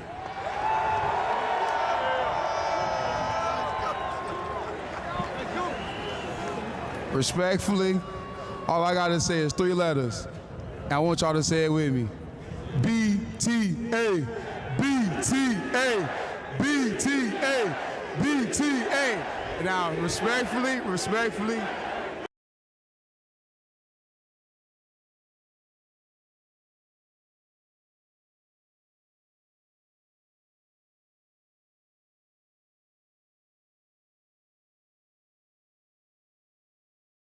organization from all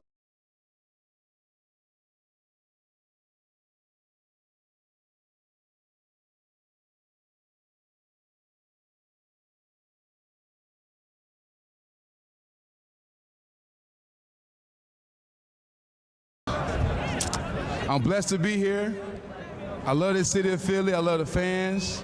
We did this for y'all. Hey, one more time. BTA, BTA, BTA.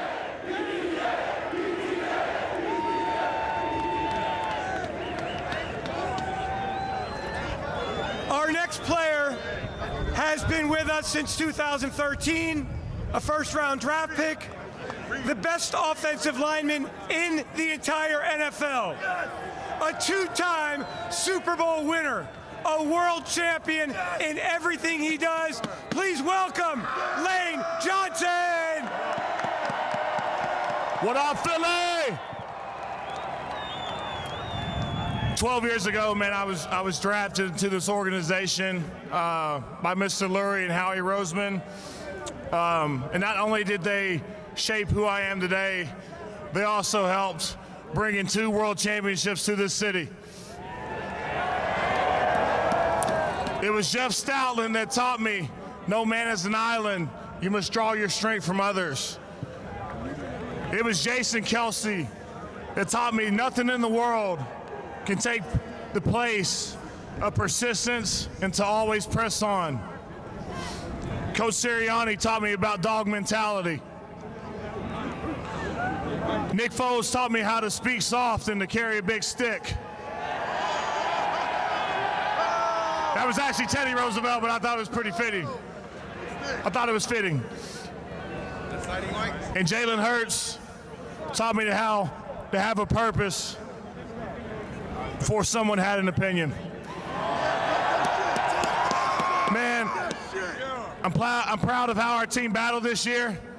We have a lot of personalities, a lot of talent, but everybody put aside their own personal goals aside for the betterment of the team.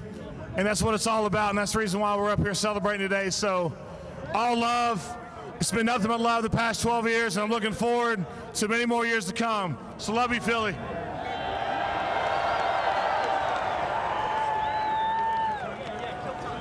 No, dude, give Reed the fucking mic. All right, this guy, he's not a player, and he's not a coach. But when you hear players retire, they always thank him. He's literally and figuratively the largest celebrity in Philadelphia. Philadelphia, please welcome Big Dom. Yo, Philly, I love you. That's all I got.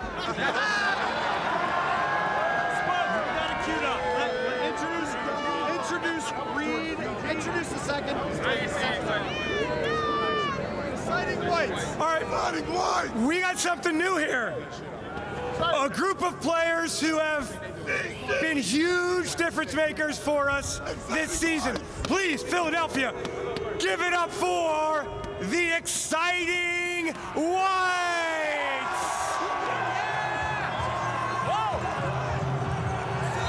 Hold up, wait a minute.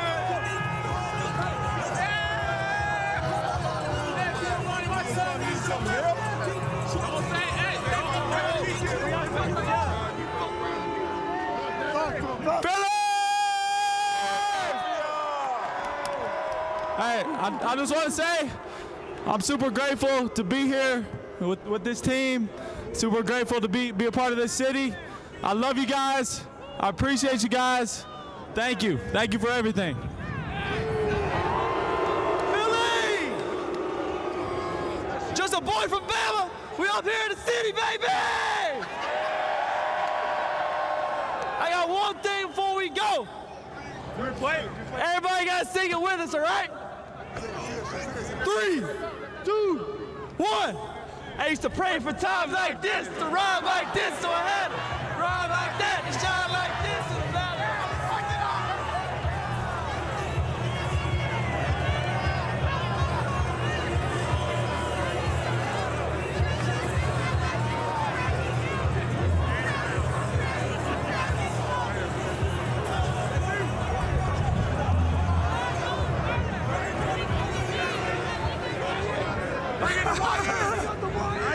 We're having some fun up here. You all having fun out there?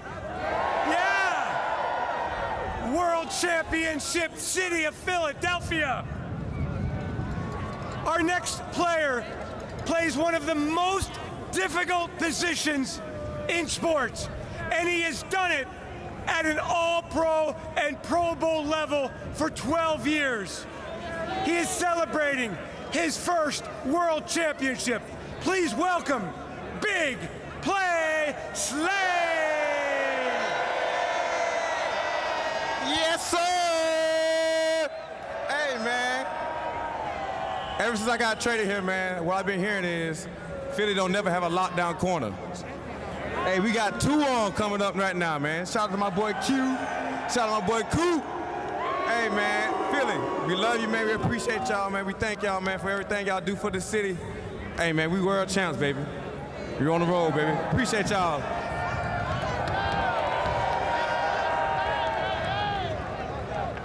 Our final speaker of the afternoon.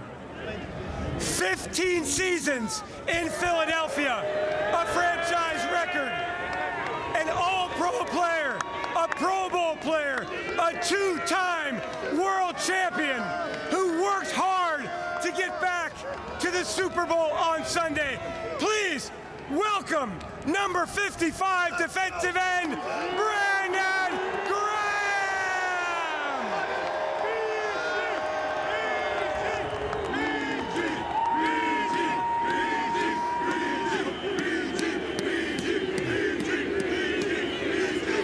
What up, Philly?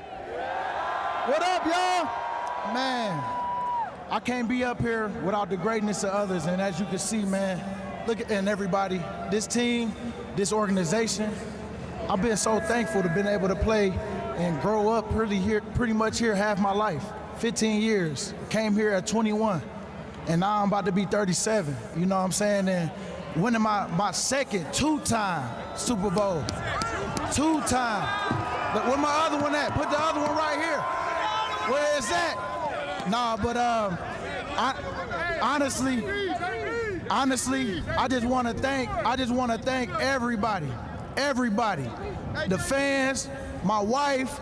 I want to first off thank God, because man, without him, it ain't nobody in this world gonna be able to make it through without him. And so I'm just so thankful for my kids, my family. I mean, it takes everybody, your village.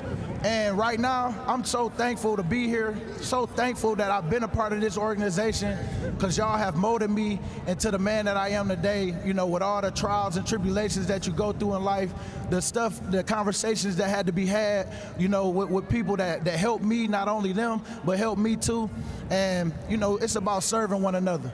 And this is a service right here. You know, when you service one another, great things come from it. And I'm so thankful, you know, and I'm telling you, like, man, I'm just lost for words, because I know that, you know, everybody together, we are stronger together, for real. And we showed that this year, that last game. Only problem I have is that it's over. This season is over, and we're getting ready for the next one. And this one was so special because we came together and everybody balled. When I say everybody balled, it's plays that was made by everybody in that game. And you could tell that everybody wanted it. And I'm so happy that y'all didn't have to, you know, go through a nail-biter game. You know, we BTA, like CD said. And, you know, these boys, we worked too hard. We ain't had no victory Monday, so we took it all out in the end. You know what I'm saying? And we thankful for Coach, because sometimes you have to have that tough love in order to get where you trying to go. And I'm telling you, it's about us being gritty. We're going to stay gritty. We're going to stay working. I'm going to always be a part of Philly no matter what. You know what I'm saying? And I'm so thankful to have been here, and I love y'all and y'all.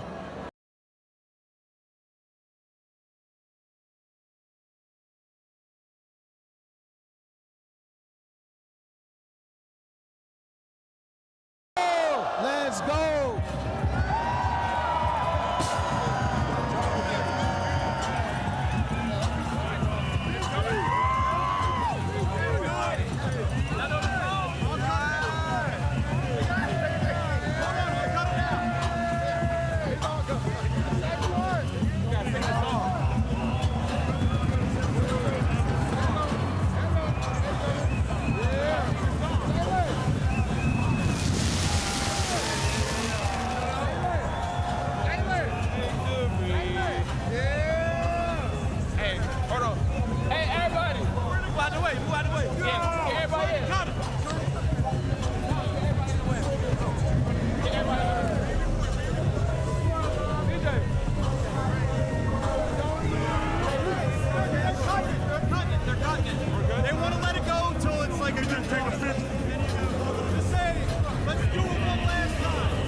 champion. Yuki, are you going to break out in song like my No, I'm not allowed to do that. I know everybody at home could be singing as well as we have come to the end of the ceremony portion of this celebration of the world champion, Philadelphia Eagles. That was something. That was fun. I loved all the speeches, however short. Some of them like, love y'all. But yeah, it was just amazing just to hear from the players and even team leadership, whatever. You know, everybody was just having a moment and enjoying this moment, taking it all in. Yeah, no doubt about it. And seeing Sean bring his offensive line up there behind him. It was definitely a team effort, as you said, Natasha, from everyone in the organization all the way down. And it's still going on behind us. It's still going on, yeah. Yeah. They're still on the stairs. You guys can see that. They're still on the stairs. They're still kind of wrapping up the ceremony here. Lots of fireworks. We're still seeing the smoke from the fireworks. Yeah. So there's a little encore performance going on behind us? I don't know. I don't know what's happening. They haven't dispersed yet. We're going to keep an eye on this. No, they haven't. But this is a party. Let's see. I got 3:08 right now, something along those lines. 3:09. Shortly after 3 o'clock. This is a party that started way early this morning and did not disappoint. It was a party all the way down Broad Street, right down the Parkway, ending at the Art Museum with the Rocky Steps behind them. And listen, we heard a bunch of guys speak, and you mentioned it, Natasha. Yeah, some of them were really short, but you could tell, man, they're a little worn out. Oh, sure they are. They've been partying quite a bit, but it was fun, though. Yeah, it was short and sweet. You know, sometimes that's all you need. You just need a thank you, love you, Philly, love you, Eagles. That's all we need. In fact, I think the politicians had the longest speeches. I think so. I think Josh Shapiro in the longest speeches by Sherelle Parker. And now I'm looking out at the crowd, Eagles Nation. Everyone is slowly making their way back to where they came from after they enjoyed this special moment in time, this special moment in Eagles history.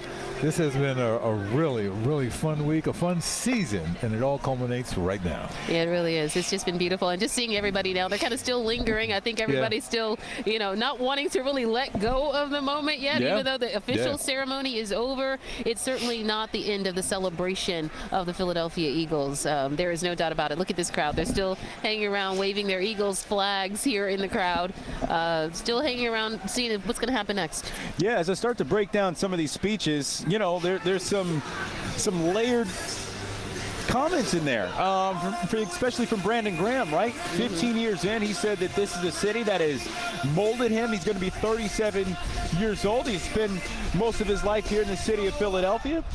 Going into the season, he said it was going to be his last campaign.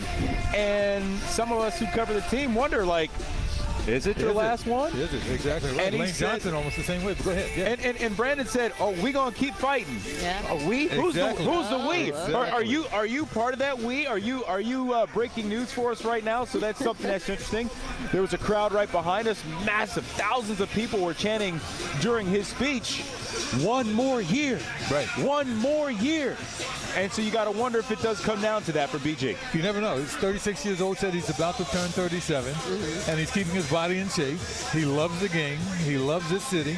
This was where he was raised. He said this was like he spent half his life here, basically. Yeah. So you never know. You never know. But if some reason, if he doesn't, he's going to be involved with this Eagles organization for a long time to come. Now, he certainly made his mark here in the city of Philadelphia. Philadelphia loves him. All we heard, BG, the entire day today as he was hopping off the bus, talking to fans.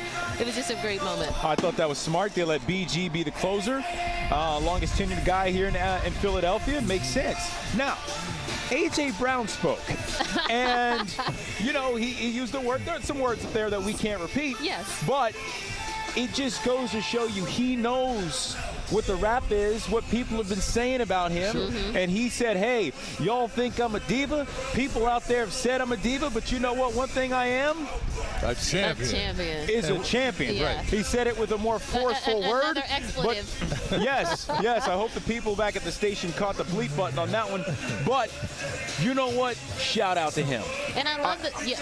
Go ahead, Oh, Natasha. no, yeah, I love Jalen Hurts, of course. Always the humble QB, always just a humble team leader in a sense, thanking everybody from all of his teammates to the Eagles leadership team as well. And just him saying, just for me, what I remember most is him saying, listen, I said when I got here, I don't want to come to the Rocky Steps until we're a champion. Yes. Until I won a championship. And there he was today. So that to me was emotional. I can only imagine how he felt being able to finally live up to that moment. Yes, indeed. He's a true leader in this town.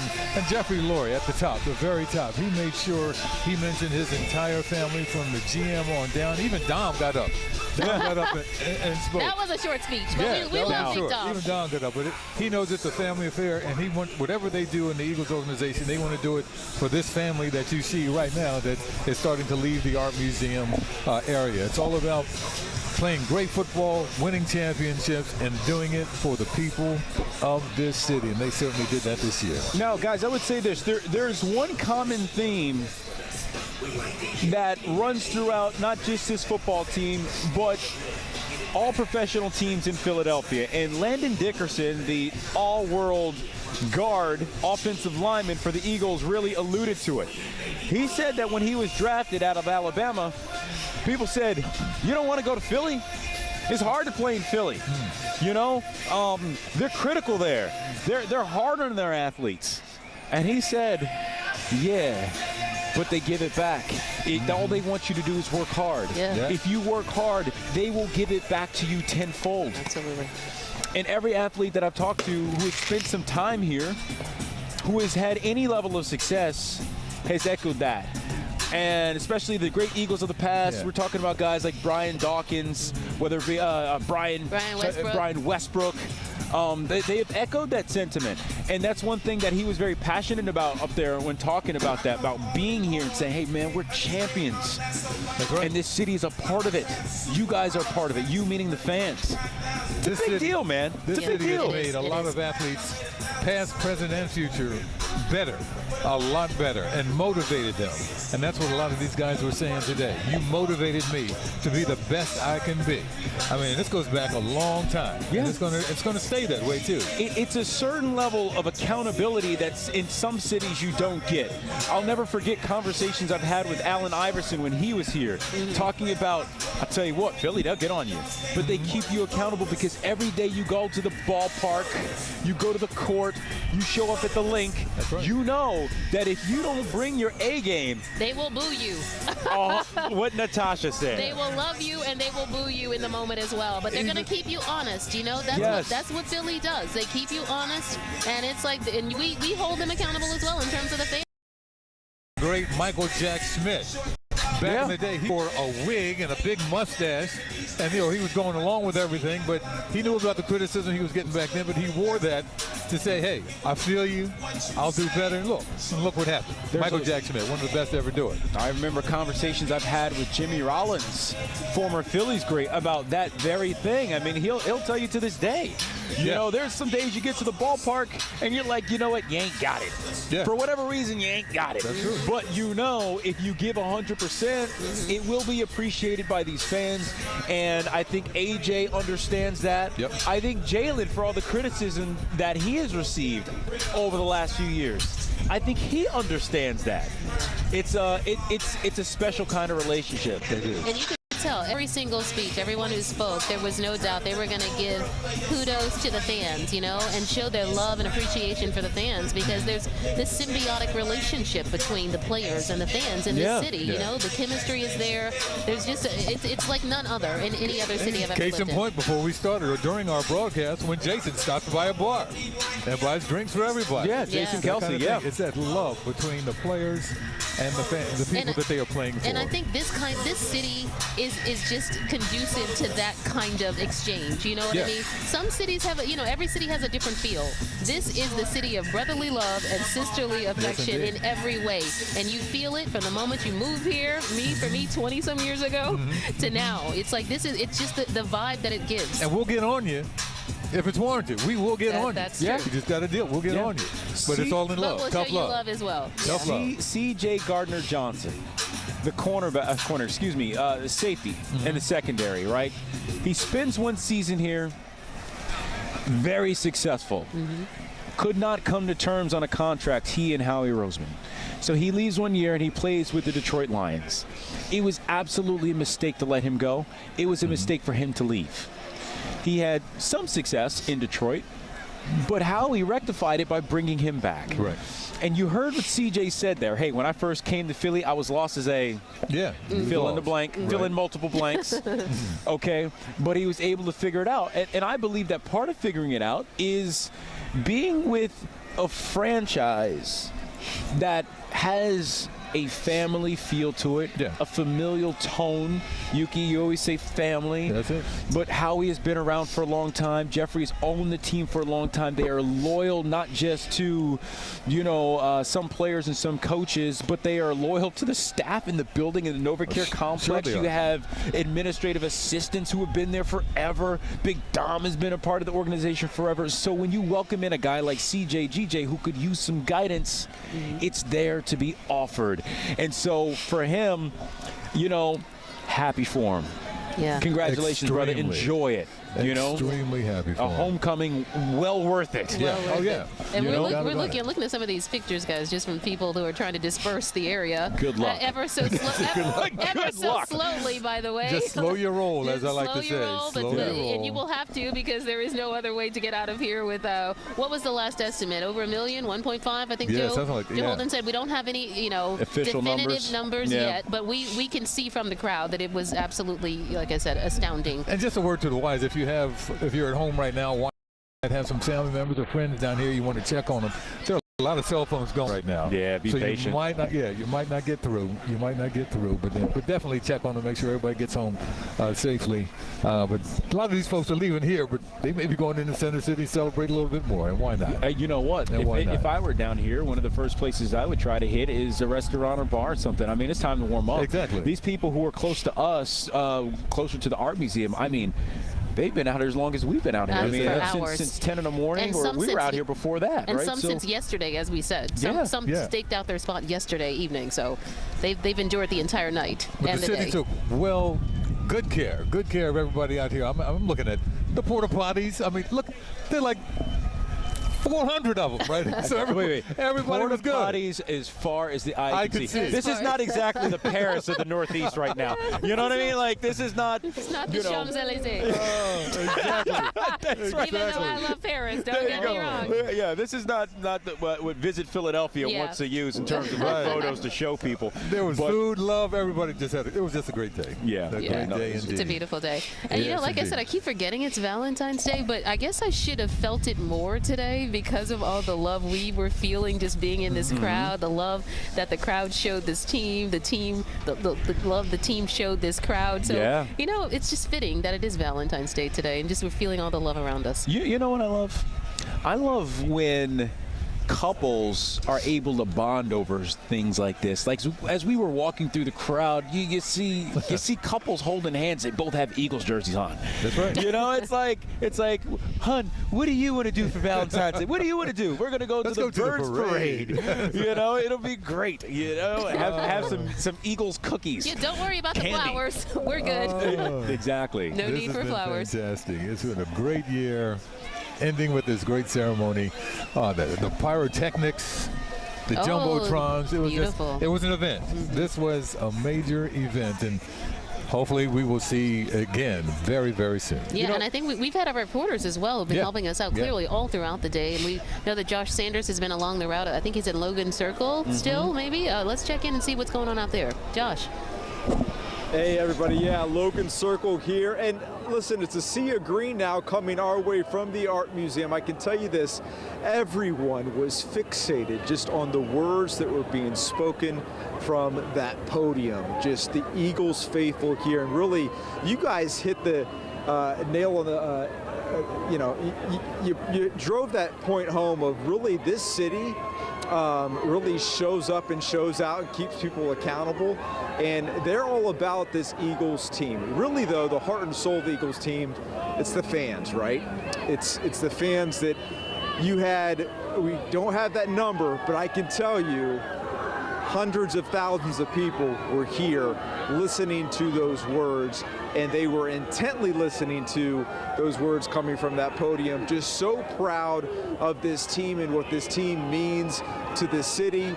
Really, Philadelphia showed up and showed out. Actually, Jim, this is kind of a cool thing. So we have a ton of fans coming here, guys. I want to pan the camera around here. Check out these fans on horses right here. Jim's gonna, look at this. Guys, this is Philadelphia. Like you said, the city of brotherly love and sisterly affection. And man, this city, we love our Eagles. And it's so cool just to be here. Guys, I've been here for about a year and a half. I moved to this city. And I can tell you what, this city has embraced me. I love this city. I love to see how the people come together and show up for one another and show out. And really, wasn't our team, wasn't the Philadelphia Eagles a reflection of that as well? They showed up and they showed out and they dominated that Super Bowl. And really, there was so much anticipation leading up until today. Look at these fans right here. We're going to take a moment.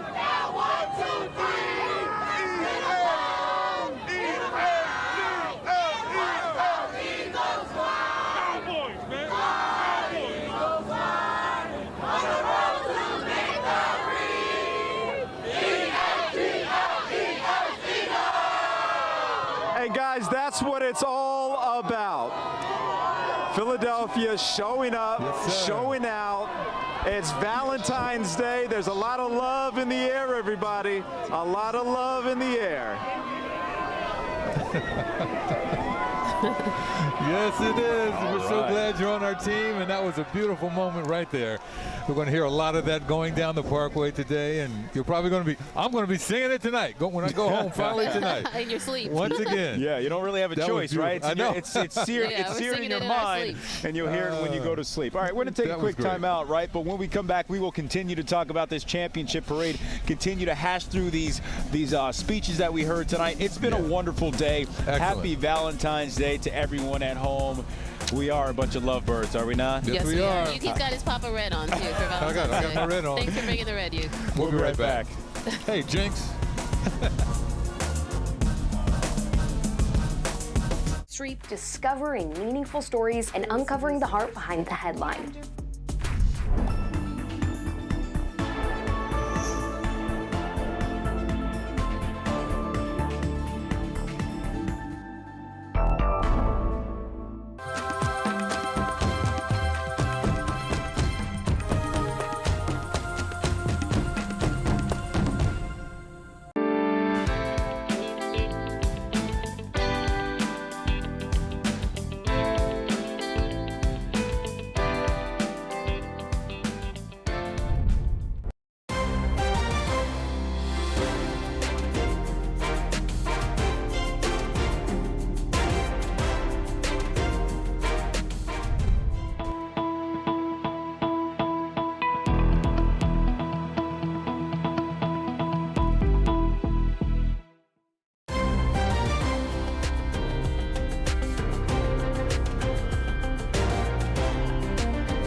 Heart, hustle, home.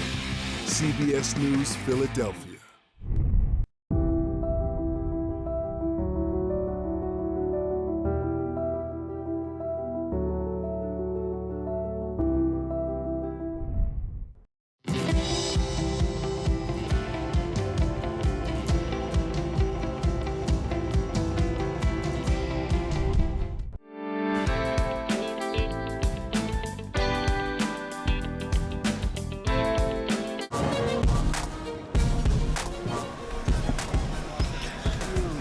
And welcome back, family. We have been covering the Super Bowl parade for your champion Philadelphia Eagles. Folks are taking their flags home now and going to show their pride back in the neighborhood and throughout their hearts and souls for a long, long time. It was a special day, and we were so happy to bring it to you on CBS Philadelphia, our streaming channel as well.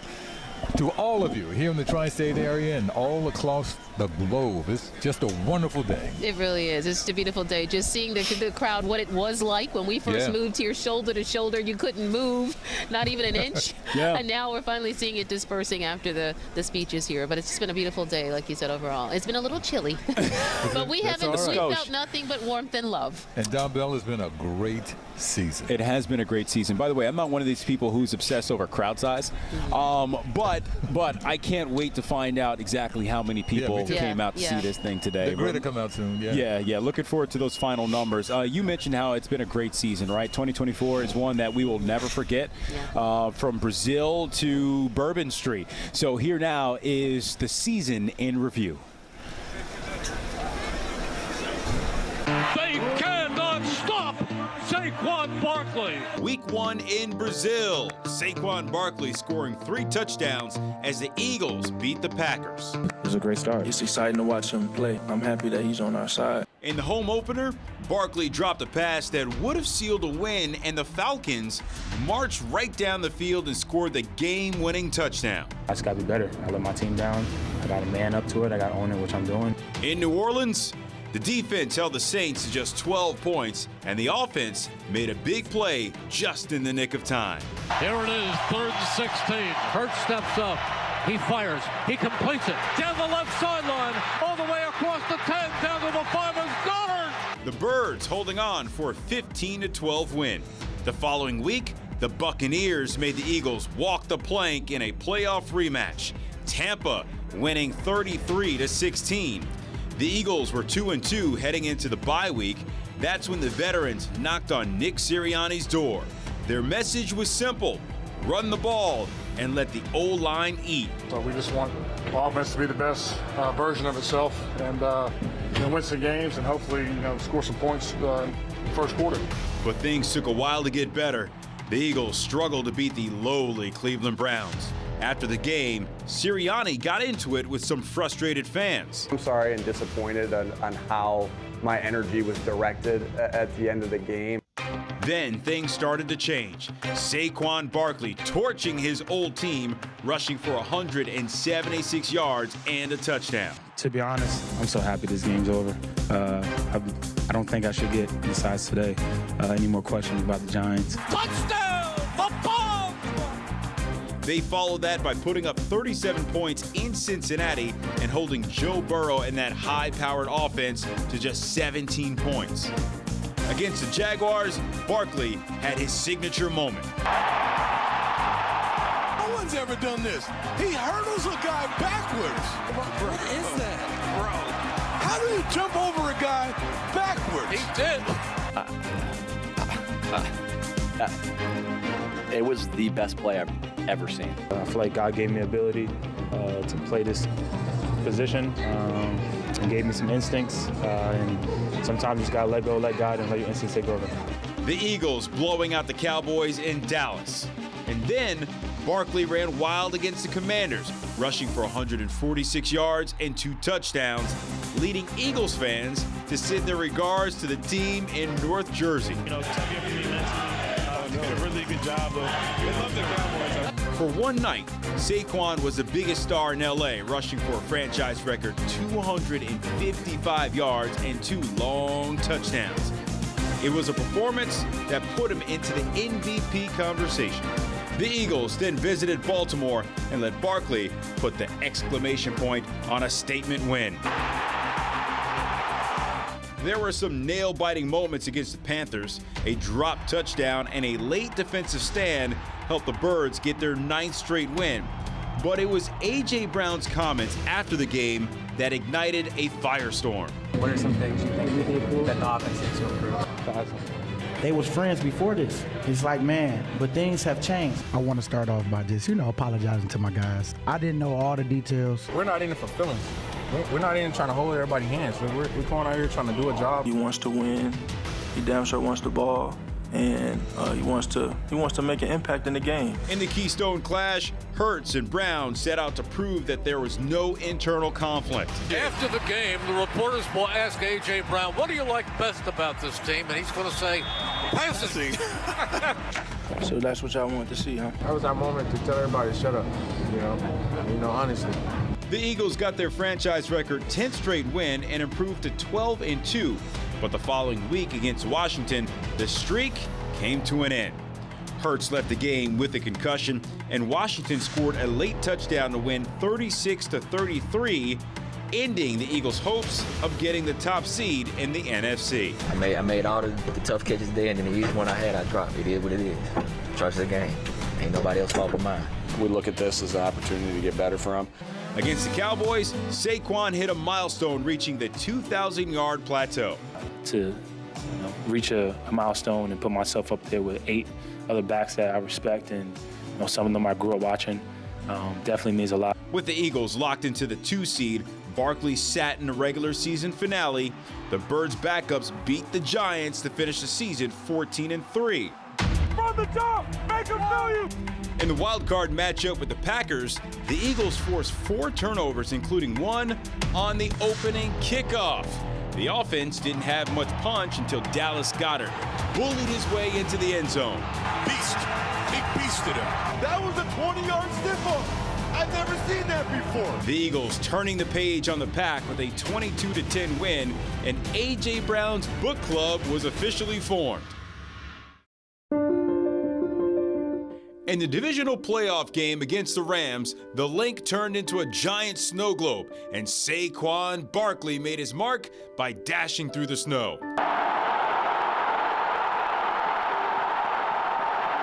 We talked about it. It's going to be adversity. It's playoff football, and how we're going to respond. But with the clock ticking, the Eagles were clinging to a 6-point lead, and that's when the baby Rhino grew up right before our eyes. They got him. They sacked him. It's Carter, Jalen Carter. 4th and 11. Stafford back. He's looking. He puts it in the air, and it's incomplete. And now they are heading for the NFC Championship game. With JC making that type of play, man, we appreciate him. The conditions got sloppy today, and we all had to play in it, and we found a way. Thanks to Washington's Cinderella run, the Eagles got to host the NFC Championship game, and Saquon Barkley put his stamp on it from the very first offensive play. 60 yards on his opening touch. The Eagles tied a playoff record with 7 rushing touchdowns. They also forced 4 turnovers in a 55-23 win. Attention, air traffic control. This flock of Eagles is heading to New Orleans. It was fun to be out there and see the confetti and things you envision. You appreciate these moments. These are hard to come by. We worked our tail off to get back to this place, and we got 1 game left. A familiar foe awaited the Eagles in Super Bowl 59. The Chiefs were on the doorstep of history, looking for their 3rd straight title, while the Eagles were looking for revenge from the loss to Kansas City 2 years ago. The Birds dominating from the start, sacking Patrick Mahomes 6 times. They got him again! They also came up with 2 interceptions, including a pick 6 by rookie Cooper DeJean on his 22nd birthday. Happy birthday, Cooper DeJean! The Eagles jumped out to a 34-0 lead and never looked back. This is amazing. This is a rout. Jalen Hurts throwing 2 touchdown passes and rushing for 1. And he was, of course, the Super Bowl MVP. Just can't wait to enjoy this with my family. And soak it in. 3, 2, 1. It's over. The Philadelphia Eagles have won Super Bowl 59. The 40-22 win igniting celebrations in New Orleans and Philadelphia as the Birds captured their 2nd Lombardi trophy. Cheers. Right team! We won that thing, man. Greatest birthday ever. Can't top it. Party on Broad Street.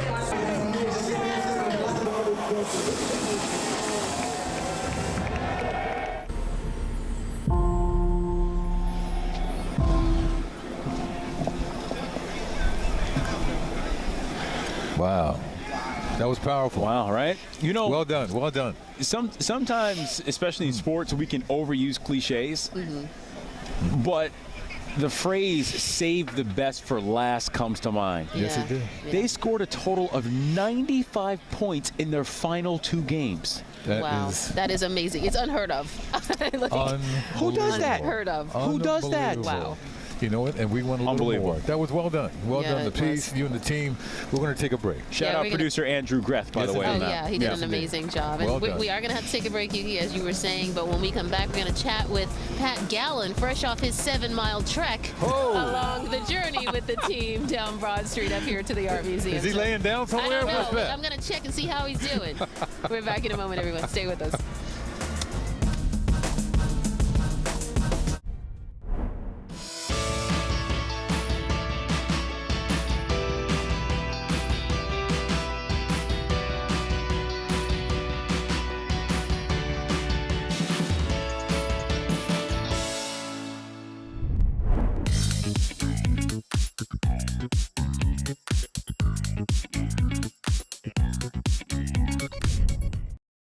Heart, hustle, home.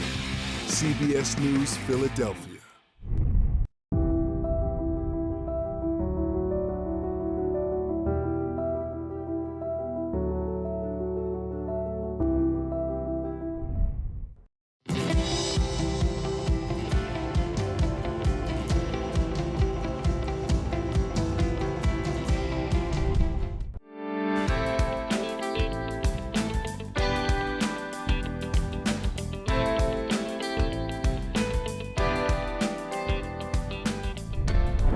Uncovering the heart behind the headline. CBS News Philadelphia.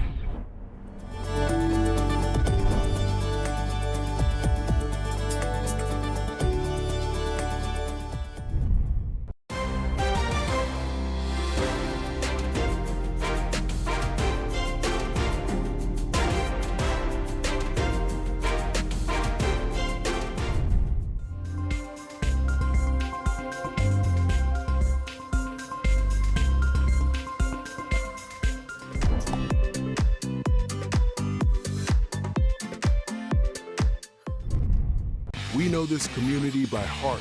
CBS News Philadelphia. I'm Marcella Bayeto. I'm covering our communities. The collapse happened near 6th Street, discovering meaningful stories and uncovering the heart behind the headline.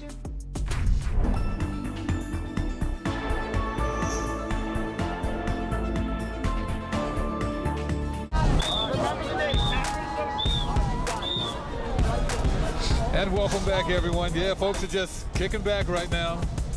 After enjoying a wonderful, wonderful day, now it's time to just relax and soak it up a little more before they call it a day. No doubt about that. I think it's going to be a while. They're going to just be wandering around the city, chanting the Eagles chant. Hey, look who joined us. Look who joined us. Yeah, she was with us. I made it. Good to see you, Pat. Now, Pat, for people who are just joining us now, what time is it? I don't know, just before 4. What time did you show up at the start? I got down there a little before 8 o'clock at Lincoln Financial Field, right at the K-lot where they opened the gates and the buses came out. So, yeah, we've been on the move now for, what is that? What is a lot of hours. I can't even count. My math's off. Exactly. But it was a long walk, and I got to give kudos to our photojournalist, Casey Kuhn, who did the entire thing with me with a 40-pound camera on his shoulder, which was the most impressive thing I've ever seen. But, man, did we see some cool stuff. Right? 7 miles? It miles? was about 6 miles. About 6 or yeah, sure, 7. Yeah, we can round up. That's why we say it's a young man's game. It still is. Not as young as I used to be. What was the most memorable part for you? I'm sure there were so many, but I mean something that really, really kind of stuck out as you were traveling along. It's so hard to narrow it down. I mean, the smiles on everyone's faces, how clever people are with their signage. They came out. Yeah, they came out with some really great stuff. And actually, some of the players stole some of those signs and walked with them. One was Jalen Hurts dressed like a priest, which I thought was pretty interesting, but there were so many good ones. But the smiles on everyone's faces, I don't know. Wow. Very, very clever. One of them had Saquon Barkley dressed as the guy from State Farm. Don't know why That one, but that was like a good neighbor. Oh, Saquon is there. That was the one. It went right over my head. That's a good one. We saw some really good stuff, though. And obviously, the fans were celebrating and having such a great time. The players, start to finish, just could not get enough of what they were seeing, especially the guys who were doing this for the first time, which is a lot of them. They were beaming from ear to ear. Everyone was having a blast. It was a difficult walk, but it was so much fun. So much fun. You talked about the noise level too. I mean, like I said, we could hear you, but it was like I couldn't hear you. I know you couldn't hear us. We were talking to you, and you just kept on talking. Yep. So tell us a little bit about just the noise factor, what you were hearing just in the chants and the screams. It was unbelievable, especially as we got further up Broad Street past South Street towards City Hall, and it started to narrow in with the high buildings. Ears were ringing. It was so loud. On top of that, you've got highway patrol going through. You got people screaming, buzzers going off, all sorts of stuff, whistles. Everyone loves a good whistle these days. Yeah, thanks to Gilly. Were they all doing this? They were all doing this. Whistle. The sheer volume of the noise, I'm going to be hearing that for a while, but it's good. I'll take it. You two guys did a tremendous job in the cruise in New Orleans. And I asked you this question then, and I'll ask you again now. After what you have seen today and the love and the energy and what could happen in the future, do you think we will find ourselves here again very, very soon? Can this team, in this day of free agency, can this team repeat what they have done? DB, as you know, it's a fickle league, right? Things can turn very quickly, and they have a lot of interesting choices to make in the next few weeks and leading up to the draft. Zach Bond might not be back. He's a free agent. Milton Williams. There are a lot of decisions that have to be made, but with the talent level that they have, especially on defense, I believe the youngest defense in the NFL with guys like Jalen Carter, Quinyon Mitchell, Cooper DeJean. Yeah, they can keep this thing rolling along for sure. And if Jalen Hurts wants to play like that in big games every year, sky's the limit. By all means, let him. And the way I look at this is basically not only do you have to be uber talented, but everything's got to break your way. Yeah. When you take a look at Saquon Barkley and his injury history over the previous 6 years, there was always a little something. There was a big something, the ACL, the MCL, the ankle.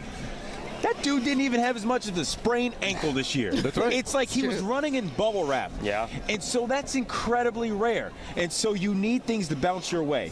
The things that they can control as a team, the free agent decisions they make, etc. Yes, I think they can put themselves in position to be great. However, it's the other things you can't control, and those things typically get in your way. We saw that with the Detroit Lions. Phenomenal team out there. Injuries wrecked their season. So, long story is, yes, it's all there. You also need some luck along the way. And with that being said, they do now have a target on their back from the rest of the league. Yeah. Right. Because everybody wants what they have, and they want.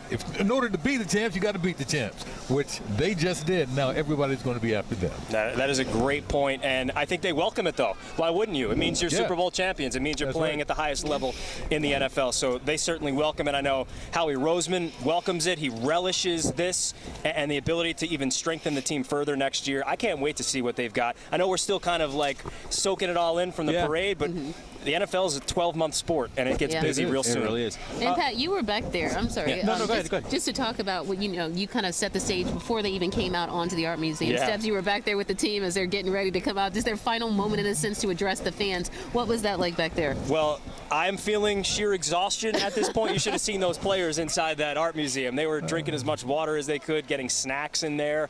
A couple of them were just laying out on the floor of the art museum, like, oh my God, I can't believe it. We got to keep going. And even here on the steps too. I don't know if you could see in the back, guys like Zach Bond, Nolan Smith, just exhausted, but still smiles on their faces. It was amazing to see. You know, it's interesting because when we were talking to ourselves before we went on the air, we all looked at each other, and I was like, those look like tired speeches to me. Yeah. They look like a squad. No voice. Like, nothing left. I mean, they had Bourbon Street afterwards, and then all the party, and then they looked tired up there.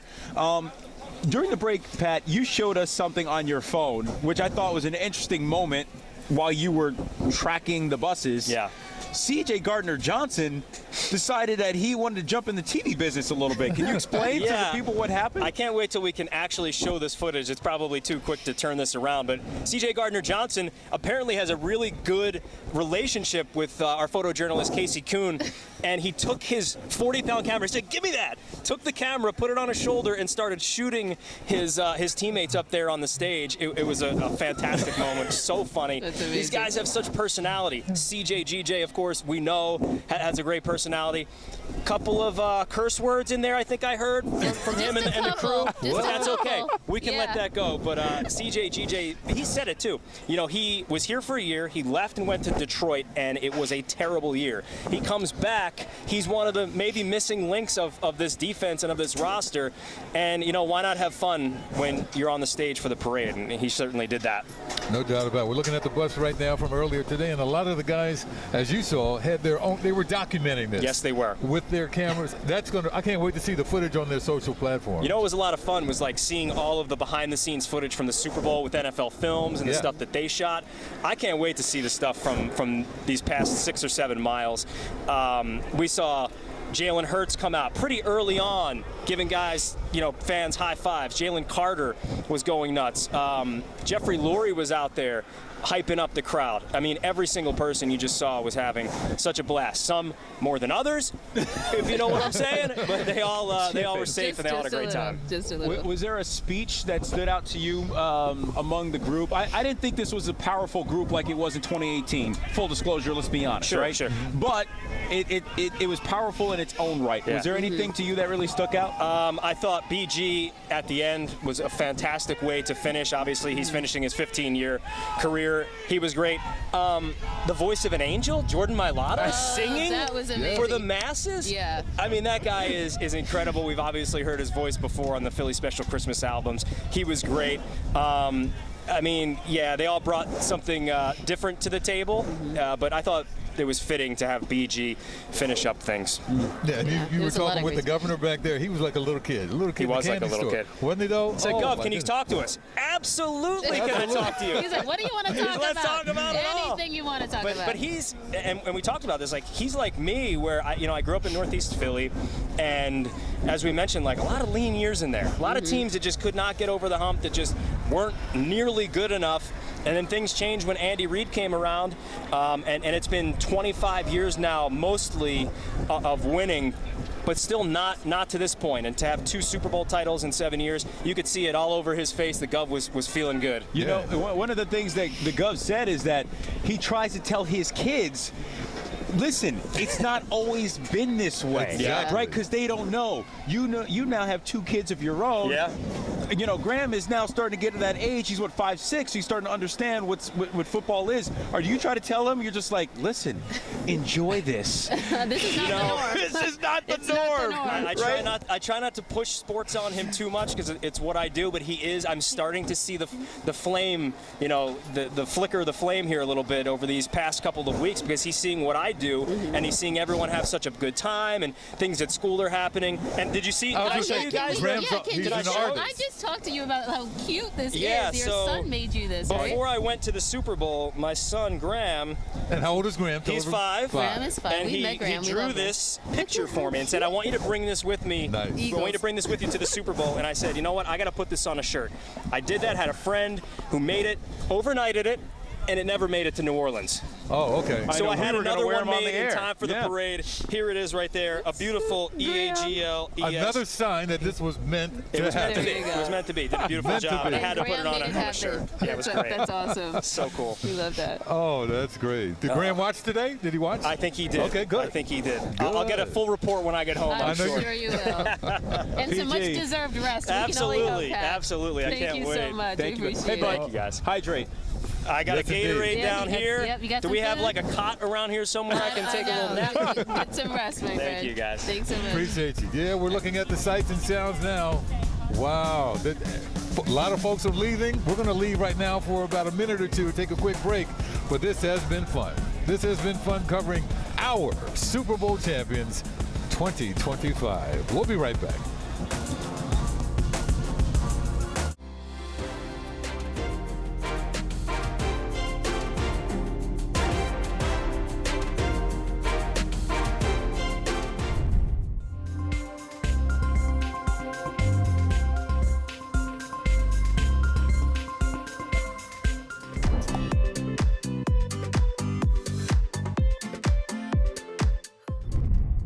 We know this community by heart.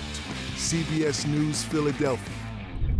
I'm Marcella Bayeto. I'm covering our communities. The collapse happened near 6th Street, discovering meaningful stories and uncovering the heart behind the headline.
Well, family, it's been a grand day. It has been a grand day and a grand season. It's about time to wrap this up. Whew, it is a cold, blustery affair now. It's funny how when the event ends, it's that's when you start to feel it. Yeah, we're starting to feel it now. Me and TV were like, it's getting a little brutal. Yeah. But we're still riding high on the celebration. One of those you ain't got to go home moments. Right. Right. Pretty much. Exactly. So we got a little time left here before we shut it down. Highlights here before you take off. What will you take from this moment? Just the love that I saw from everybody from the moment I stepped on the property, if you will, early this morning, how everyone was just coming together and feeling the love. It wasn't about football. It was about people. It was about people, and I certainly enjoyed that. Yeah, I think for me too. I think that, like I said, I said it earlier, I've never seen the city so happy and feel so happy, and I just wanted to embrace that and take it all in and take in the love that I felt on this Valentine's Day. And all ages, all backgrounds, saw little kids to maybe 80, 85-year-olds out there braving this cold weather, the wind. That was a sight to see. And I'll tell you what, this never gets old. Let's do it again next year. I'm ready. I'm ready. Need to rest a little bit. Let's do it. Seriously, probably rest a lot. I would say for me, what it showed me is that Philly knows no limits. Yeah. Every time we do something, you're like, oh, that was great. And then it happens again. It's greater than the last. Yeah. There's no question about it. No question about it. I'm with you. Well, we're going to wrap it up, and you guys have to do it with me. Real quick, EAGL, and then we're going to do sights and sounds of the day. EAGLES, Eagles. We love bringing you the coverage. We hope you loved watching it. Here's some sights and sounds of a very special day in Philly. Take care, fans. We're here as the convoy begins to move. I found out all y'all want is for us to give everything we can for this city, and y'all give it right back. Eagle! Let's go! We are the champions, my friend. There we go, come on! We keep on fighting to the end. We are the champions. We are the champions.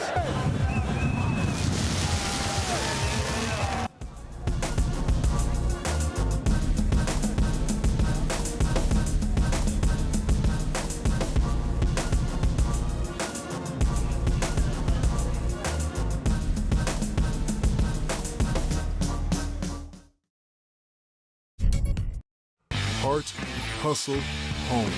CBS News Philadelphia.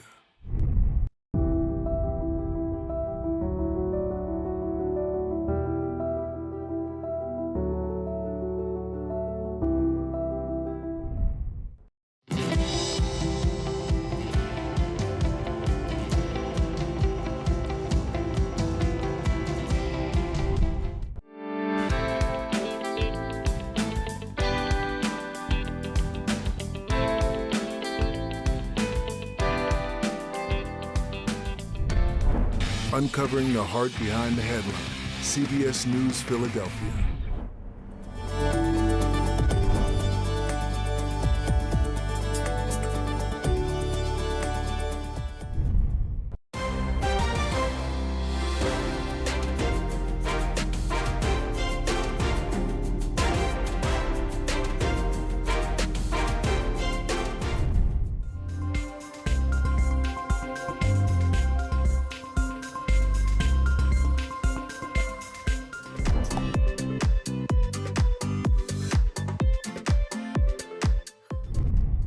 We know this community by heart. CBS News Philadelphia. I'm Marcella Bayeto. I'm covering our communities. The collapse happened near 6th Street, discovering meaningful stories and uncovering the heart behind the headline.